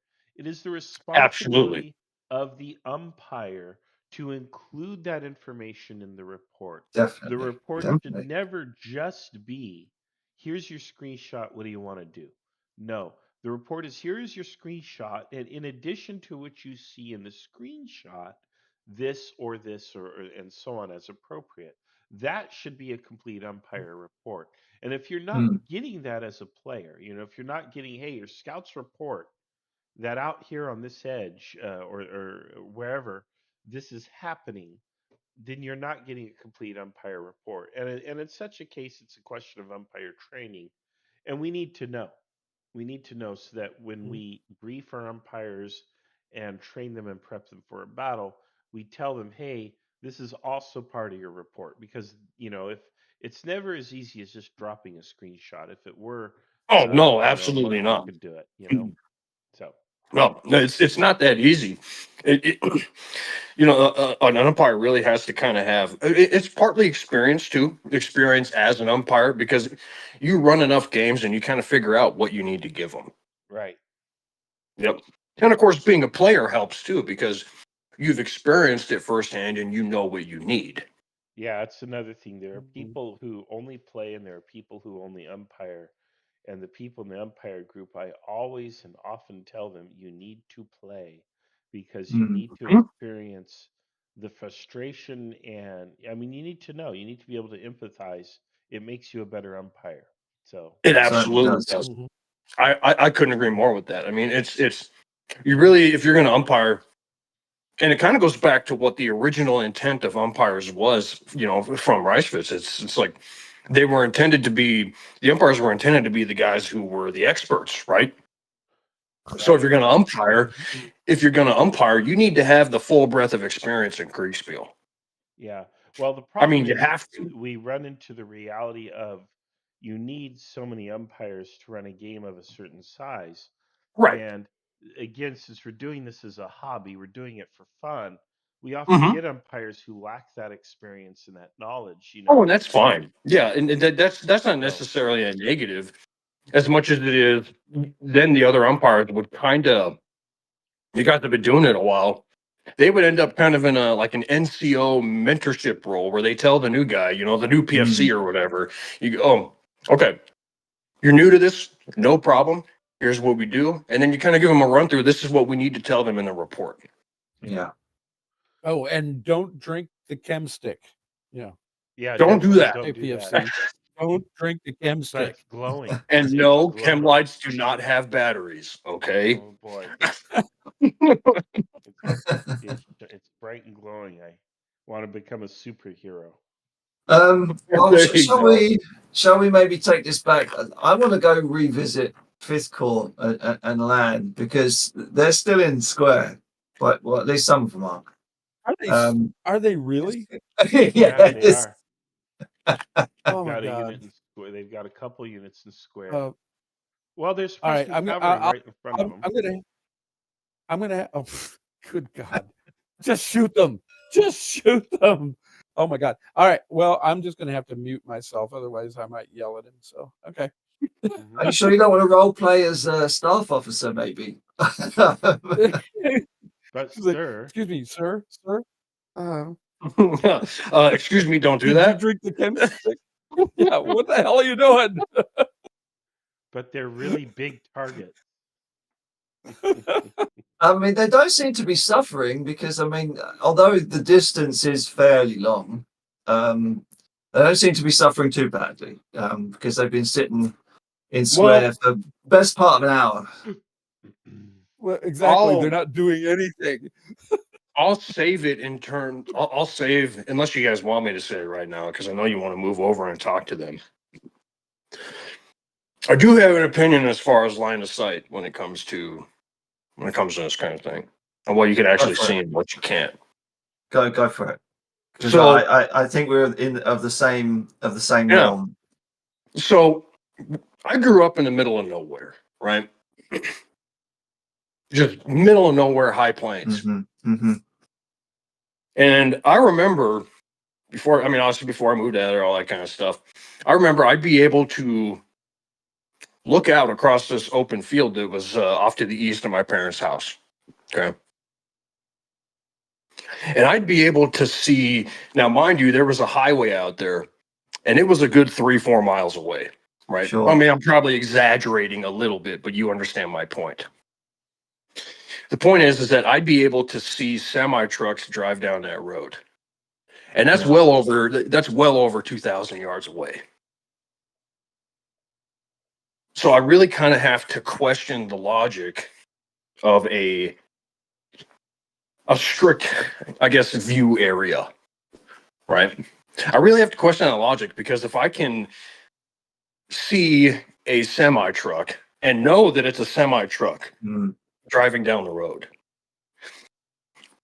if this is a sightline issue, why wouldn't the guys in those formations see the troops that are ahead of them? I think the first issue is that they didn't have semi trucks in this time. There it is. Man, he's got you there. Okay. Oh, I mean, man. just unraveled that entire speech right there. Yeah, I mean, crazy. 1809, no semis. Crazy. Whoa. Mind bender there. I mean, maybe that's something to. No, I won't even make that. I won't even say it. Yeah, if you're on flat terrain, again, the Prussians worked this out, and our little view circle is based on that Prussian scale. that Yeah. they have in. I think it's literally printed in the Taschwitz rules, and I have simply plagiarized it. You know, because what do I know? You know, Sure. and so we have that range, and again, anything beyond that, like a semi, you would report that verbally to the players as an umpire. It's not Hmm. like they're in a snow globe and there's no world outside of that radius. There absolutely is. And sometimes there are things, maybe a village is on fire. You would see that for miles and miles away. You'd see the plume of smoke and wonder what the heck is that. That should be reported to you. So yeah, situational awareness. And again, even if you're an army commander and you're in a tent, you would assume that as an army moves on campaign, that there is a cloud of scouts around the army, because that's how an army operates, reporting to Oh, you, you absolutely would. the things that are around you. So you might give the guy a screenshot of the interior of his tent, but damn it, you had better verbally report to him that you've got these reports that say, that 2 miles up the road there's enemy vedettes sighted, or Yeah. whatever, So yeah. Well, yeah, I mean, it doesn't necessarily have to be on the screenshot, but it is something important something to bring up, because I have heard in some games that I've played, or ones I've watched, or what have you, right? Mm-hmm. There's been occasions where, like, for example, someone wanted to see if they could see a formation out there, right? And it's maybe 800 yards or 1,000 yards or something like that Yeah, away. they'd see that. Right. However, and this happened in the Gettysburg game that I played recently, where you were playing as Stewart, right? Yep. The umpire told me that I couldn't tell who was over there, and it wasn't very far. I mean, it's like maybe 800 yards, right? Something like that. Mm-hmm. And I kind of thought about it, and I went, hold on. Of course, I'm not going to argue with an umpire, right? That's just dumb. Even if I disagree, it doesn't solve anything, right? But I thought to myself, I'm warning you now, Eli, I am an umpire. oh. But I did kind of think to myself, hold on. I'm not going to get details of individual men. I am going to, however, see broad colors at this distance when it comes to a formation, right? Now, if it's individual men, I'm basically just going to see like a little tiny figure or something, like a dot, right? That's fine. Yeah. But when it comes to a big block of dudes, you're going to see the general overall color. Like, for example, I'm probably going to see blue, like a dark blue. Okay, that's federal. Or I'm going to see a combination of a lot of butternut and gray in that formation. Okay, that's Confederate. Mm-hmm. And now I'm not trying to get off topic, but basically what I'm saying is that these kind of things need to be kept in mind so that the players have the right information. Right. Sorry to interrupt, but it does look like we are getting to quite an interesting moment. It looks like Kalkenruth is Oh man, they're going possibly into gone a big attack. onto the attack. So shall we first go to maybe land and then think about maybe going to Kalkenruth and yeah, let's go to land. I'm fine with that. Yeah. All right. Let's do it. All right, gentlemen. Hello. We're here. We gather around like vultures over Tarian, So Yeah. whenever Yeah, you see vultures, the that's who you are. announcers appear, you know that they're like, oh. You know that you're doing something wrong or you're being shat on. Yeah. Or maybe you're doing something spectacular, and we're just coming to get your side of the story. No, don't worry about that. When Marshall shows up, it's kind of like when Grim. No, Death when appears Marshall behind shows your up, it's shoulder. bad luck because he always loses. Yeah, His- well, the albatross is what he. His sigil is the albatross. Oh my god! Oh well, that's I've an had back upgrade pain from for the dodo past 2 bird. days. So Land, tell us what's going on. I mean, over the last hour and a half, we've watched you set up a bit of a grand battery, and yeah, your men And watch up people. front, and watch people. Yeah, what's going on, mate? No, the issue right now is, how do I exactly formulate this? We're currently looking at our orders, and we're like, yeah, Davu just switched up everything. He was telling us to support third course flank, and then suddenly he switches up and goes like, yeah, he tells us, I actually have the dispatch right here. He tells us that he wants us to take the pressure off 7th Corps. Now, the problem with that is we've just done some reconnaissance where Gazan has for me, and he's explained to me that attacking that kind of position that they're in is literally stupid. I mean, and we have no cavalry to support our movement whatsoever because all of it has been somewhat decidedly sent up north for whatever reason. And they took whatever I had, but left 3rd Corps with some cavalry. Thank you very much, Davu, for that one. Clear bias. But basically, we just don't have any sort of cavalry support. And we know that the Prussians have that, which means that we run the risk of, if we go into this, right, if we go into an attack at Bendorf, as Davu wants us to do, the big problem is that if we go into it, we don't exactly know what exactly could bring out from behind their line. And it runs the risk of a big counterattack that we're simply not ready for. But also, I have to do it because otherwise Augereau is going to take a big beating. And those are my orders. I mean, in some way or form, I'm going to have to figure out how to really get into a position to assault and take their eyes off of Augereau, because he says that he's got a lot of pressure on him right now. He says he's got maybe 3-4 divisions on him, including cuirassiers, which again initiates the fact that they've definitely divided their cavalry a lot more and less in a more defensive kind of manner, I guess. I guess they've kind of kept them organized, and because they have cavalry in almost in every sector of the fight right now. We only have cavalry in 2 sectors, and then there's me. I have nothing. So I think the issue is that if I go into this without any cavalry support, as I said, I run the risk of a bigger counterattack that I can't handle, and I get shat on, which I can't really afford. And really, it's a problem. That's all you need to know. And that is expensive to get dumped on.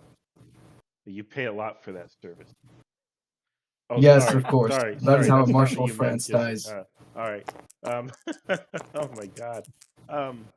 So much for our monetization. And Tell them moving you right along. founded the IKS. They'd probably give you a discount. Well, we're not monetized on YouTube anyway. I try to spare people the ads. I don't know if they If we still were, run ads or if there what, was but ever a chance of being monetized anyway. it's gone now. You can say now. we dumped on it. Well, anyway. So I mean, yeah, there you go. So you've been asked to make an attack, and you don't believe you have the sufficient resources. You need cavalry support, and so you're doing it anyway, or what are you doing? I mean, look, how do I explain this? If I get into that position to begin with, if I'm able to get into that position, I will do it because those are my orders. I mean, he wants me to take off the pressure off of Augereau. He hasn't exactly said what the cost will be or what he exactly wants the cost to be. Like, if he's expecting me to keep casualties to a minimum, I'm sorry, my guy, that's not going to be very possible. Is this a scenario you think where you need to keep casualties to a minimum, or do you think there's No, absolutely not. If Augereau needs that support, he's going to get it. Yeah. You know, you're probably here Plus, to fight a decisive battle and win, and this is not a skirmish over crossroads. Yeah, I mean that much is clear. It's clear that the decisive battle has definitely not been fought at Jena. Yeah, so I mean, this is a battle that will be written about in the history book. So yeah, it might never really become that important. It'll just be there. Yeah. Might end up with a little blurb. Cheer up! Prussian cavalry just ran us off the field. Hey, to cheer up, Pard. There's always hope, right? Yeah, there's always hope. You could get lucky. They could roll a 20. I hope they roll a 1. Yeah, you could roll a nat 20 and get lucky, right? Yeah, of course. It's definitely possible, guys. I won't get my legs smashed out by a cannonball. So that all of that said, I'm curious. So all that said, you know you have to do it anyway, right? Yeah. So how do you intend to do it? I'm curious. That's the thing. We need to find a solution to actually do that. It turns out that apparently the Prussians have a cavalry contingent just north of us. I think it runs. Where's this stream right now? The Lispach stream. I think that's it. I think that's it. It runs up north, and I think they're east of it. As Gazan told me, they're just north out of our view, and then east of it. Because he made some. Again, as I said, he tried to do some reconnaissance on his own. Got me a good idea of where it is possible to even launch an attack. Originally, I think that the problem is to have my right flank secure. I think Third Corps is going to be able to handle that without an issue. So now the problem rests with actually being able to maneuver into the spot that I need to be in to give Augereau the support that he needs. And then I think we'll have to figure out how that's going to happen. It'll be a bit, I guess, I'd say somewhat difficult with the Prussian line curving around Bendorf, I think that is, and essentially just looking down on us. I think it's about having more information as we go ahead. We'll probably set our sights on a specific part of their line, try to break that part of it, because otherwise, because look, you have to think of it this way: the Prussian line is extremely large. Off of what we know, their line extends from the woods up north, and then it curves around at Bendorf, and it continues down all the way east of I think what is it? What's that village?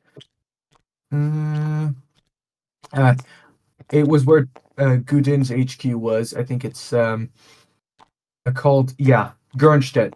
Yeah, east of that, they probably still face them, and Gudin's trying to overturn them. I think if he's able to catch enough attention on that, I can actually launch my attack without much more worry on this side of the of the front. So he's keeping me updated on that. I feel like right now, to really answer your question concise, is we don't actually have the solution, because we're really just trying to get the full idea of what we're dealing with here with even more reconnaissance, and then afterwards figuring out which point is actually possible to attack. And then again, are those big picture questions your job? At this if point, Devu was doing his, they wouldn't be my question. Wow. All right. That's. I mean, that's not a blow towards him, but I feel like no, we get it, man. We're good. No, hold on. Listen to me. They've been listening. They've been listening for a long time. They've been listening. I think we're beyond listening now. I'm mostly picking on you with that part, man. No, I'm not actually. Look, the issue is that he's like up north right now. I think he went up north to meet with Nansudi or something like that. Sure. Yeah, and the only coordination I have right now is with the Corps commander. It's themselves, and they're telling me what their plan is. I don't really have to handle the big picture questions. They're doing it for me, but I think they just have to be able to keep. Because I think they're trying to overturn the Prussian line, as I said earlier. So if they're able to do that, I think they'll drag enough attention for me not to have to actually go into something suicidal without the to relieve Augereau. Because if they're like able to do what they're trying to do, head there, man. I think we get what you're saying. Yeah, I think. Right, gents. So shall we leave them to it? Sure. All right. Yeah. Good job. Hey, good luck, guys. I'd just like to say that I'd just like to say that all that talking about reconnoitering their line before you attack them, you've got Eli like really pumped up now. I just want to say you have totally overstimulated Eli now. Okay. Oh man. Every Okay. minute past Let's go for 07:45 the when I saw announcement. fucking All 10 right. cavalry squadrons show up is a gift. All right. Well, it looks like he's right about Davout. Davout's Getting gone himself. commando. Eli was getting wood there, listening to all that talking about There's reconning the line before there's attacking. But we well, do. it actually We confirmed. we It have to confirmed move for me what beyond. I kind of knew. What was going on. Yeah. But It kind of confirmed for me what I knew was going on. There's your failure in intelligence. Yeah. Well, when your commander in chief has gone commando, and the other thing that I sussed out is he doesn't want to attack because he's afraid of the casualties. He's waiting for the flank attack to develop to draw reserves off, although he doesn't know if there's reserves or where they're at or their strength, before he makes his attack. He also doesn't know where all these gaps are. As I understand it, his orders are to attack to draw the reserves his direction so the main attack can go in on the flank. And he's doing the opposite. And it's like, well, buddy, are you going to do it? And I'm kind of getting the idea the answer's no. I'm going to wait for the temperature to be right, the feng shui, when the stars and the planets align. Yeah. Feng shui. Yeah. I felt myself. I kept wanting to ask him, look, if you're not going to be using your core anytime soon, can I borrow it? There you go. I'd like to borrow the core if you're not using it. I do have something to point out, though. I mean, he did say that he was going to potentially lend a division over to his left to try and distract Blucher against Ujiro. But here's the important thing. I'm sorry, Dave. Go ahead, man. I'm sorry. I was just going to say, but as we were speaking to him, he did actually get a bit of a punch from some Prussian dragoons, which basically broke one square. So, I mean, wow, he might, after having heard that, he might actually change this up and do something completely separate to what he's just told us, because the situation for him may have changed a bit in his mind. I would think if he's just had a square break. So those Prussian dragoons broke one of his infantry squares. Yeah. How did that happen? I think probably because 20. Well, I think also because maybe that square has been sitting there for an hour and it's also been pummeled by artillery for a bit. I would have thought. Yeah, it could have lost some of that cohesion. Yeah. The really important thing about what he said though is that if he does do what he said he's going to do, and he probes it out, right? He's going to find out that there's nothing there. On part of his line, there's nothing there. Mm. And I hope he doesn't, because that just upends the whole thing. Prussians lose. Because then there's nothing there. And they know there's nothing there. He's going to distribute all that communication. And with Davout doing what Davout's doing, off somewhere, well, the corps commanders are going to take it upon themselves to start throwing down. Well, it's already happening, because I mean, Land and Udin, is it? Yeah, they're the only ones talking to one another at the moment. It would seem, because I mean, that's all they have to do to coordinate. Well, then after they figure out what's going on, because eventually they're going to. I think they've already done it. I think they've already figured that out between them. It's just a matter of coordinating the right movements. See, that's that's a lesson in and of itself for anybody that's watching that. That's a lesson in and of itself.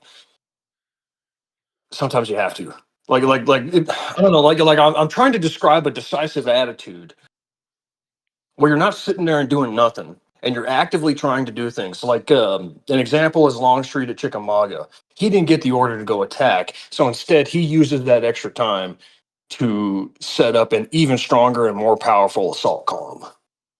Yeah, it's time to check in with Clackenruth. Yeah, I think so. If I can find his. Okay, where's he at? He is. Yeah. He is Prussian von Kalkenroof. Yeah, all the way near the bottom. Yep, there's three of them in there: von Arnim and. All right, here we are. All right, hello. Gentlemen. Hello. What's the scoop? What's the story? What do you think All is right. going on, and what's your plan? What are you This doing? is scary now. It should be scary. You should be scared. Anytime all the Oh. announcers jump in, that's a pretty Ah. terrifying moment.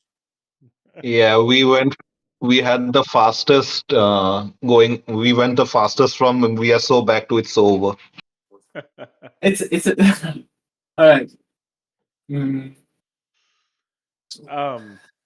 All right, yeah. So, let's see, where's Clackenruth? Tycoon? Me? What's that? Yeah. All right. So yes, I am with the rest of my generals, and we are currently defending against a French force. Oh, a screenshot just came in. I don't want to look at the screenshot right now. That's General, it ain't looking too hot. And so It really ain't looking too hot. we were ordered by Brunswick to attack the weak, or as he expected, weak. Shall we just allow the umpire to maybe give the report? Sorry. Yeah, maybe. Yeah. Look at your screenshot. You get your report. Yeah. As everyone look at the screenshots, it'll make a bit more sense once I explain it. Alright. In the flurry of you giving orders, a lot of orders were just put on top of each other, meaning that your troops that could have marched calmly down the hill to shoot at the French were mixed up in your retreating cav in all their disorder. At the same time, your northern divisions were charged and routed by French cav. Then French infantry have now marched down the hill and started shooting at your cavalry that is retreating behind your line. This all makes sense. Unfortunately, yes. So you've got 2 units routing at the moment, so they're completely gone. The rest of your line is confused and exposed. French cav has broken through. Enemy artillery continue to bombard your troops, who are actually, over the collective 45 minutes that they've been under bombardment, the effects are sort of adding up. And then your cav all the way north has been completely routed. Yeah, that was by expected. The French line. Yeah.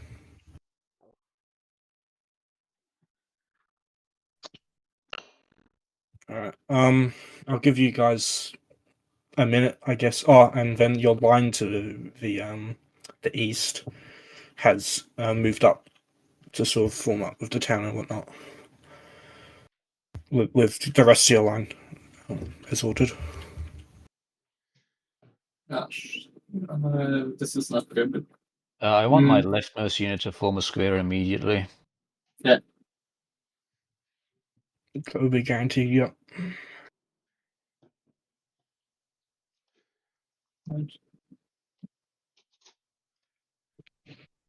In what condition is our cavalry that is on the screenshot? Confused, retreating. Yeah. It will take them a bit to get reorganized at this point. Right.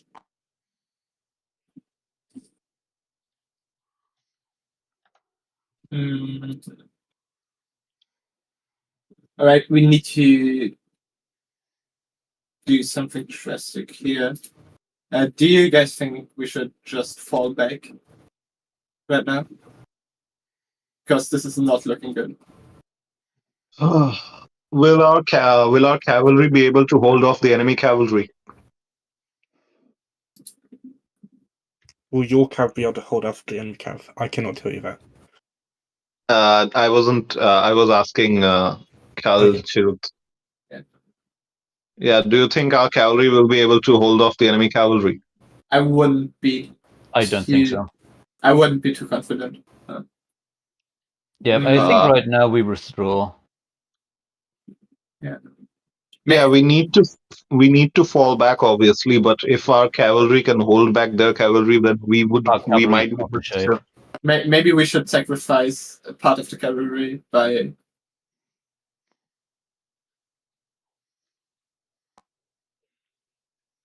Right. First of all, the things that are easy to discuss. I want your leftmost units that are still in good order from Kühnheim. The units on the left side of your line, I want them to form squares, as you said before. Yeah. And I believe that we should get all units in the area that are still able to also form square, because there's still a cavalry regiment just breaking through. Yeah. I think our cav should retreat south. Who can form a square forms a square. And then when we've kind of when that fucking entanglement is gone, we're gonna withdraw to the south. The issue is that the cavalry withdrawing southward run straight through our units trying to form square. Nice, fair. Well, they don't have anywhere else to go. We could try to get them to hold off the French cavalry for now. They might not succeed, but we can try. But we need to speed this up. Yeah. Right. And you're the general, so. All right. Yeah. I want them to try to hold off the French and have all units that are still capable of doing so form square. And yes, that's it for now. We need to deal with the cav. We cannot retreat if there's cavalry breaking through at the moment. So your cav attacks their cav? Going back up, guys. Yes.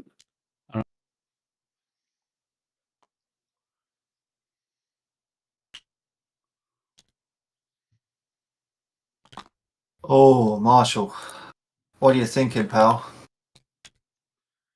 I'm thinking that's the game. Yeah. I'm thinking that's where it because where was he? Because I'm not looking at the map. So where was that at? that's in the That south. was. I'll the stream south? it to you. Okay. That's the left flank of the Prussian army. So Yes. that's the game. They're gonna collapse, and the French are gonna pour through there. They've got units coming up now. They've got their own units in square, but So is that the attack that Davout was waiting on? no, I don't think so. Oh. But That's old now's the time. Now's Morand. The time, yeah, now's the time for Davout to attack because all these Prussian troops are going to be breaking up.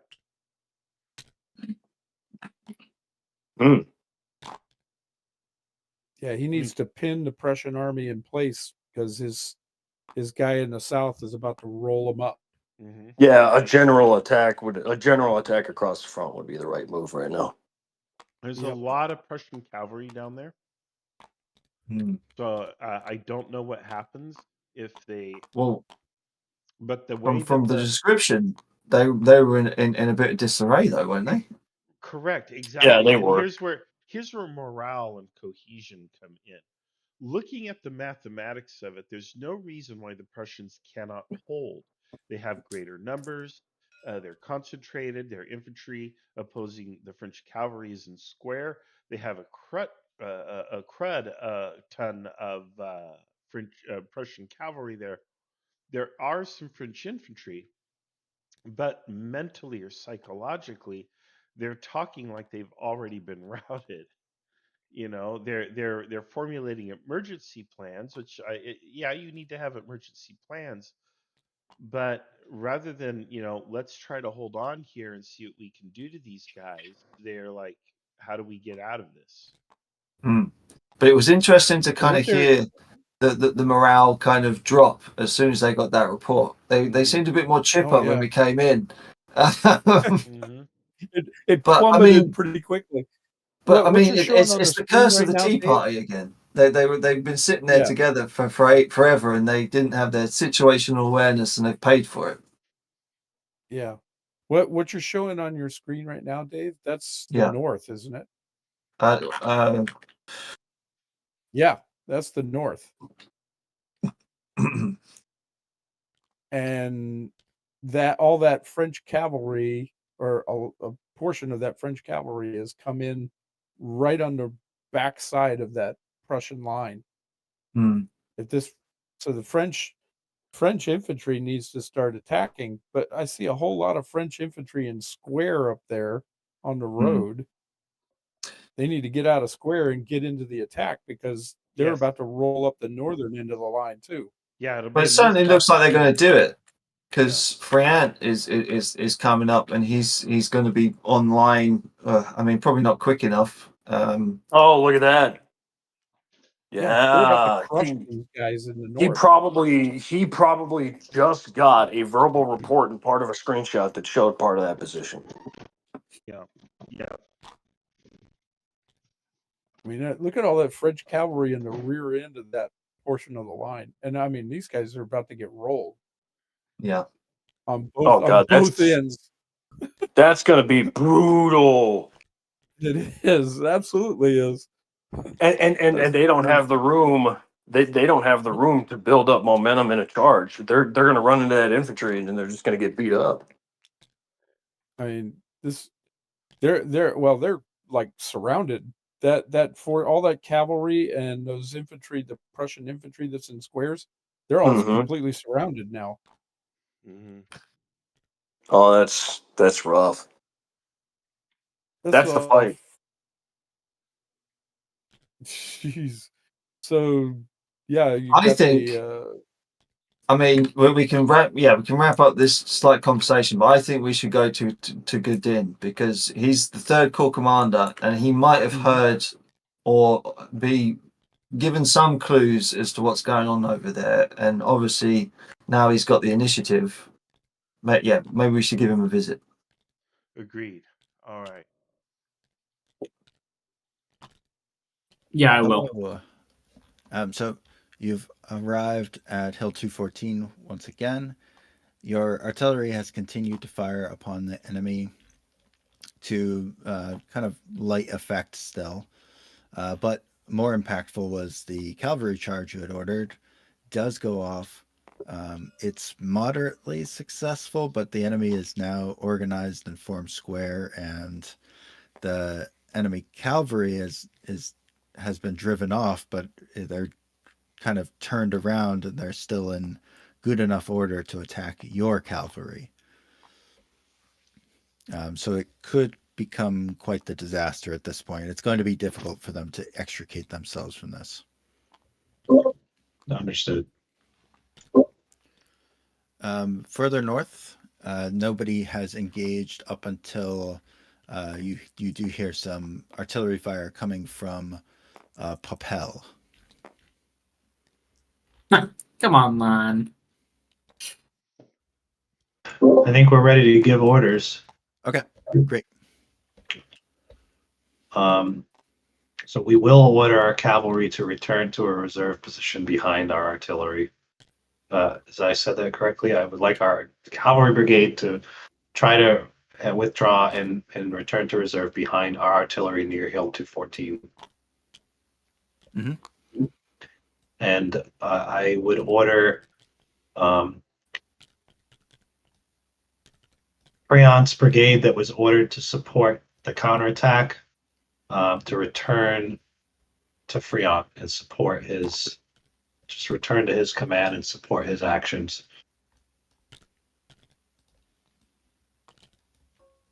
Yep. And our artillery should focus on the troops that are near Reyenhausen to try to help give covering fire to our hopefully withdrawing cavalry. And also ideally fire at any formations in the square to maximize their damage. Okay. So targets of opportunity in the infantry. any forces, their priority is especially any force that tries to pursue or counterattack as our cavalry withdraws. All right, great. And what about your Gautier brigade? He's going to stand by and continue to defend the flank of our artillery. Okay. And you're okay with him in one long, thin line like that? I mean, he definitely can improve his position. He could probably move 1 or 2 battalions, or are they regiments, battalions? Battalions. Yeah, he can move 1 or 2 of his battalions into reserve. One form a double line, I think, would be better. All right. He will try to do that. All right. Thank you very much. How's it going, guys? It's been very, very, very, very interesting indeed. Tell us about it. So, basically, we have 3 divisions. One of our divisions, Moran's division, that was advancing towards the Lisbach Gully, attempting to, excuse me, seek out and attack the flank of the Prussians. The Prussians detected his division and launched an attack against him with cavalry and infantry support, which we were able to repulse that attack with a counterattack from our own cavalry brigade, and Moran's troops were in a position to form squares and support repulsing those offenders. So we think that things are currently getting under control along our main line of resistance. Unfortunately, Prussian cavalry managed to maneuver into our rear. They evaded our detection. Our reconnaissance failed to detect the Prussian cavalry, who has attacked our reserve division, Freyant, who's back on around Hill 231. We don't know how they got there. We don't know how many of them there are. But they managed to attack simultaneously with the frontal attack that came from the Prussians. So we're currently under attack from multiple directions. Unfortunately, we're overextended because we allowed one of our brigades to move into support Lon. So we are pulling him back to try to shore up our reserves again and try to get control over the situation once again. But right now we're under a lot of pressure. We're overextended and we're in a difficult position. Are you attacking or defending? We are defending. All right. All righty, guys. Shall we take it to the commentary booth? Yeah. Oh, yeah. There it is. Wow. Okay, so the situation that we were seeing is completely radically different than the one they think is going on the ground. Yeah. So basically, I was stuck in this channel and I couldn't follow you guys. What happened? Oh shit! Oh no way! We didn't realize. Why couldn't you follow, Eli? You have. Oh, I think it's because I still have my French roll from Jena. Oh shit! Oh. And I couldn't get into those other channels. There you go. Gone. Fixed. Yeah, this goes to show how important mindset is in anything that you do, for that matter. People don't always understand that. You go into your boss to ask for a raise, let's say. You're terrified, but have you ever considered that maybe your boss is actually just as afraid as you are? Even though they don't project that, they're just really good at, I'm the authority here, and absolutely the hell not. We don't have the money. But deep down inside, they're like, we kind of don't want to lose this guy. And, and it's the same thing here in this Kriegsspiel. Both sides have this mindset that, oh my gosh, we're losing.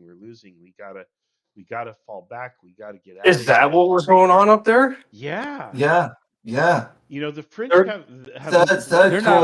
They're not attacking, Eli.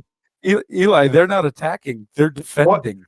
Why? Well, this is the corps commander. Though. This is the corps commander. I am concerned that Morand over here on the far right is attacking. He is attacking. Dave, you have to stream this for me, man.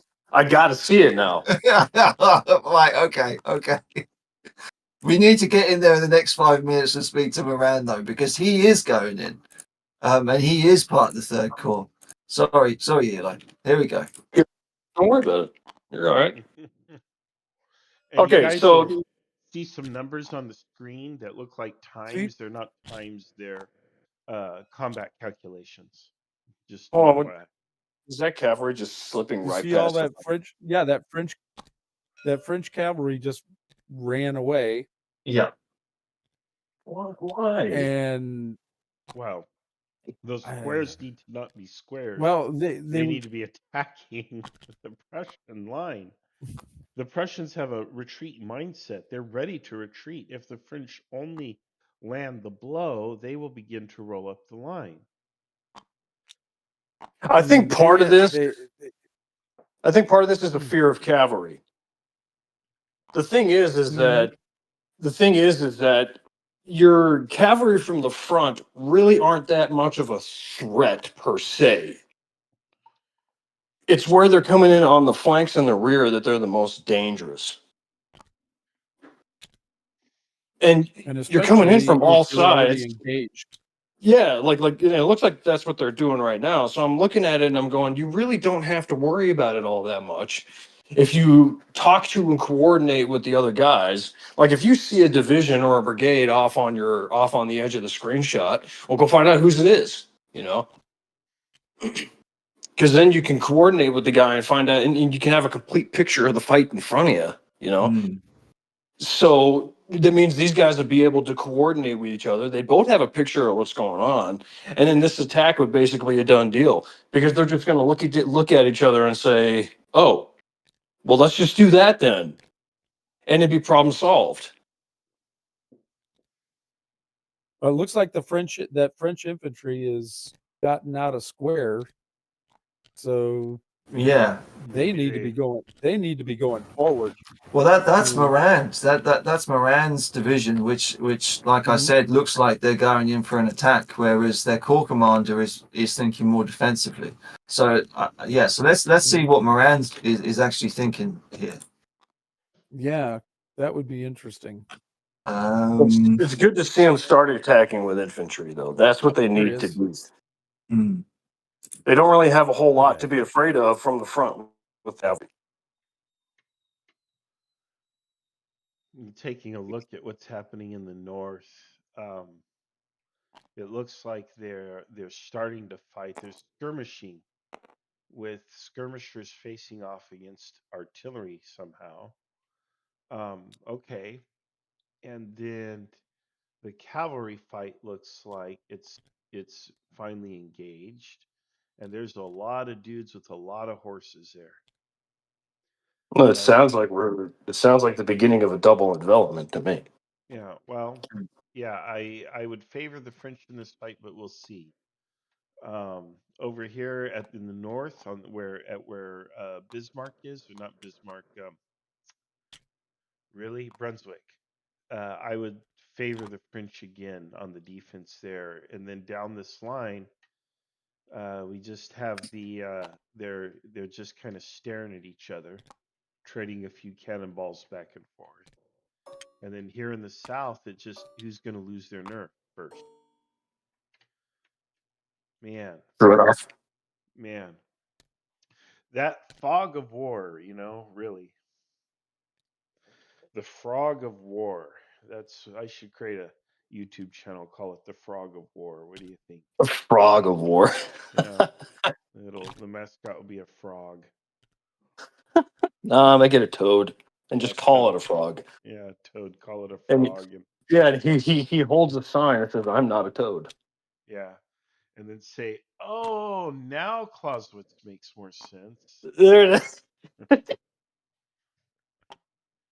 Actually, as I understand, he never actually quite used the phrase "fog of war," but he made he spoke about the condition but did not use the phrase fog of war per se exactly. So Right.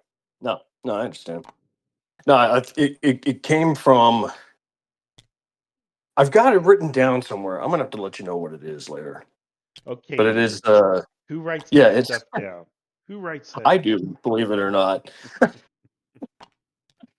Where did No, I'll just. where did I'll just. Achilles and Man, I have no they're up idea. at They said. Moran. They're up at Moran. Oh, We need to okay. get up there. Oh man. In the bottom left, there's a rose, compass rose. Oh yeah, Compass- shit. Yeah, you're compass right. Derp.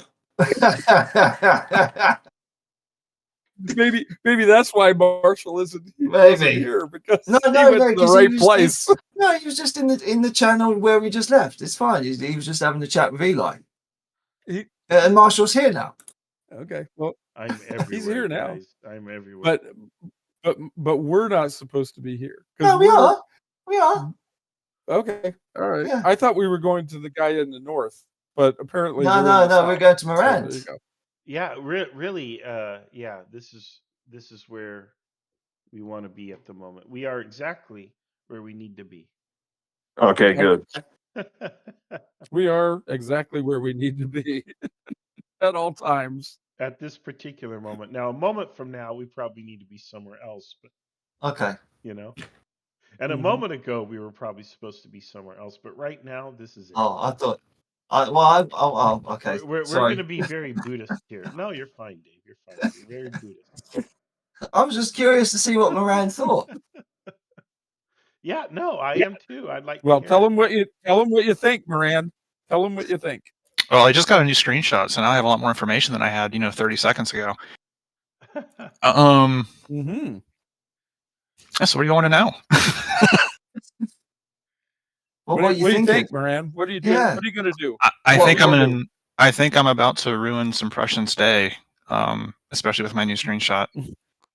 Oh. Mm-hmm. So, is your screenshot a picture of me? No, sadly not. Because that would ruin a lot of people's day if you sent it out. So DeBilly's brigade is pushing up into the Prussian cavalry. I can see the right side of Barrard's brigade advancing, and then my light brigade is finally in place where they can move into the woods with their light infantry and do some havoc. Safe from enemy cavalry. Safe-ish. That's the key there, right? Safe-ish. Safe-ish. Yeah. Safer than, in the open, I guess, is the best description. More safer. Yeah. But yeah, I'm bummed that the flanking attack that I described to y'all earlier, I just wasn't able to accomplish because the Prussians decided to move some cuirassiers forward at an opportune time. Oh, no, they just spoiled it, huh? Yeah, they spoiled it.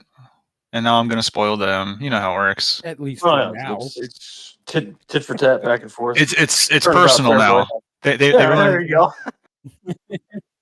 But Took no, away my dreams. But no, and I don't know if y'all saw it, but the Prussian cavalry decided to charge my column. I had already given orders to prepare for it, so I think we avoided most of the casualties that would have resulted in. And then, for some reason, they sort of hesitated, and I counterattacked, and that's pretty much how you see a lot of, I can see a lot of the Prussian cavalry are at half strength now. And then the infantry has been forced to form into squares by friendly cavalry that approach from the north. And so I think, even though it wasn't intended, I mean, this is how it's developed. And I think that I'm in a very good position now to cause some problems for what I'm assuming is the Prussian left, because I can also see 2 battalions up at Rehausen sort of deployed facing. I actually can't tell if they're marching or online facing somewhere, but either way, I haven't seen any Prussian forces south of that, so I'm assuming that that's their left flank currently. But yeah, y'all have any questions about what what my intentions are? I guess. No, I mean you made it pretty clear. Yeah. No, attack. That is the gist of it. All right. Now should we go back to the commentary box and then go where Marshall wants to go? I don't want to go anywhere. We don't know. We don't know. We don't know where Marshall wants to go. I want to go to bed and take a nap, but that's just me.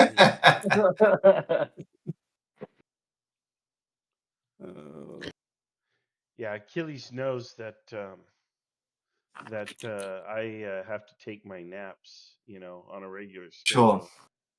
He's not I here ju- I to just hear it, but I just think it's very funny that, like I said before, third corps commander is thinking defensively, and then you've got Morand, who's also part of the third corps, who wants to attack and give it a go.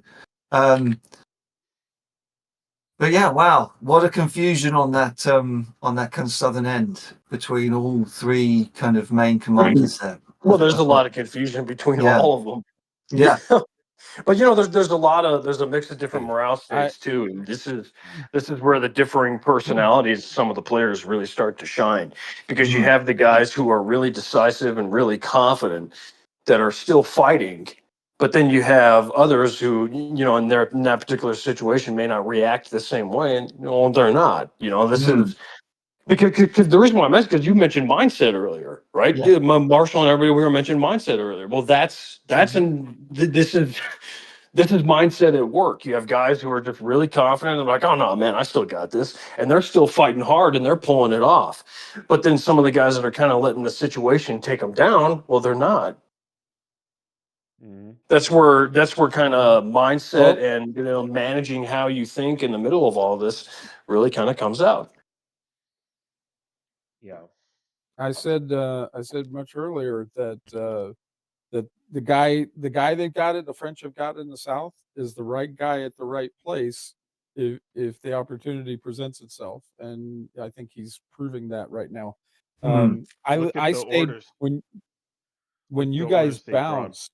Go ahead. Yeah, when you guys bounced, just as you bounced, the umpire came in, so I stayed and listened to the report, and his attack just basically crushed the Prussian infantry there. Oh, so well, now he's just going to keep going. He's just going to roll it. Yeah, because that is his. You were talking about mindset. That is his mindset. He is the right guy at the right place. The offensive division commander. Given the opportunity, he's going to attack, and he's doing exactly that. given the right opportunity, because he didn't strike me as somebody who's just aggressive for the sake of it. Given the right opportunity, he'll attack. You're right. Yeah, you're right. And Jena Jena, he showed that, because he started out aggressive, but then when he ran into a lot more than he thought he was going to run into, and there was problems, he pulled back and then turned that into a stalemate. So that was exactly what he needed to do. Yeah. So yeah, he's getting after it this time. Well, I mean, now that he's busted that open, he's just going to keep going. Is there anything to stop him? You betcha. Not anything to stop him. But Marshall, you were going to say about the arrows. Are you on about the attack from what looks like von Bunting? A moment ago I was just referring to the orders of the Prussians to retreat. If we're going to look in the north, is that what you're saying? No, because I'm looking at the board here, and it looks like part of part of Kalkenruth's corps with von Bunting, the cavalry has been asked to attack, and it looks like they're going to charge in. Yeah. But that attack, if it's not supported, is supposed to fail as per the rules. Oh God, yeah. Yeah, if they're just throwing the cavalry in there to buy time, sure, you can buy time, but it's going to cost you your cavalry. And now the French need to realize, hopefully they are communicating on some level with their peers, that, hey, the Prussians are weak, they are falling back, and look, there's another arrow drawn. More arrows drawn. Yeah. This is, I think we're witnessing the I'm not collapse of the seeing any of it. Prussian left. You know, we're witnessing the collapse of the Prussian left flank now. And so again, this is time for all the French commanders to attack down that southern end of the line. If they don't attack down the southern end of the line, the Prussians will simply fall back and reconstitute the line again, and they'll have to do it all over.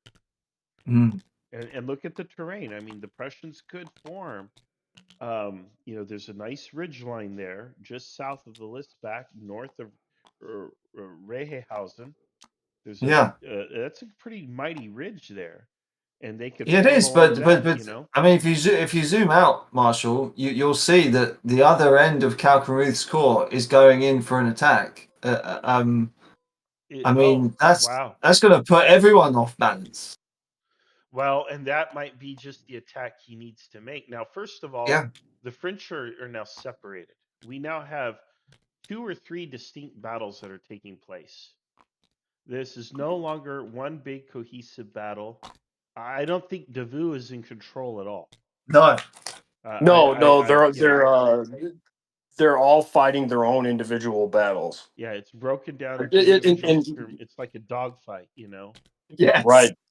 And it's being fought in terms of how they're thinking in the moment. It's being fought as individual battles. Yeah. It's fascinating, isn't it? Because none of them are thinking beyond their part of the fight, right? They've all kind of taken that route because of their lack of communication with Davout. Yeah, they've all and lack of knowledge of what's going on. They're all just kind of like, okay, well, I don't know anything, so I'm just going to fight what I have in front of me. Oh man! And it's all just kind of turned into individual parts of a battle, and they're all kind of individual fights. Yeah, and they're fighting them that way. What's fascinating is I think the Prussians are essentially doing the exact same thing. Yes, that's exactly it. So you've got 3 individual fights going on both sides. There's 3 different battles going on. No one knows what's going on, and they're not sure whether they're attacking or defending. It's crazy. Well, again, that's what happens if you have a commanding officer who does not park their ass at a headquarters and say, "You will send me dispatches, and I will send you orders, and you will follow the orders." You know. I'm going to set up my headquarters and not move. Yeah, you know, they are. Yeah, I don't know what to tell folks. That's crazy, but yeah, there's no command and control at the higher level at this point. Now we're just waiting for one of these 3 fights to go badly for one side or the other, and then it's going to start a rout or something, maybe. Yep. One side or the other. I don't think it's going to be the French, but one side or the other is going to go, and then that's going to be the end of it. Yeah. Shall we? Somebody's going to back up and uncover somebody else, and then that guy's just going to get creamed. Yeah. Shall we go visit maybe like 7th Corps of the French? Isn't that art? Let's go. Yeah, that's actually like the one most successful maneuver I think I've seen. Of course, it's successful because the Prussians let them get away with it. Yeah. But you're right. Let's go ahead and go up to the 7th. 7th Corps. Agaro. You. Well, I think you're right because they don't really know. They don't know, yeah. Yeah, they don't know what's. I found Davout.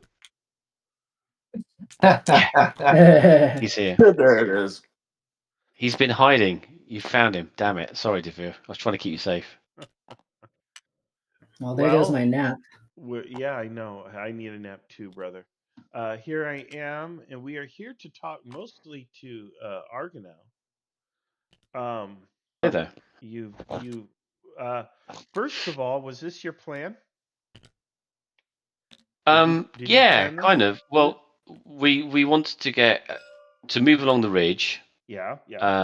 And to be able to get onto the flank of the Prussians, and because we didn't know what was to the north, and we had a lot of light troops, so therefore we could work in the woods, and that was one of the primary things.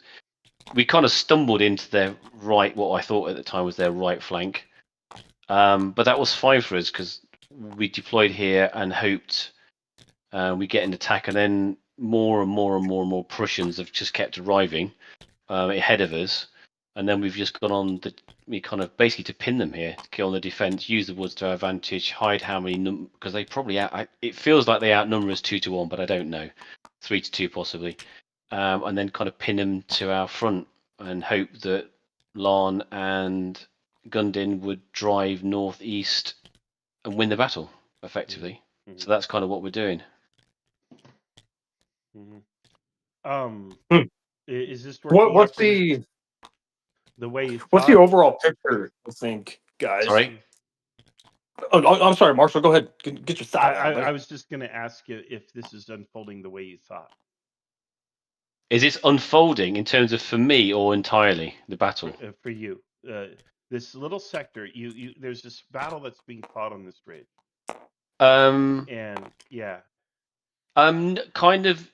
No, I guess I didn't. To be honest with you, I didn't know what to expect was going to happen because it really depended upon one whether there were Prussians to the north of us, because there was obviously that I didn't think there was, but there was that kind of idea there was a corps there, and quite quickly that seems like that was just cavalry, as suspected. And I thought we'd have initially when we got here, we'd have a good chance of attacking into their flank. It felt like we were on the end of their line, but since then it's just been a question as more Prussians have come this way, we've reacted by just trying to pin them to our front so that the other two corps could attack northeast and finish them off. Really, that's kind of been my goal for the last 2 or 3 hours of game time in real time, pretty much. And if they start to thin, my commanders have got license to. If they start to see the line thin where people possibly being withdrawn, they've got license to make an attack if I'm not around to order it. Okay. And obviously to the east, we also know that Nansuti is trying to flank round. So again, we're kind of trying to pin people so that they can flank on either side and attack on either side. All right. Eli, go ahead. You had a question? Yeah, I was curious. With all the reports and everything that you guys have received, from your subordinates and your, what's going on in front of you, that kind of thing. What to you is the overall picture of the battle right now? What's going on? Well, I'd say to the east. Question, but go ahead. Okay. I'd say to the east, Nansuti seems to be pushing southeast along the Hasselback and hopefully turning their flank, but I don't know where he is or whether the terrain is being a problem for him. Obviously, cavalry did come. Just to barge in. Yep. Davu, do you want to move? Yeah, I want to move to Lene. All right, thank you. Thank you. And we had a bit of a cavalry logjam, unfortunately, based upon the information that I had at the time. To the south, though, Land seems to be doing. I don't know what he's doing, frankly. It doesn't seem that he's pushing up northeast and or being really cautious. To the south, Gundin seems to be doing okay if he's taken or very close to Rehausen, but the other sectors seem to be developing really, really slowly. And so I don't know whether or not we should have, we'll look at it at the end of the battle and go, oh, we should have attacked. I don't know. We'll find out. All right. Fair enough. All right. Where is Lane? We need to go there next. Where is that player? Land. Land. Fifth course. Land. Yes. Land. Lane. Nobody. I mean, I think this is really interesting. This is now that you brought it up that way, we're just going to keep calling him Lene for the hell of it. Where is the player? He doesn't exist anymore. Where's that Lannis? Where's that Lannis guy? Where's he at? Linus. He's up. He's north. If you scroll up the list. Hey, Jeff, you said you wanted to command, right? I mean, I said I could. I didn't say I do, but if that is the need of the CIC, then I will oblige. This has become a very Gettysburg-like setup, unless the enemy has surprisingly done something that I still don't expect, which would be shocked at this point, literally surprised. It's a fishhook. It's a fishhook that goes really, straight up, down, and right. It's two sides of a square, isn't it? They've kind of almost found. Yeah, and the Seems to me. problem with the fish hook is how that ended up for the bad guy. The good guys. I mean, the good guys lost, and that's awful. The thing is, though, if Nansuti can break through, then there is a cavalry corps in the rear of that fish hook, which is suboptimal for the fish hook, if I do say so myself. Yeah, we got Stuart with cavalry. He's actually doing something important. Yeah, actually, doing like actually. chasing down wagons. I'm gonna order Longstreet to charge across this field. I mean, Pickett. I mean, good luck, guys. Still in the other stream. There it Oh, is. here he is. Yeah. All right. Well, I don't see a LAN here. Lan has fallen He's ill. left the building. That's what I thought. Lan has Oh, left Lord. the building. Oh, Lord. Where'd Marshal Land go? He's fallen ill. Back to Paris. Yeah, he took off. He sees the writing on the wall and he's getting out of here. It's like nuts it is. All right. Oh, Well, I mean, okay, so if you're now managing the corps, presumably, what are your plans going forward? How are you going to wrestle this madness?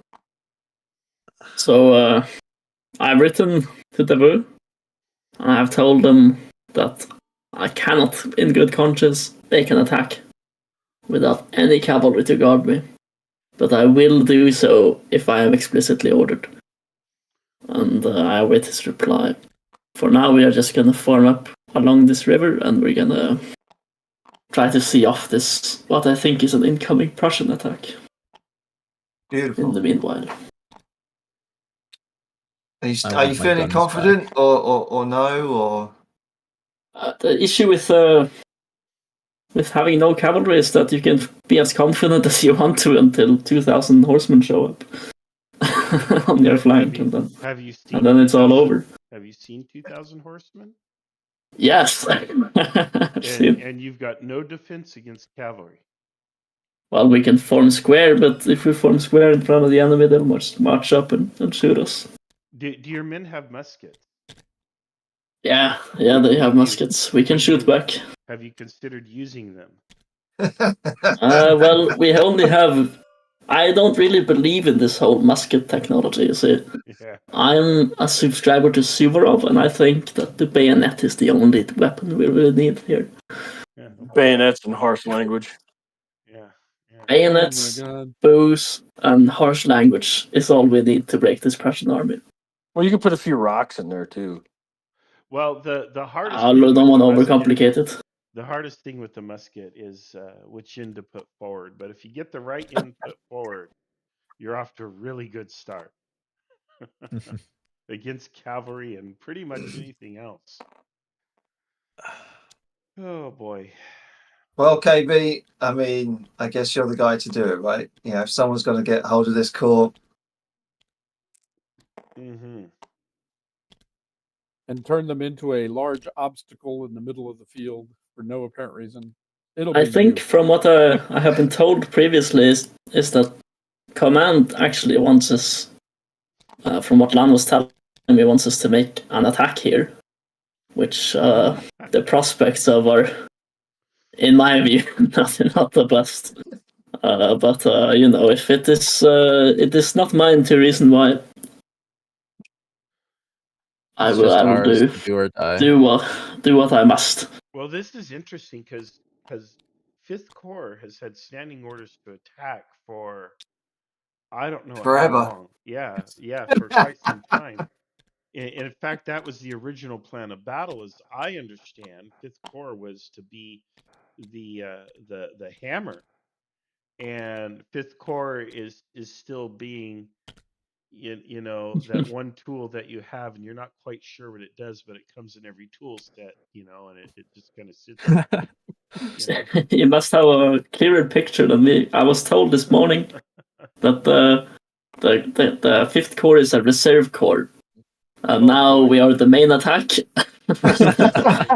Well, maybe I'm wrong, but yeah, I thought you guys were it. But maybe it was third. Perhaps it must become the main attack.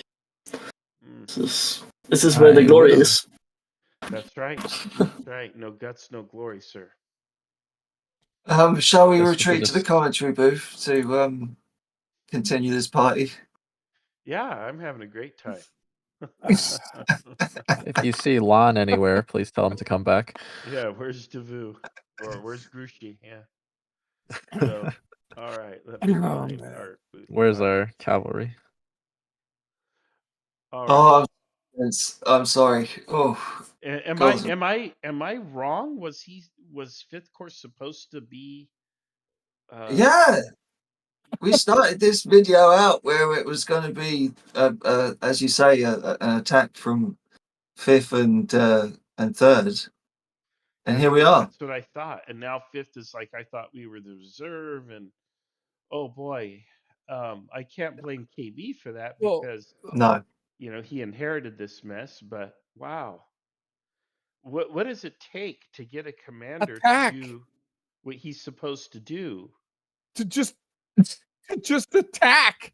Just forget the cavalry, forget it. Just attack. I mean, I'm looking at the screen right now, and in the YouTube here, the Umpire screen, and the southern flank of the Prussians has bent all the way back. Yeah. Okay. Yeah. I mean, it's completely bent all the way back. You know.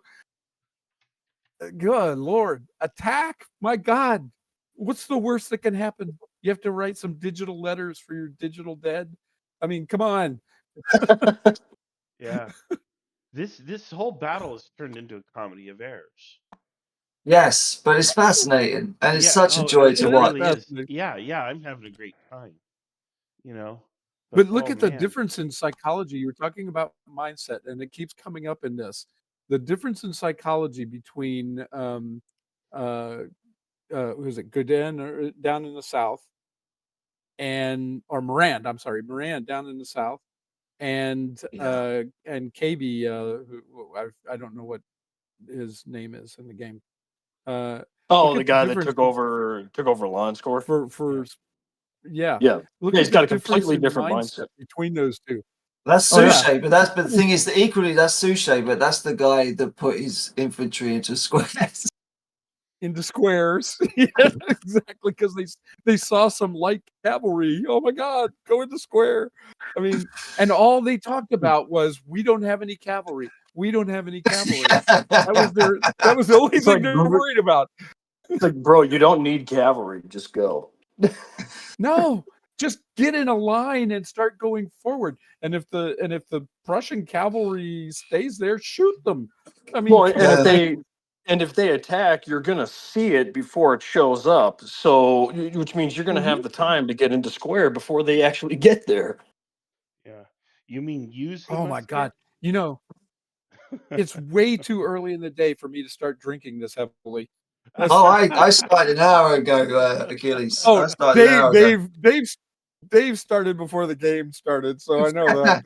That's okay. Oh man, Dave would approve. Oh, I really would. But yeah, no, it's fascinating. Just to watch all this unfold. Maybe we should, because it's been a while. Maybe we should go visit Miles in the old cavalry corps. Yeah, sure. Find out where he's at. Yeah, what's he thinking? Miles? Where are you, Miles? Let's see here. There he is.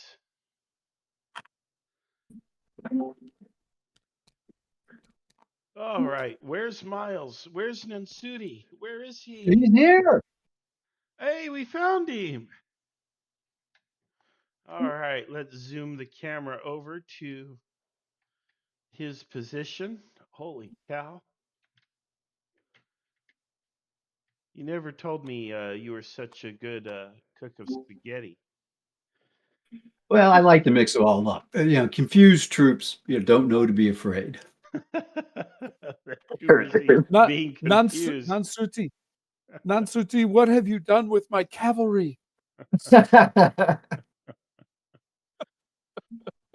I didn't know you were going to have Marat here to Let the spirit of Marat is always right behind you. Don't make me fire you. So, what do you think the situation is? What are you trying to do? Well, we are trying to break through to Hohendorf and then sweep around in the open because we think the Allies, the Prussians, are kind of in a fishhook type formation in the open ground with Spielberg down to Bendorf and then south. That's what we hear from the boss. I know Klein is in a bad way, kind of fighting off some cuirassiers in the woods. And I'm just trying to push through here. We've got some dragoons we've dismounted to start kind of taking those cuirassiers to our front with flank. And then I've got a de Beaumont. He's coming around down from Obermollern, and hopefully we'll try to flank them down that route. General Suti, sorry to jump in. It's okay. It's your job. Well, yeah, it kind of is, isn't it? Right. So no particular change. Your dragoons to the front seem to not be pushing back the cuirassiers as you might like. Indeed, if anything, they seem to be getting the worst of that particular round. Your men are pressing forward. As ordered, you're trying to send some of them dismounted through the woods. They've just got there. But essentially, you've got the entirety, seemingly, of the French cavalry trying to get through the space that's about the width of your average farmhouse. Well, it's a little wider than that. It's like a little wider, but not much. Do you How have any are questions? things going on the southern road? Any reports from them? Nope, not at all. None at all. They're not very talkative, are they? They've got to fight their way through a forest track in the middle of a wood. All right. Well, I'm going to continue to send the dragoons forward, dismounted. Let's get those cuirassiers under some musketry fire and see if we can push them back. Okay, understood. Thank you. And hopefully our friend de Beaumont will flank them around the other side. Let's hope so. All right, and I believe I see some of Klein's men fleeing out of the woods to my extreme west. He's already run off. He's a busy man, that umpire. He was gone, yeah.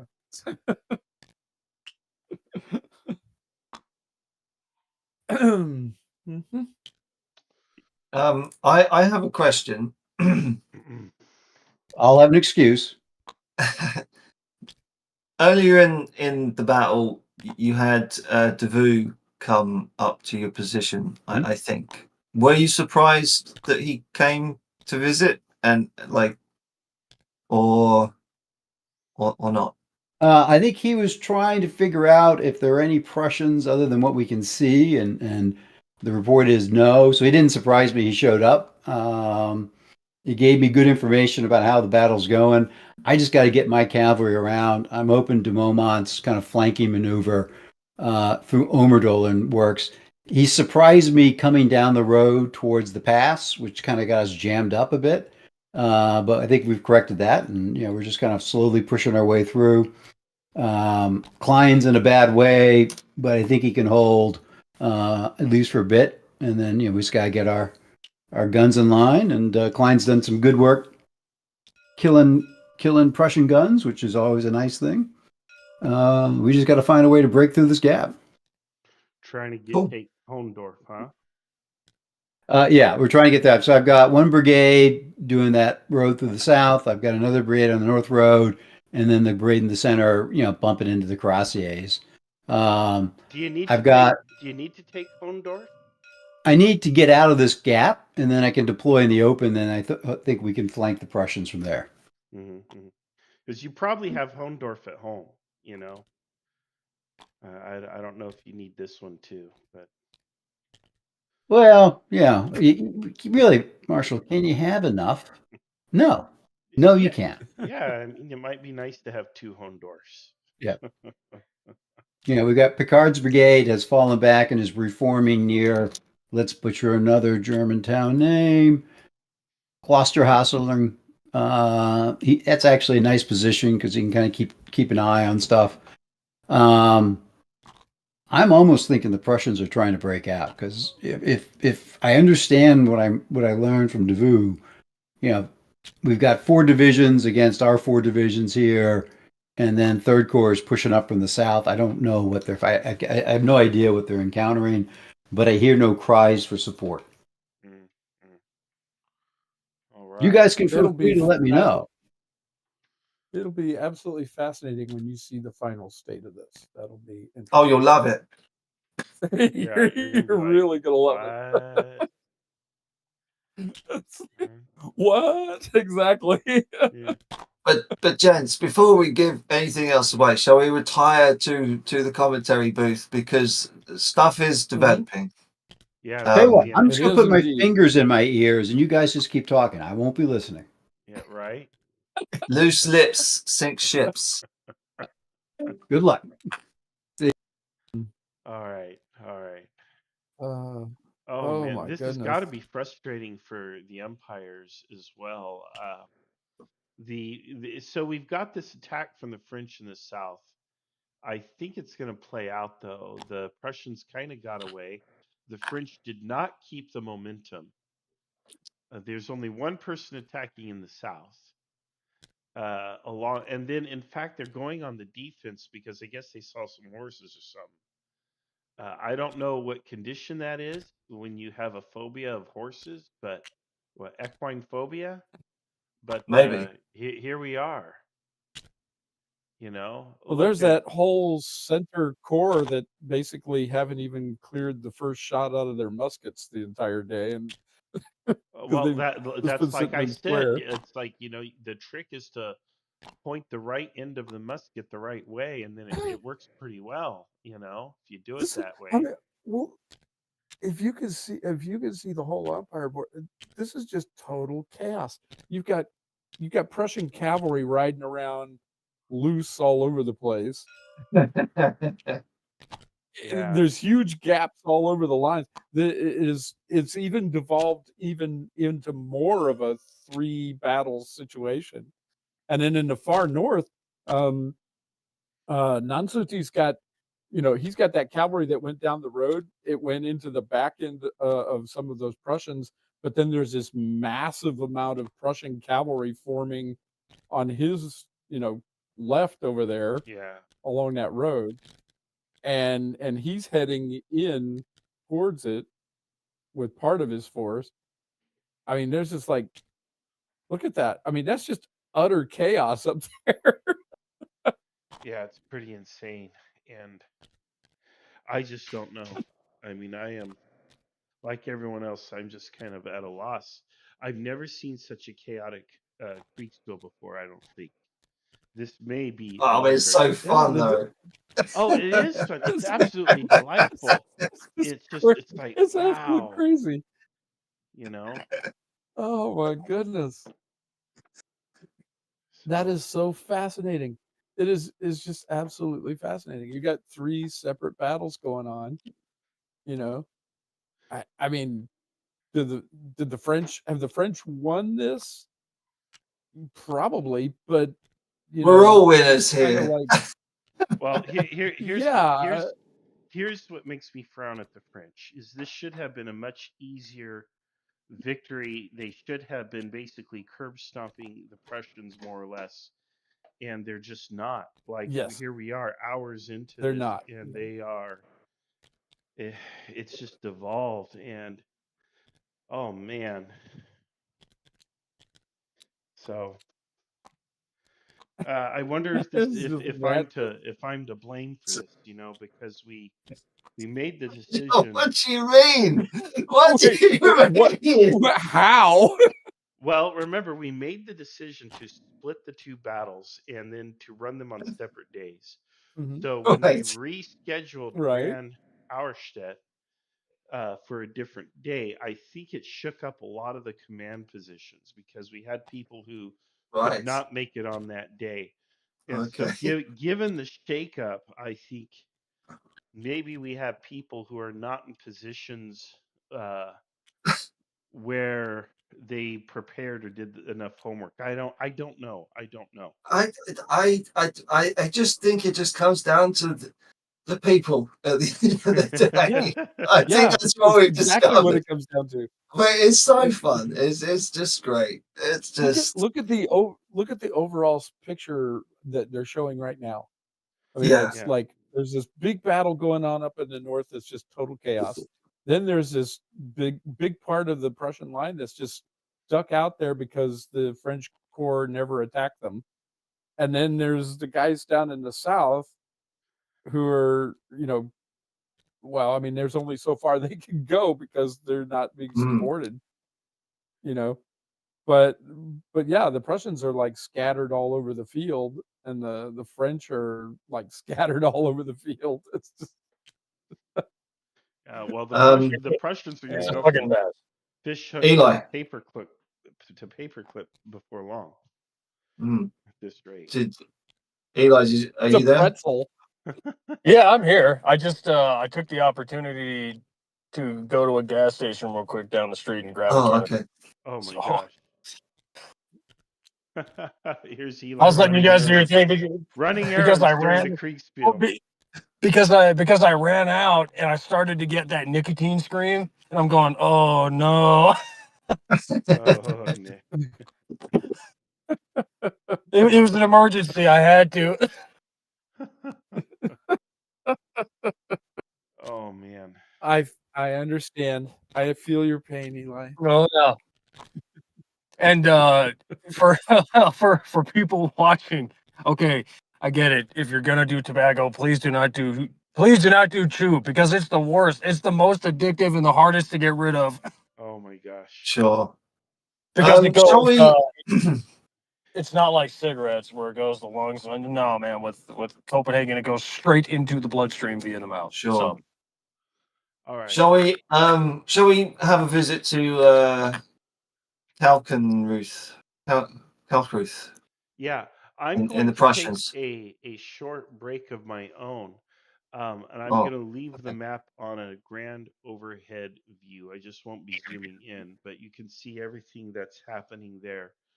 And Okay. I will be back in a short while. I need a Sure. break. I've been going since, well, we're almost at 6 hours. I've been going 6 hours steady. So well, they're probably going to get to a closing point soon, aren't they? in the Probably. next hour or two, probably. But you know what, man? I have not seen a decisive blow. Nobody has struck a killing blow. I see an attempt at a killing blow in the south. I see the Prussians being a little bit more aggressive and dynamic than the French. I mean, the French, in a way, it's kind of unfair because the French have been pretty damn dynamic, going around the whole line. But at the same time, they're not delivering the decisive final blow, and that's odd to me. Maybe the handling is to just give them unrealistic hints in some of the next reports to just kind of push it along a little bit. Yeah. Maybe. Because if nothing's happening, if nothing's going on, they're not looking for information or new ways to attack. They're just kind of stuck in their pattern. I just realized if I step away, you won't have, and you go into another channel, you won't have the audio. So. No. I mean, because we can drag you into the channel. Oh, that'll work. Perfect. Okay. Yeah. Perfect. No worries. We'll manage. Perfect. But yeah, let's maybe just take it to Kalkenruth, and and I'll drag you in. Don't worry, Marshall. All right, you got it. Go ahead, guys. Good to go.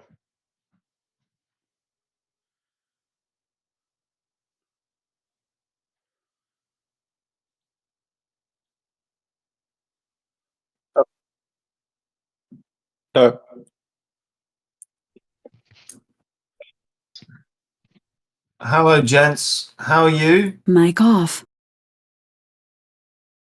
Let's just say I've started learning French. You started learning French. Oh, give us a bit. Is it Sacre Bleu? Oh, yeah. What are we thinking? How do you think you're doing right now? Well, I would say we're probably not the most successful core right now. Do you not? Why? Why are you thinking so negatively? What's happening? I don't know. Maybe ask the brigade we lost. Or Yeah, we the kind of cavalry fumbled the brigade we brigade. lost. 2 Oh, brigades, yeah. Oh, jeez. So, It so don't we're look not, into it. yeah. But with a bit of luck, we are not all getting killed or captured. Okay. So that is something. We are on full retreat right now. Full And retreat. yeah, Okay. I mean, is that the orders from your CIC? Yeah, well, No, CIC but is not actually has, at least as far as I'm aware, hasn't really been communicating much with us.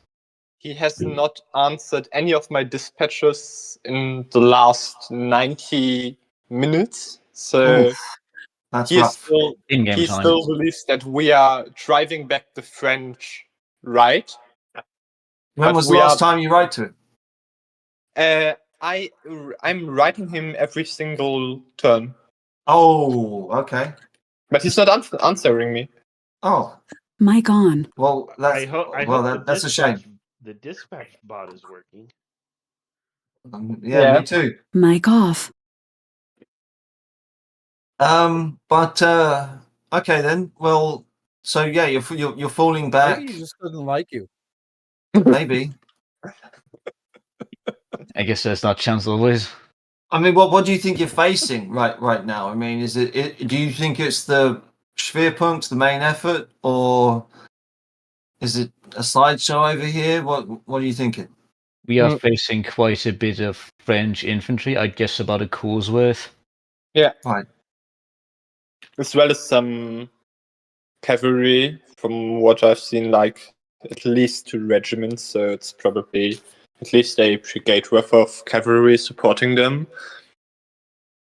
And we are hoping that the other Prussians are having an easier time in the center and on the right, because I was asked to support an attack on the center, which unfortunately I can't right now. But I still hope that the attack is going to help us get out of there somewhat alive and reform on the road from, what is it again, Taubwitz to Hassenhausen, to maybe have a chance to once more re-engage. Okay. I'm going to maybe ask one more question, and then I'll hand it over to my colleagues. Where do you think Brunswick is right now? What do you think is going on in the major kind of your situational awareness? We don't know. We haven't received many updates at all. He might just be dead. Okay. I'll open it to the rest of you guys. Maybe he is dead. Well, we did, and correct me if I'm wrong, but we did see you guys put in the rest of an attack earlier. How did that go? We had a miscommunication with the Umpire, who deployed an entire brigade of ours with its flank facing the enemy French cavalry. yeah. And Okay. this Were brigade they is then not- counterattacked? Yes. Yeah. And Okay. absolutely destroyed. And So then what you it guys came. call now? Then? What you guys call now? Then having to lick your wounds after that. What are you guys doing next? We're currently withdrawing to a stronger defensive position and just trying to hold on as long as possible for the rest of the army to break the French, hopefully. Okay. Seems logical to me, given what you guys know. Yeah, we don't really know much. I can only speak for myself, but I've received a total of 2 dispatches throughout the entire game. How many dispatches? One more time. 2. Oh wow. And one was at the very start. Fair enough. I believe I've received 3 or 4 and written 10 or 12. So I'm also not getting the information from my CAC that would help me to understand which part in the battle we are currently playing. So it's difficult. Interesting. Have you guys Are you guys gonna do anything as far as, because being as you're not really getting a whole lot of communication, how are you guys gonna solve that from your end? What do you intend to do? Because obviously you don't know what's going on, right? So what's your guys' plan on that? I was planning on moving to our center to find Brunswick, but I did not want to leave my core while it was being broken by the French. So now that the situation seems a bit more stable, I might just move to our center and try to find somebody who can tell me what is going on there. Okay. What do you got, Marat? Achilles, if you're there. Sir. Do you have any questions for our team here? No, really. Okay. Well, let's take it back to the commentary booth, and then I think we need to maybe go speak to someone that we haven't spoken to in a while. Very well. Okay. All right. Okay. Hello, Baron. So, next update. So your line continues to retreat. Oh,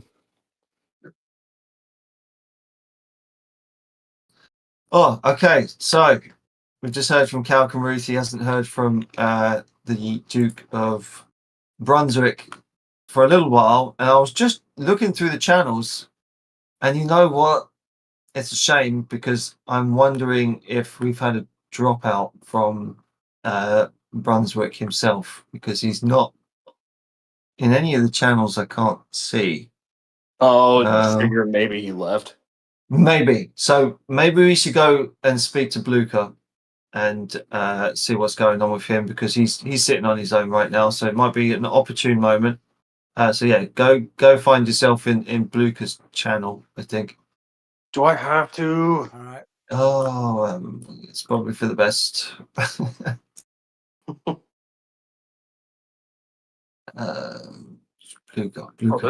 Yep. With some troops, with some cuirassiers, I have no idea where you were, and you hear some artillery fire west of you, very far away, but nothing more. Okay. See you in a bit. All right. Hello, fellow Daves and Marshals. Hello. Marshall had to step away from a bit, so you're stuck with Achilles, myself, and Eli. Sorry. Sounds terrible. I'll get a house survive. I understand you're probably probably not in the right mood to accept questions right now. We'll let you formulate your orders, because you've only got about 2 minutes to do so. Oh wow. Well, probably. Yeah, I mean, my orders are really, really simple, so you're right. Okay. Well, what are you thinking? How are things going? And what happened to Brunswick? Who's running the show? Who's running the show? Wait, is Brunswick still in the game, or like, do you mean where was he?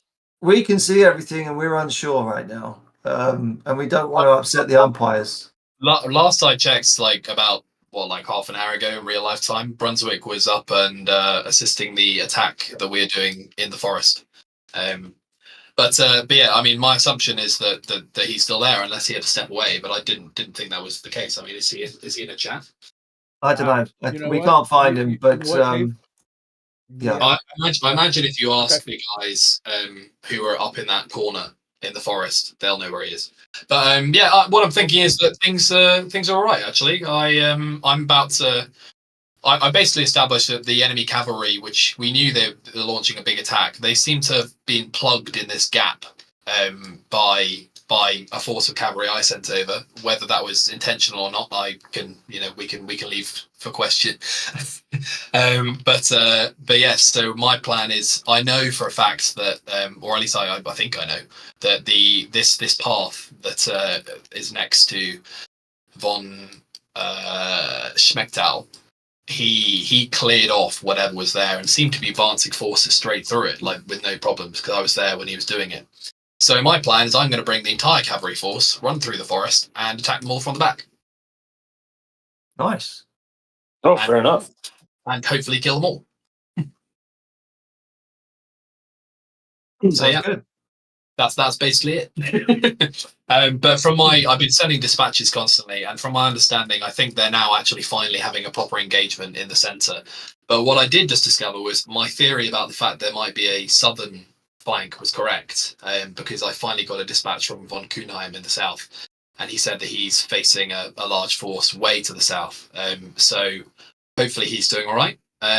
But yeah, I mean, it feels like if my attack that I ordered, or at least advised in the centre is going, or the north even in the forest area is going as planned, theoretically we should have split the French army in half. So who knows? Lovely. Okay, well, we'll take this back to the commentary booth, Achilles, or unless you had a question. All right. No, I'm good. Yeah. Okay. I'm glad I could answer your questions. Let me know if you have more in the future. Maybe if I massacre the entire French command, you can come and revel in my glory.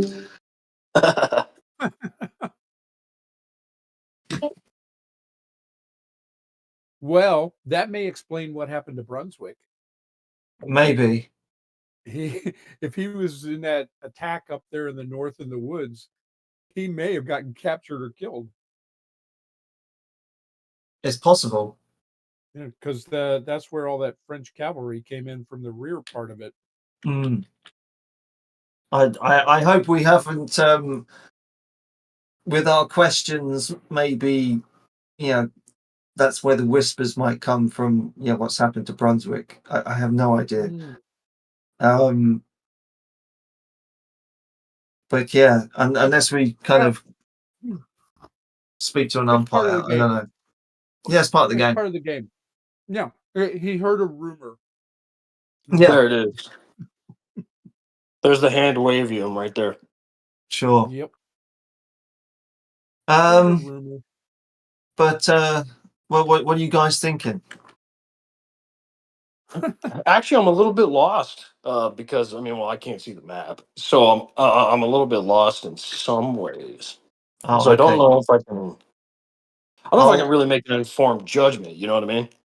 Well, yeah. So I thought you might have seen some of the stuff from YouTube, but I'll share my screen in. Yeah, I was trying not to do that, so I didn't have a double up of voices and all that kind of stuff. Oh, okay. No worries. But yeah, I mean, our fight Tell you, has. Eli, there's a massive confused fight in the far northeast.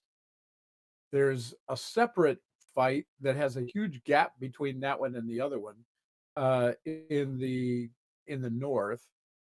Then there's the center south, which is another separate fight with another huge gap between. Oh, there's huge gaps in between everything. Oh, I'm seeing that now. So there's like 3 different sections of the map where there's a battle going on, but there's big gaps between each of them. Here's the thing.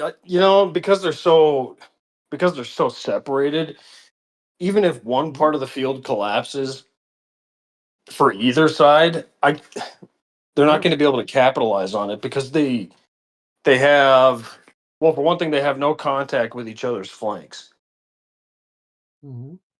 Yeah. And which means they have no interior lines of communication. In fact, the way that everything is kind of set up, you may even have situations where messages are getting intercepted. Sure.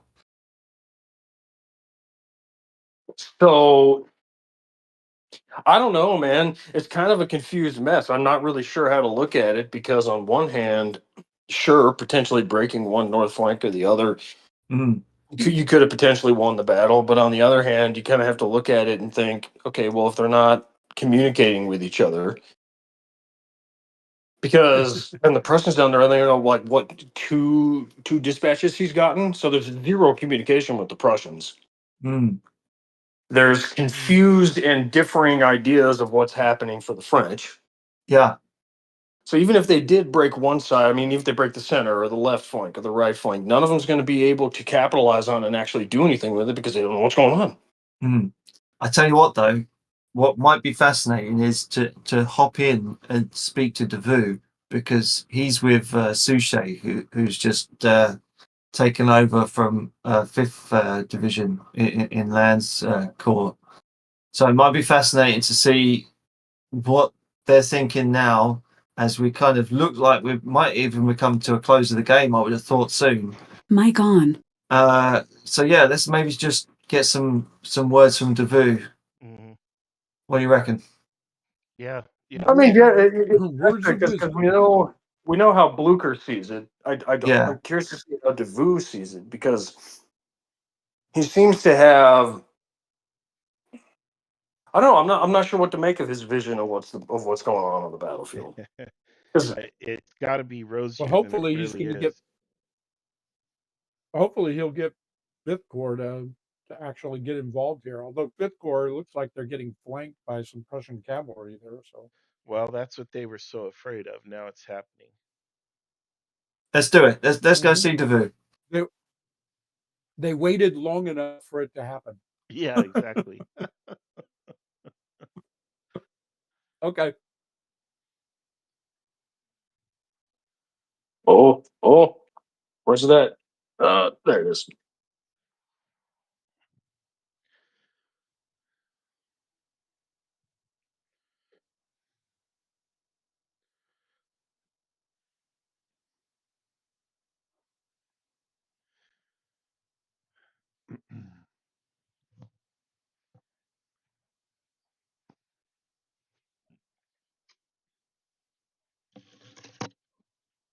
I think they assumed I was present or able. I'm not at the desk yet. I'm headed back. Yeah, be aggressive. Push, push. It's their hour. All right.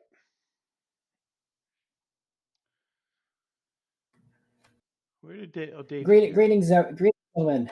Hello. How are you guys doing? We're feeling pretty good, honestly. All right. Are you attacking, or what are you doing Yeah, here? that's right. I have just ordered Suchet here to charge across this open field against enemy artillery. Mm-hmm. I feel like that was just necessary. I don't know anything about Napoleonics, but Civil War I can do. And everybody knows anytime there's a copse of trees, you must attack it, right? Absolutely. It sounds like things are going in our favor, though I only have an incomplete picture. But that is what my feeling is from all the reports and what we've been seeing and hearing. The enemy is attacking us in the north into our forest line, which I think is holding, and I think that's was a good defensive position, is a good defensive position. And then in the south, I believe the enemy is breaking on their left, which is why I am urging 3rd Corps to push, be aggressive, and roll up this line. All right. The weak spot is actually the center here. I don't know how we got cavalry behind us, but it happens. Probably through the gap that you created. That's crazy. I don't believe that. I think the Prussians secretly just had to have horses somewhere. Yeah, they hid them in a tunnel. Yeah, usually when there's a cavalry behind you, that means that's a clue that there's one somewhere. No, what it is that it's the Trebia, and they had them there lying down in the grass waiting. That sounds more sense. Yeah. You know, we never bothered to check all the houses in Libsdorf. I'm sure, if you put a horse inside every house, you could hide the entire army. Yeah, just squeeze it through the front door. Absolutely. These are 19th century villages, so there's probably only like 5 or 6 houses. There's also like 150 men or horses in each squadron, so tuna can. You could probably fit like a man inside a fireplace, a horse on top of a table. Oh well, there might be an attic too. I could see You walk into the little hut and there's a guy standing in the corner, a Prussian guy standing in the corner with a lampshade over his head. Nobody is in here. And then in a house on the other side of the village, there's so many people in it that some dude's arm is hanging out the window. Oh goodness. Well, cool. You know, actually, I'm curious, General Davu. Yeah. So, you know what's going on here, right? Is that fish hook you imagined? Is that still the case? You think? Yes, I still believe that the enemy has some sort of fishhook here. It is possible that the enemy has managed to surprise us somehow, but if they have, I'm still waiting for the other shoe to drop. Mic off. So it may be too little, too late if we can take the advantage here. If they have some sort of crazy thing going on. But at this point, we're going to hold the north and push in the south and try to keep them engaged in the middle here. The cavalry is a problem, but otherwise, I believe that we are doing quite well. Okay then. I would say write down the word crazy and circle it and underline it because it'll be really useful when this is all over. Mic on. Shall we take it back to the commentary booth? Yes, guys? indeed. We sure can. All right, let me find that. I can if I could find it. Right. There we are. You're gonna have to repeat that, Eli. I think maybe Marshall missed it. I'm kind of baffled. Yeah, well, I think we all are. Only kind of. It's going to be fascinating, though, to get to the bottom of this and how this turned into 3 separate battles. And the responsibility of this, regardless of me or the umpires or the scenario or the map or anything, the ultimate responsibility does lie with the commanders in chief. You know, on both sides. And it Always. looks like neither of the commanders in the chief are acting like commanders in the chief. They're at best acting like corps commanders. And if you want to be a corps commander, be a corps commander, you know. And But to be fair, Davu is a corps commander. You're right. You're right. You're right. You got me there, Yeah, buddy. but here, You got me there. here he's a CIC. Yeah, yeah, yeah. You got me there, but yeah. So I don't know. I guess it's still. I still think a really big part of this particular battle right now and how it's going. I mean, Marshall's saying it's a comedy of errors, and it is. But on the other hand, it's still glaring. It's still glaring to me all of the gaps in their information and their lack of any of any orders or actions to handle that. I mean, I guess on one hand, I wonder. Okay, you know, you don't have very much information, so Felix is here. We have an umpire. Yeah, Hey, I Felix. just wanted to warn you that we're gonna end the game. We're just gonna resolve this last turn, and then we're gonna end the game. Oh boy, Makes perfect sense to me, given what it looks like on the board. How's it been, Felix? It's turned into a barroom brawl. Yeah, it's pretty chaotic. Yeah, I thought I said earlier that we have often this situation where it looks like one side clearly has an advantage. So I think in this case, the French were looking really, really good for a long time. But then somehow they run out of steam and the other side manages to claw back. And I'm not sure how good that represents historical reality. But it seems to happen quite often in games, I think. Felix, are you going to declare a winner or not? You might not. I'm not sure yet. I'll have to discuss with the other umpires. Yeah, because it might be reasonable to say we really can't declare a winner here. You know. I mean, I have no idea what's going to happen. So Yeah. we'll see what the others say. Yeah. All right. Good luck. All right. Thank you. Thanks, man. Well, well, I will say, I gotta say, you guys, you know, this is I've never seen this situation in an IKS game. Of course, No, I don't know. no, Maybe you guys have, it's never but happened. As I was, but it's just amazing. You created something unique, Marshall. You should take a bow because this is quite fascinating. Yeah, it is. But I mean, it well, really I've is. never seen so little information before. In terms of the players, it's like I was kind of saying. It was like I was saying before Felix came in. It doesn't make sense to me that if you know you don't have a lot of information, why you wouldn't try and solve that problem and get more information. Mm-hmm. Like, for example, just making contact with the guys who are supposed to be on your right and on your left. Mm-hmm. If you're a corps commander, okay, you should be in contact. Your units should have some kind of contact with the corps that's on your right and the corps that's on your left. So that but clearly, with the gaps as big as they are on this field, they let themselves get separated from each other, and they have no idea where that corps that's supposed to be on their left actually is. Yeah. Well, they don't know where You know? anybody is. They don't know what Yeah. anybody's doing.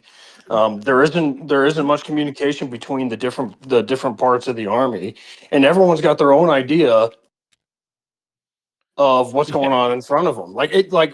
There's an amazing disparity. Basically, everybody in Davout's area, because they're in direct communication with him, they think this. Mm-hmm. The center thinks this, and the left thinks this. Mm-hmm. Nobody knows what's going on, and they're all fighting their own kind of little gig in each individual sector of the battlefield. Yeah, and that's happened on both sides of the field to On both armies both sides at the same time. Yeah, at nobody the knows same what's time. going on, which means even if there is a winner somewhere, the other two parts of the battle aren't going to know that it even happened. Two amateur armies have run into each other.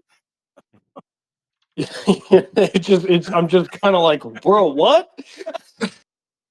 Like, how? That's I mean, fascinating. It's absolutely fascinating. There are so many learning points in this game, so many teachable moments. Exactly, Sorry, yeah. Dave. And in one way, I was going to say, it might be one of those things where, as people kind of unfortunately dropped out, as we kind of discovered, perhaps, that, when, Commander does get knocked out and no one is really quite sure what's going on. Because and no one's taking control of the situation. It's an interesting thing to observe on that kind of front. Well, now at this point, I'm glad I got my nicotine fixed, because this would have kind of like just given me a headache if I hadn't. We had a command school problem where you were taking a patrol and you're going through this wooded area down a trail, and you're in command. They say, okay, so and so, person X is in command of this patrol. Okay, so we're going along, and then the patrol gets ambushed, and the very first before you even got into the ambush point, the sergeant had already told the guy who's in command of the patrol, "You're the first casualty." Okay. So as soon as the shooting starts, you're dead. So don't say anything. Okay. So the patrol moves in, boom, it gets hit, ambushed. The commander says nothing because he's dead. He was the first casualty. Oh. And then they watch and they see who takes over, because nobody has any idea what's going on, and nobody has been told, yeah, you're supposed to take over or anything like that. So what they're looking to see is who has the leadership quality to step in right away in an instant. I mean, and it has to be in an instant because this is an emergency situation, right? You're under fire. Who takes over and just takes control of the unit? And if nobody does, you basically get wiped out. And it's a great teachable moment. It's a great teachable moment that they use, and they say, you know, okay, this is what happens when, you know, the head gets cut off. You know, who steps up? Who takes charge? Oh, I mean, we see it's in that movie, isn't it? The Vietnam one. That was We Were Soldiers. That's the one. Yeah, and he's just like he's just been hit. What do you do? Like type of thing. Yep. Yeah. Yes. Yep. That's exactly right. That's exactly right. And he also talked about how you always teach the guy below you in rank what your job. That's it. Yeah. Yep. So they know who's supposed to take control. You know, it's like somebody has to step up. It's the next guy up. You know. And, my next question. Sorry. Hmm? I was going to say my next question: who would you give man of the match to, if you had to vote? You know, I don't know. I'd give it to Moran myself. Yeah. The guy. I think his attack was the most effective and carried through with proper aggression. Mm-hmm. And had it been supported by an attack in the center, would have been devastating. We're wrapping up, fellas. Cool. Oh, all right. Shall we go up? I guess. Yep. That's going up. Up to general, huh? Yep.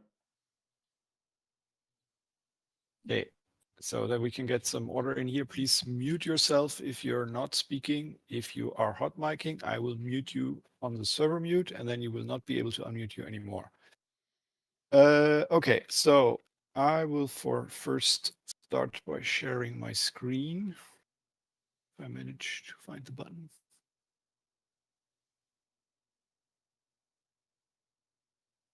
Here we go. Okay, I'm going to give a very basic overview about what happened or what the starting position was, and then our umpires are going to try to tell you a little bit about what happened.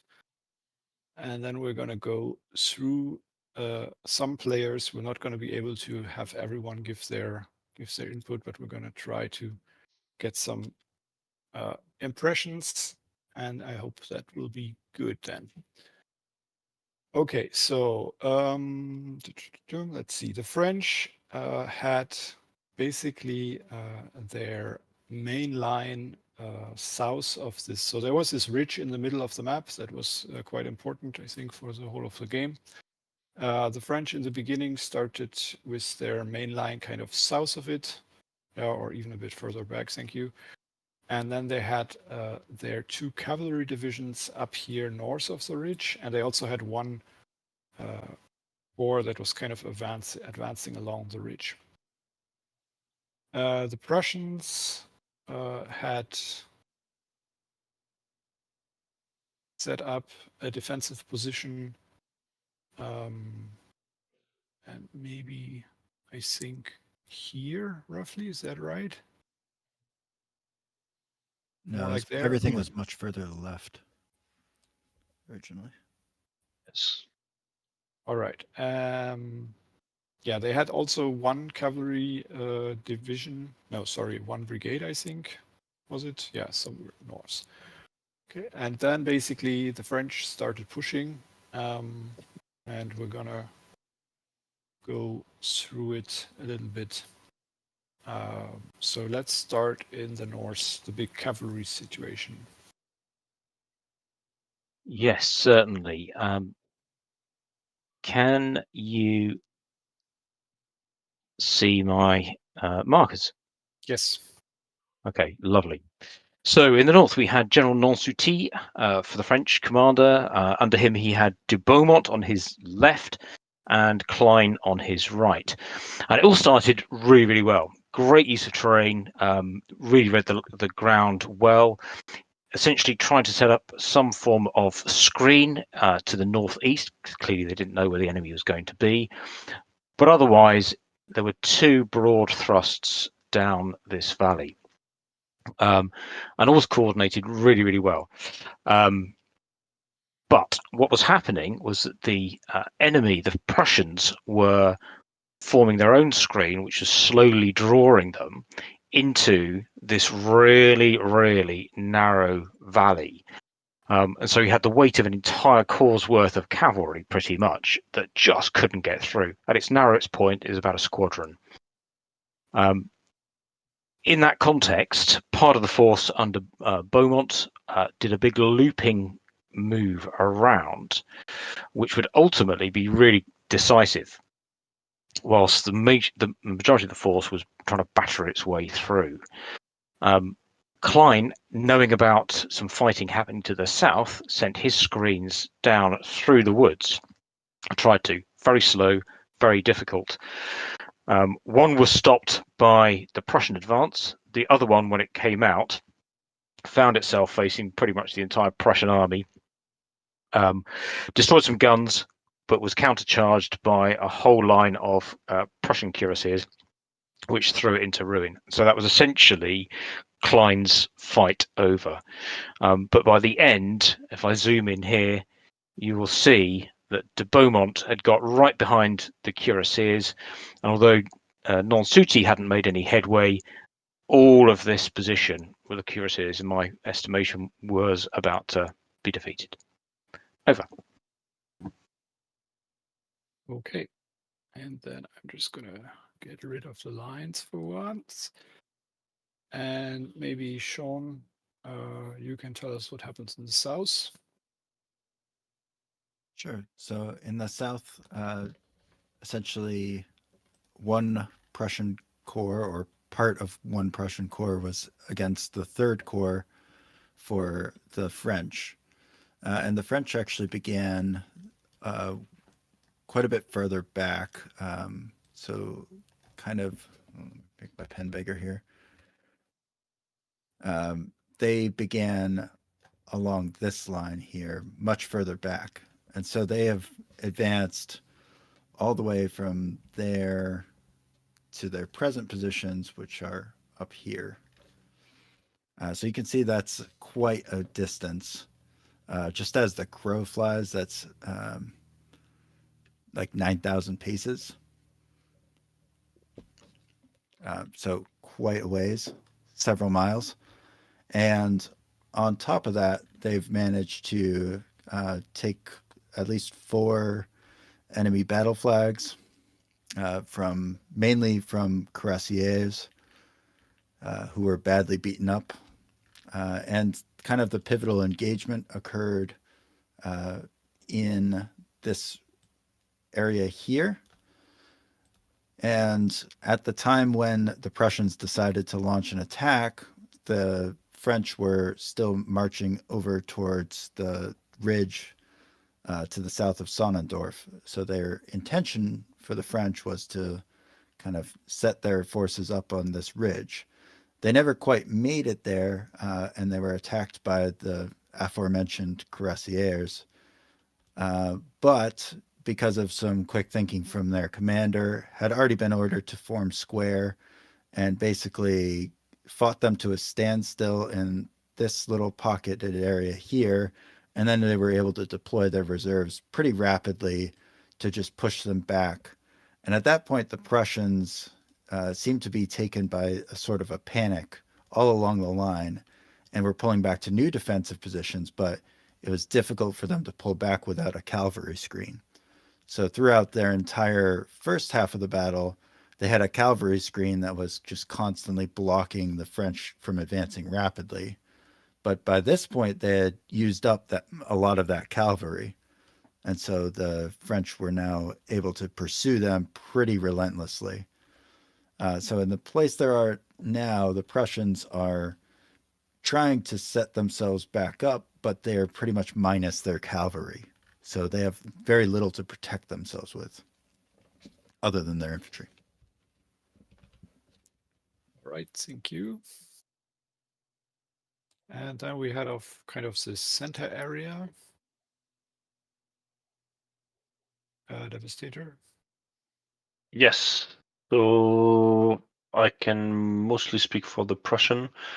They started way back, moved up, and put some defensive position quite early in the morning, like this, and pretty much stayed there for quite a long time. And at some point, when the French line was also in the forest area over there and holding, and also down where there's blue lines, they decided to start to engage. They were successful, especially in that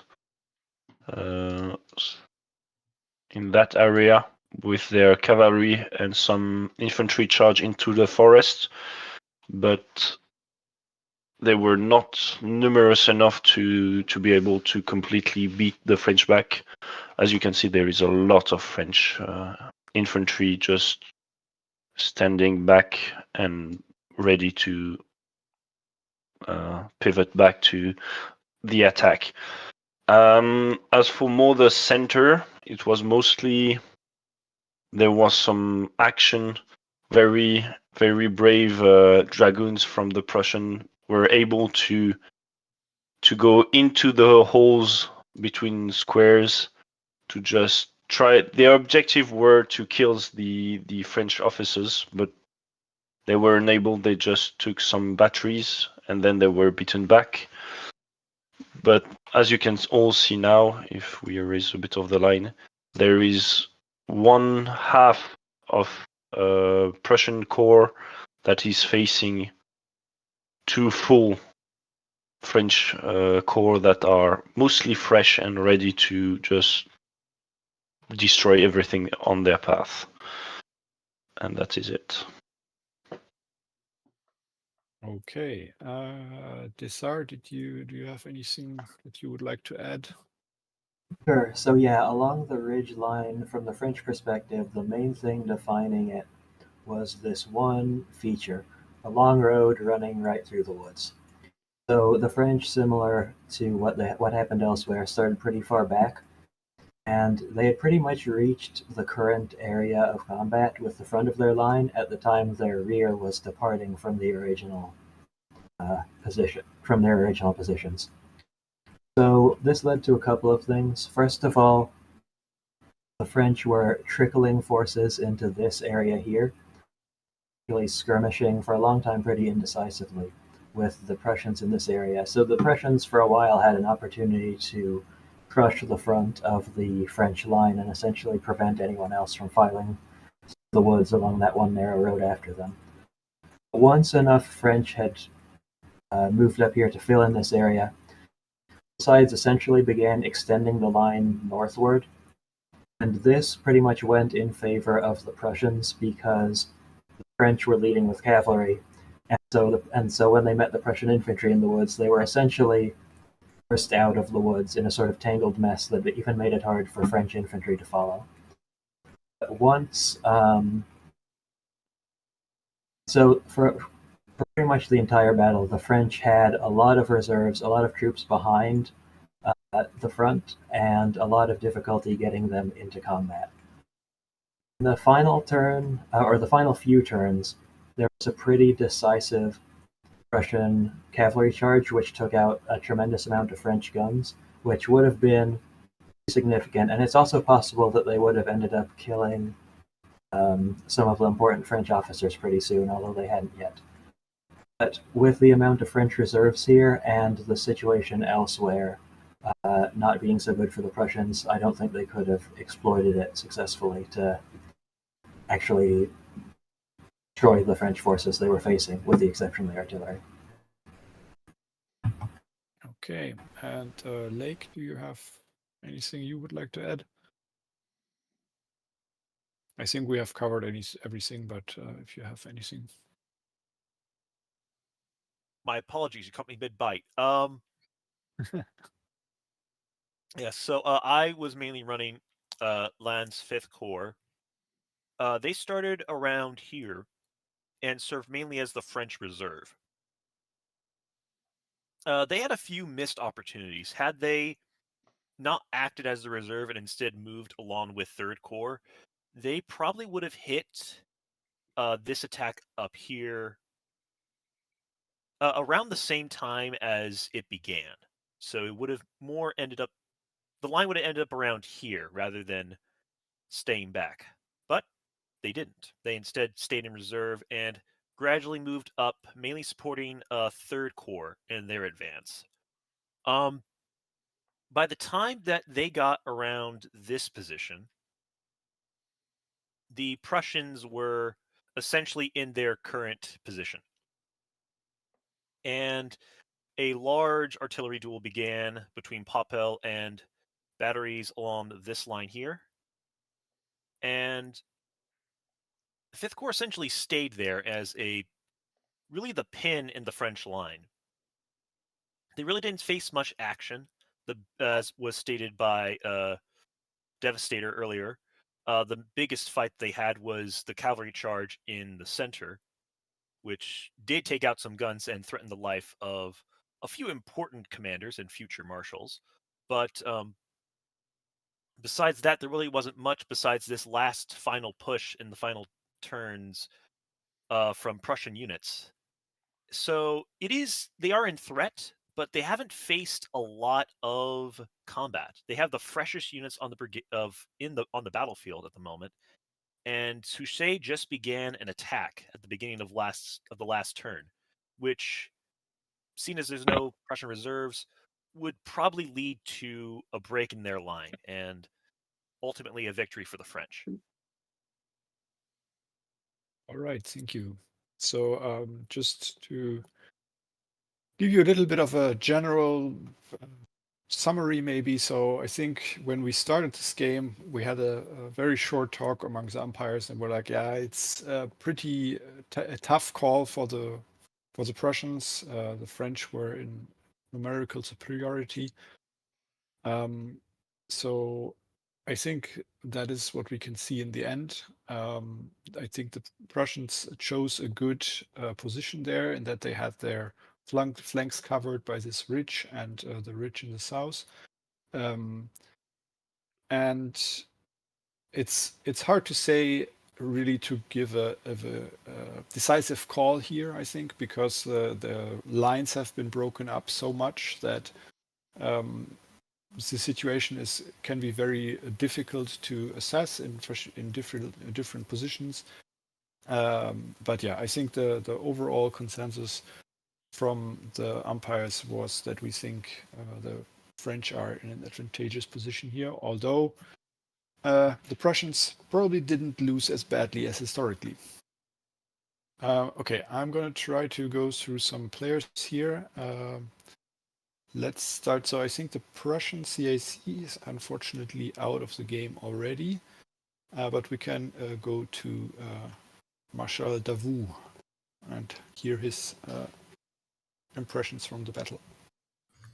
I want to go ahead and, of course, thank the umpires for running this grand game, especially since you've had to do it twice, first for Jena and now for Auerstedt. So thank you so much for putting aside so many hours for us. We really do appreciate it, especially given how complex this game is. I believe that we went going into this that we did have either numerical equivalency or superiority. And so I think that's partially why we tried to push as much as we did. I admittedly probably not as aggressively as we could have, but every commander, every corps commander, every division commander has done an amazing job with what they're given and what they're facing, despite the odds. And I do believe that we have, from what the umpires have said, either won or held at every point of conflict on the battlefield as divided up as it is. It was quite a good job to everyone on our side, and of course to the Prussians who managed to definitely throw us off. I always was kind of waiting for the other shoe to drop for the Prussian surprise flank attack to come at us. But I see the numbers weren't in favor of the Prussians doing more than what they could have here.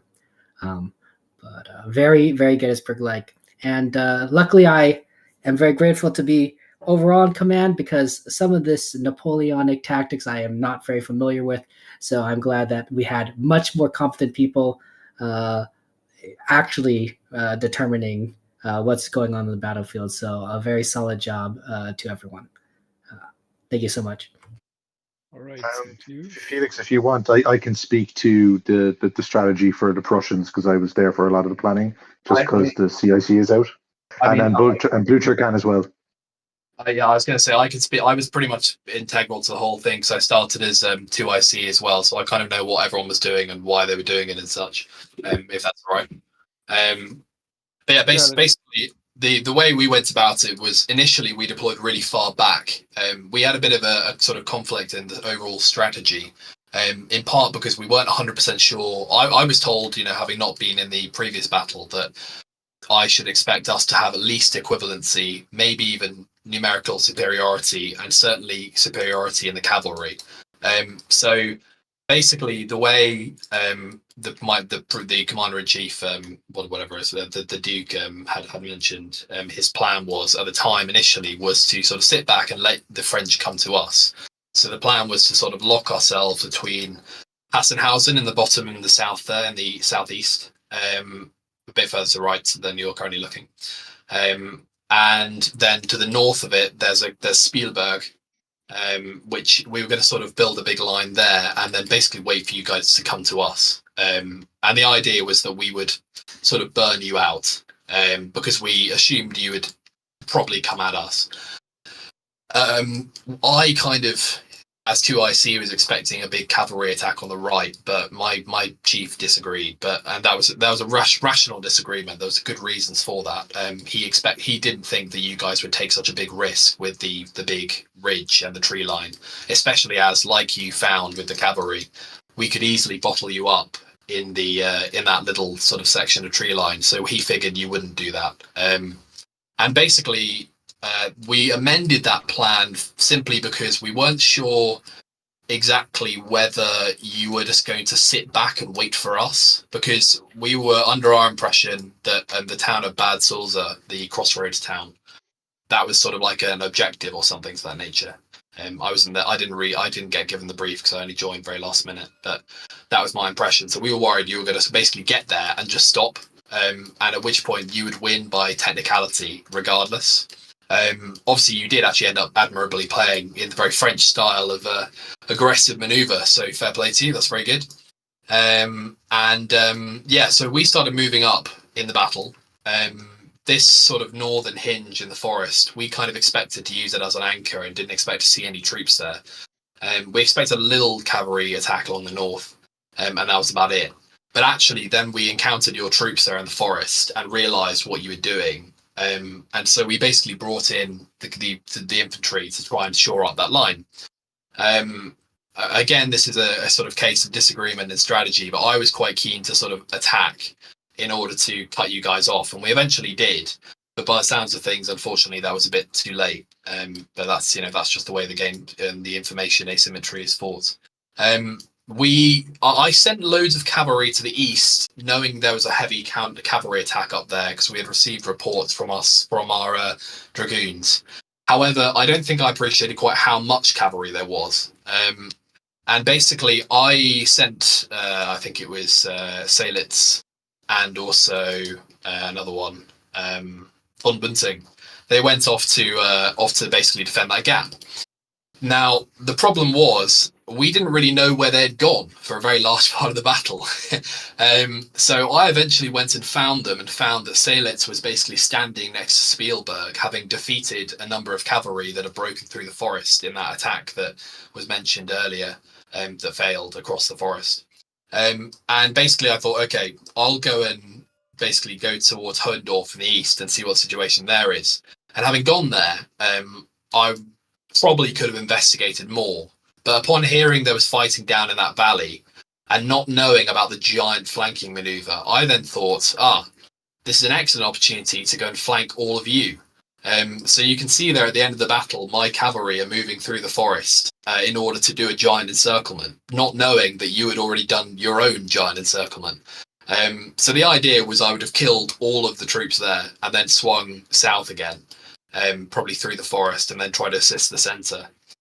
In terms of the sort of strategy of the south, the idea was that actually the heavy cavalry were all going to sort of bunch up behind the left side, our left side in the south, and then go and attack you when we assumed you kind of more heavily commit towards Bendorf and Zakvar, and basically put our line further forward in order to try and tempt you in.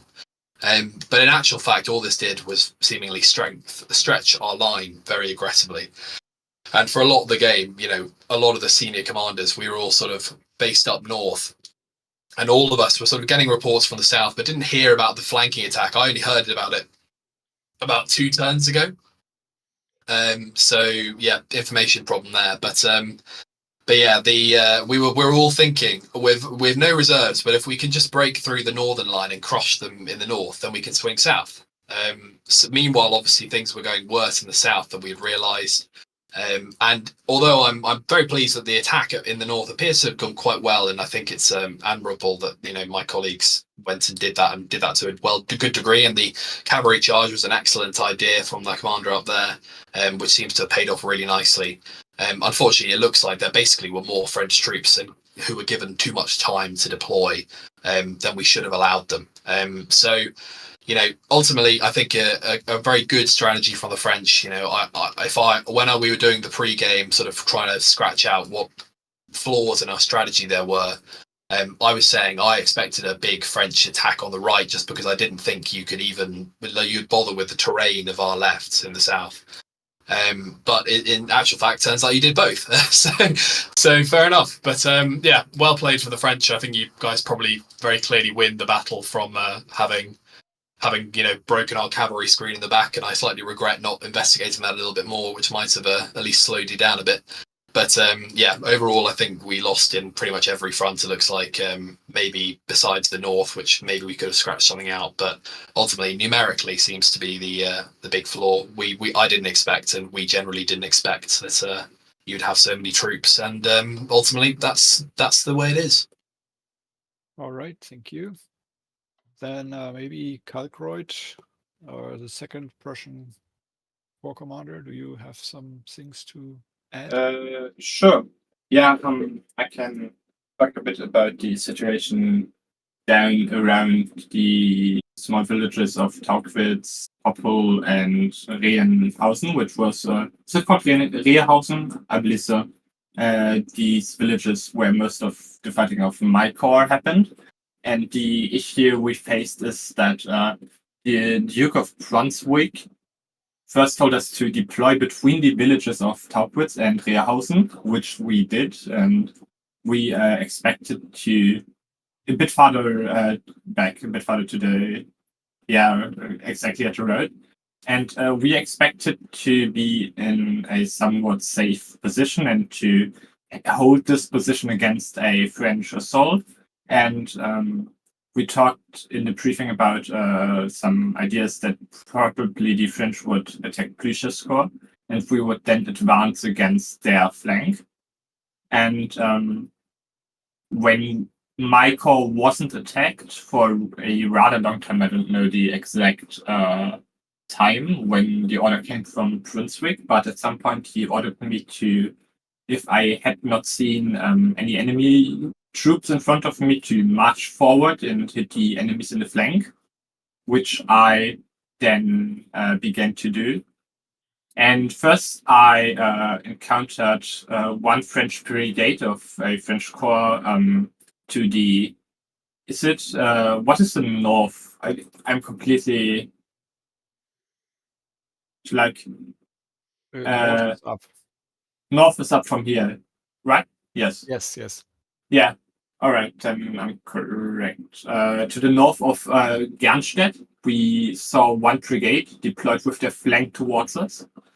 And a bit more tilted to the left. So we really saw their flank. Yeah, even more like exactly like the yellow line. And we thought that we might be able to just push them out and roll up their right flank. But unfortunately, we stumbled upon a rather large battery of enemy artillery. The enemy managed to withdraw from our artillery, and we were then informed that French troops had passed through the valley in the south, around Sonnendorf.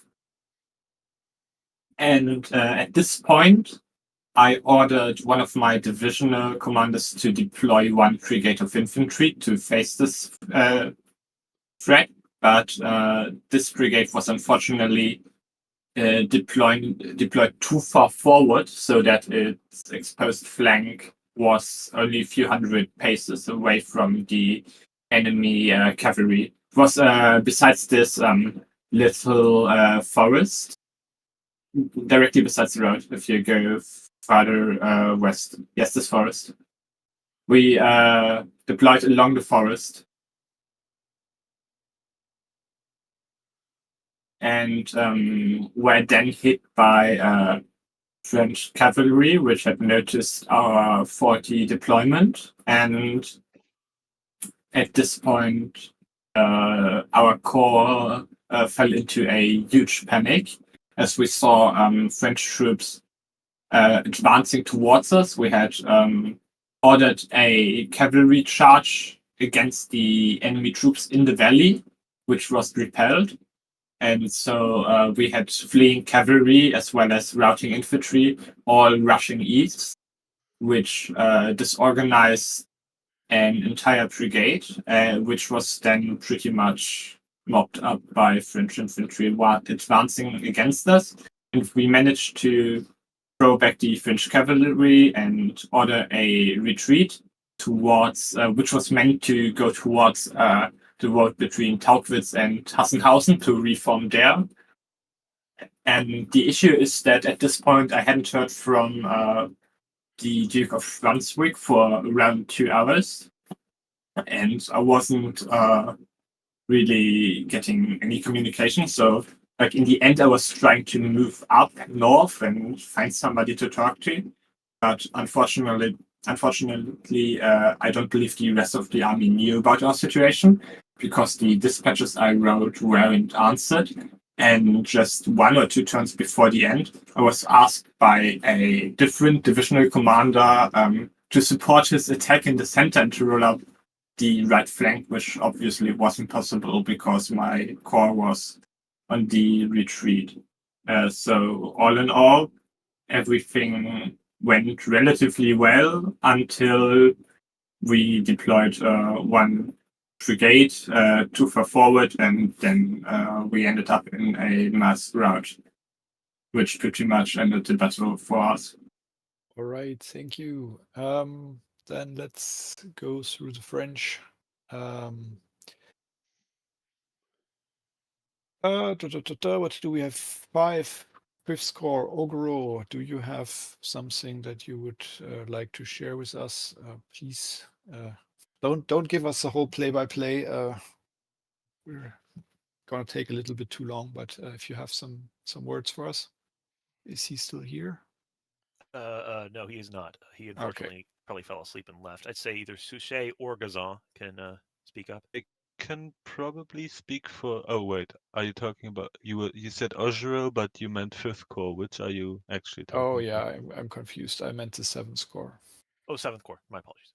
Yeah, I don't think. No, Ojero is here. Oh, hello. Sorry, did you ask me to speak? If I you wasn't want paying to, attention. yes. I was doing something else. Yeah, it was a game. Enjoyed it. Overall, interesting. Nearly died at the end, but led a fact and with a good cavalry charge. We moved up and we were waiting for pinning units and waiting for Larn to arrive, which he didn't. And so we did our job, really. The attack by the Prussians at the end, which was pretty devastating with the crash. How many crash heads exactly did the Prussians have? It seemed like they had millions of them. 2 brigades.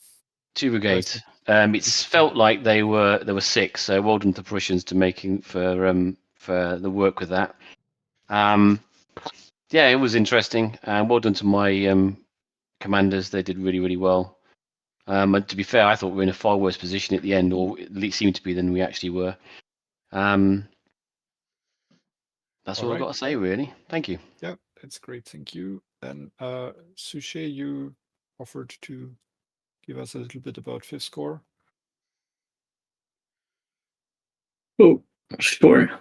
For the most part, we were commanded, of course, by Land, but he had to leave, I think, at the last hour or 90 minutes or so of the battle. We were in a quite difficult position, I think, because we had all our cavalry detached to... Well, I don't quite know. It was attached to someone north of us, I believe, but I'd have to ask Devu to clarify that. But the point is, it was detached. And we were ordered to go and be a reserve. And then later it became clear, as Lan told me, that we were ordered to actually advance and attack the enemy, but the enemy had such a huge cavalry superiority over us, seeing as we had 0. They had a lot. So we didn't really get to do that much. We were always in quite a bit of trouble with the cavalry. All right. Thank you. And then we have another French corps in the south, which was originally Davout's corps, but since he was CIC, it was now under the command of Gudin. Correct. That was me. Thank you. First of all, want to just give a big thanks to the umpires, especially Sean. And you were a real pleasure. Indeed. Working with you as the umpire. Fantastic job. This was a really fun game for me. Very exciting. We had a lot of space to use our initiative and see what we could accomplish with our corps. We were able to, in our pre-planning, correctly assess the position of the Prussian main line of resistance. We were also able to correctly assess that it was unlikely that they would have a strong defense in the Rehenhausen and Sonnendorf area, that valley over there. So we essentially, from the beginning, set out as Hassenhausen as being our main effort. So we had one of our divisions that advanced directly into the valley towards Gernstedt against the Prussian, where we expected to find the Prussians. And we went to some great lengths to maintain our other 2 divisions in reserve and try to keep them out of sight for as long as possible, with the intent of pushing them through the Sonnendorf Valley and being able to make a flanking attack near Rehenhausen towards Hassenhausen. So I'm very satisfied and pleased with the results. I think we were able to keep our forces well enough out of sight that once the Prussians ultimately detected us, they were unable to stop us, and that was, I think, our main hope and our main goal. There was one moment of shock, I guess I would say, or uncertainty on my part, was once we got towards the Gernstedt area and what I'll call Hill 214. We came under attack from multiple directions. I'd love to hear about this, but we had the Prussian attack coming in from Rehenhausen, and simultaneously we had undetected Prussian cavalry hit us in our rear, striking our reserve division there. So we were very fortunate that we were in mutually supporting positions. We were able to launch an effective counterattack with our cavalry and our reserves, and basically was able to fend off all those attacks, and immediately followed that up with a counterattack with all the resources that we had at our disposal. So I'm very happy with the performance of the team. Great commands, excellent initiative, really good communication, excellent overall. So very grateful and thankful for a good time and a good experience. All right, thank you. Then I think we will end the official debrief, maybe with some words from Marshall. Thank you. First of all, I want to thank everybody who helped to make this game possible, in particular Felix, who has been on point for both of these 2 games and for really making all of this run very smoothly. He certainly did a better job than I probably could have done running it.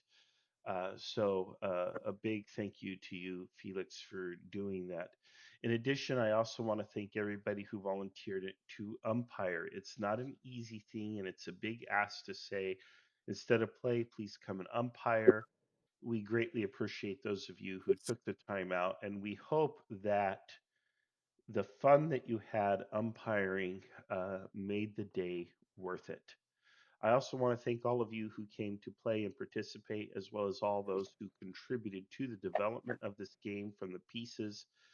People like Damon, people like Sean for the map, uh, and so many others who did, in many great or small ways, contributed to the success of this event.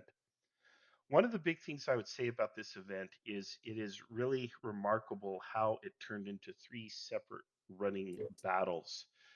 There's a lot I could probably critique. I may do a Coffee Kegs and Kriegsspiel episode on this because we've got a lot of questions. You gave him any chance? What's that? Oh, sorry, I'm talking to myself. My apologies. Okay, no worries. Um, and yeah, because I really do think we need about an hour at least to sit here and kind of debrief and decompress from what happened here. I, unlike Felix, would not even declare a likely winner myself. I'm again, it's something we need to unpack. So for right now, I'm just going to leave on a note of gratitude to all of you who stepped up and participated and helped out, and I appreciate it. And I also am grateful to my fellow commentators, Dave, Achilles, and Eli, for keeping me company in the announcer channel and covering for me while I took a cat nap there for 5 minutes. Thank you. All right, thanks, Marshall. Yeah, I can only. I hope you pay me.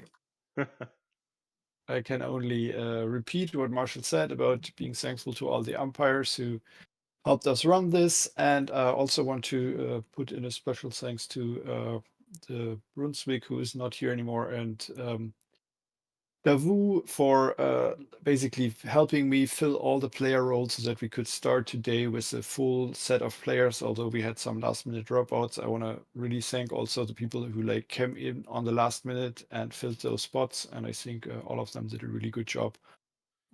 Yeah, and then the last thing I want to say is, because I think we have a few Germans here, please go vote tomorrow. And that's it for the official debrief. Thanks, everyone. Thanks, Felix. Thanks, everyone. Thanks very much, Felix. Your Gluck. Thank you so much. Thanks, Felix. Thanks, Marshall. Brilliant. Very much. It's a great game. Thank you. Brilliant. It was really game. fun. Thank for the umpires. Devastator, if you're still there, do you mind if I? All right, everybody. Well, that is the end of Grand Jena and Auerstedt, Grand Auerstedt in particular. Dave's here. Dave, thank you. Any final comments before we sign off on the YouTube?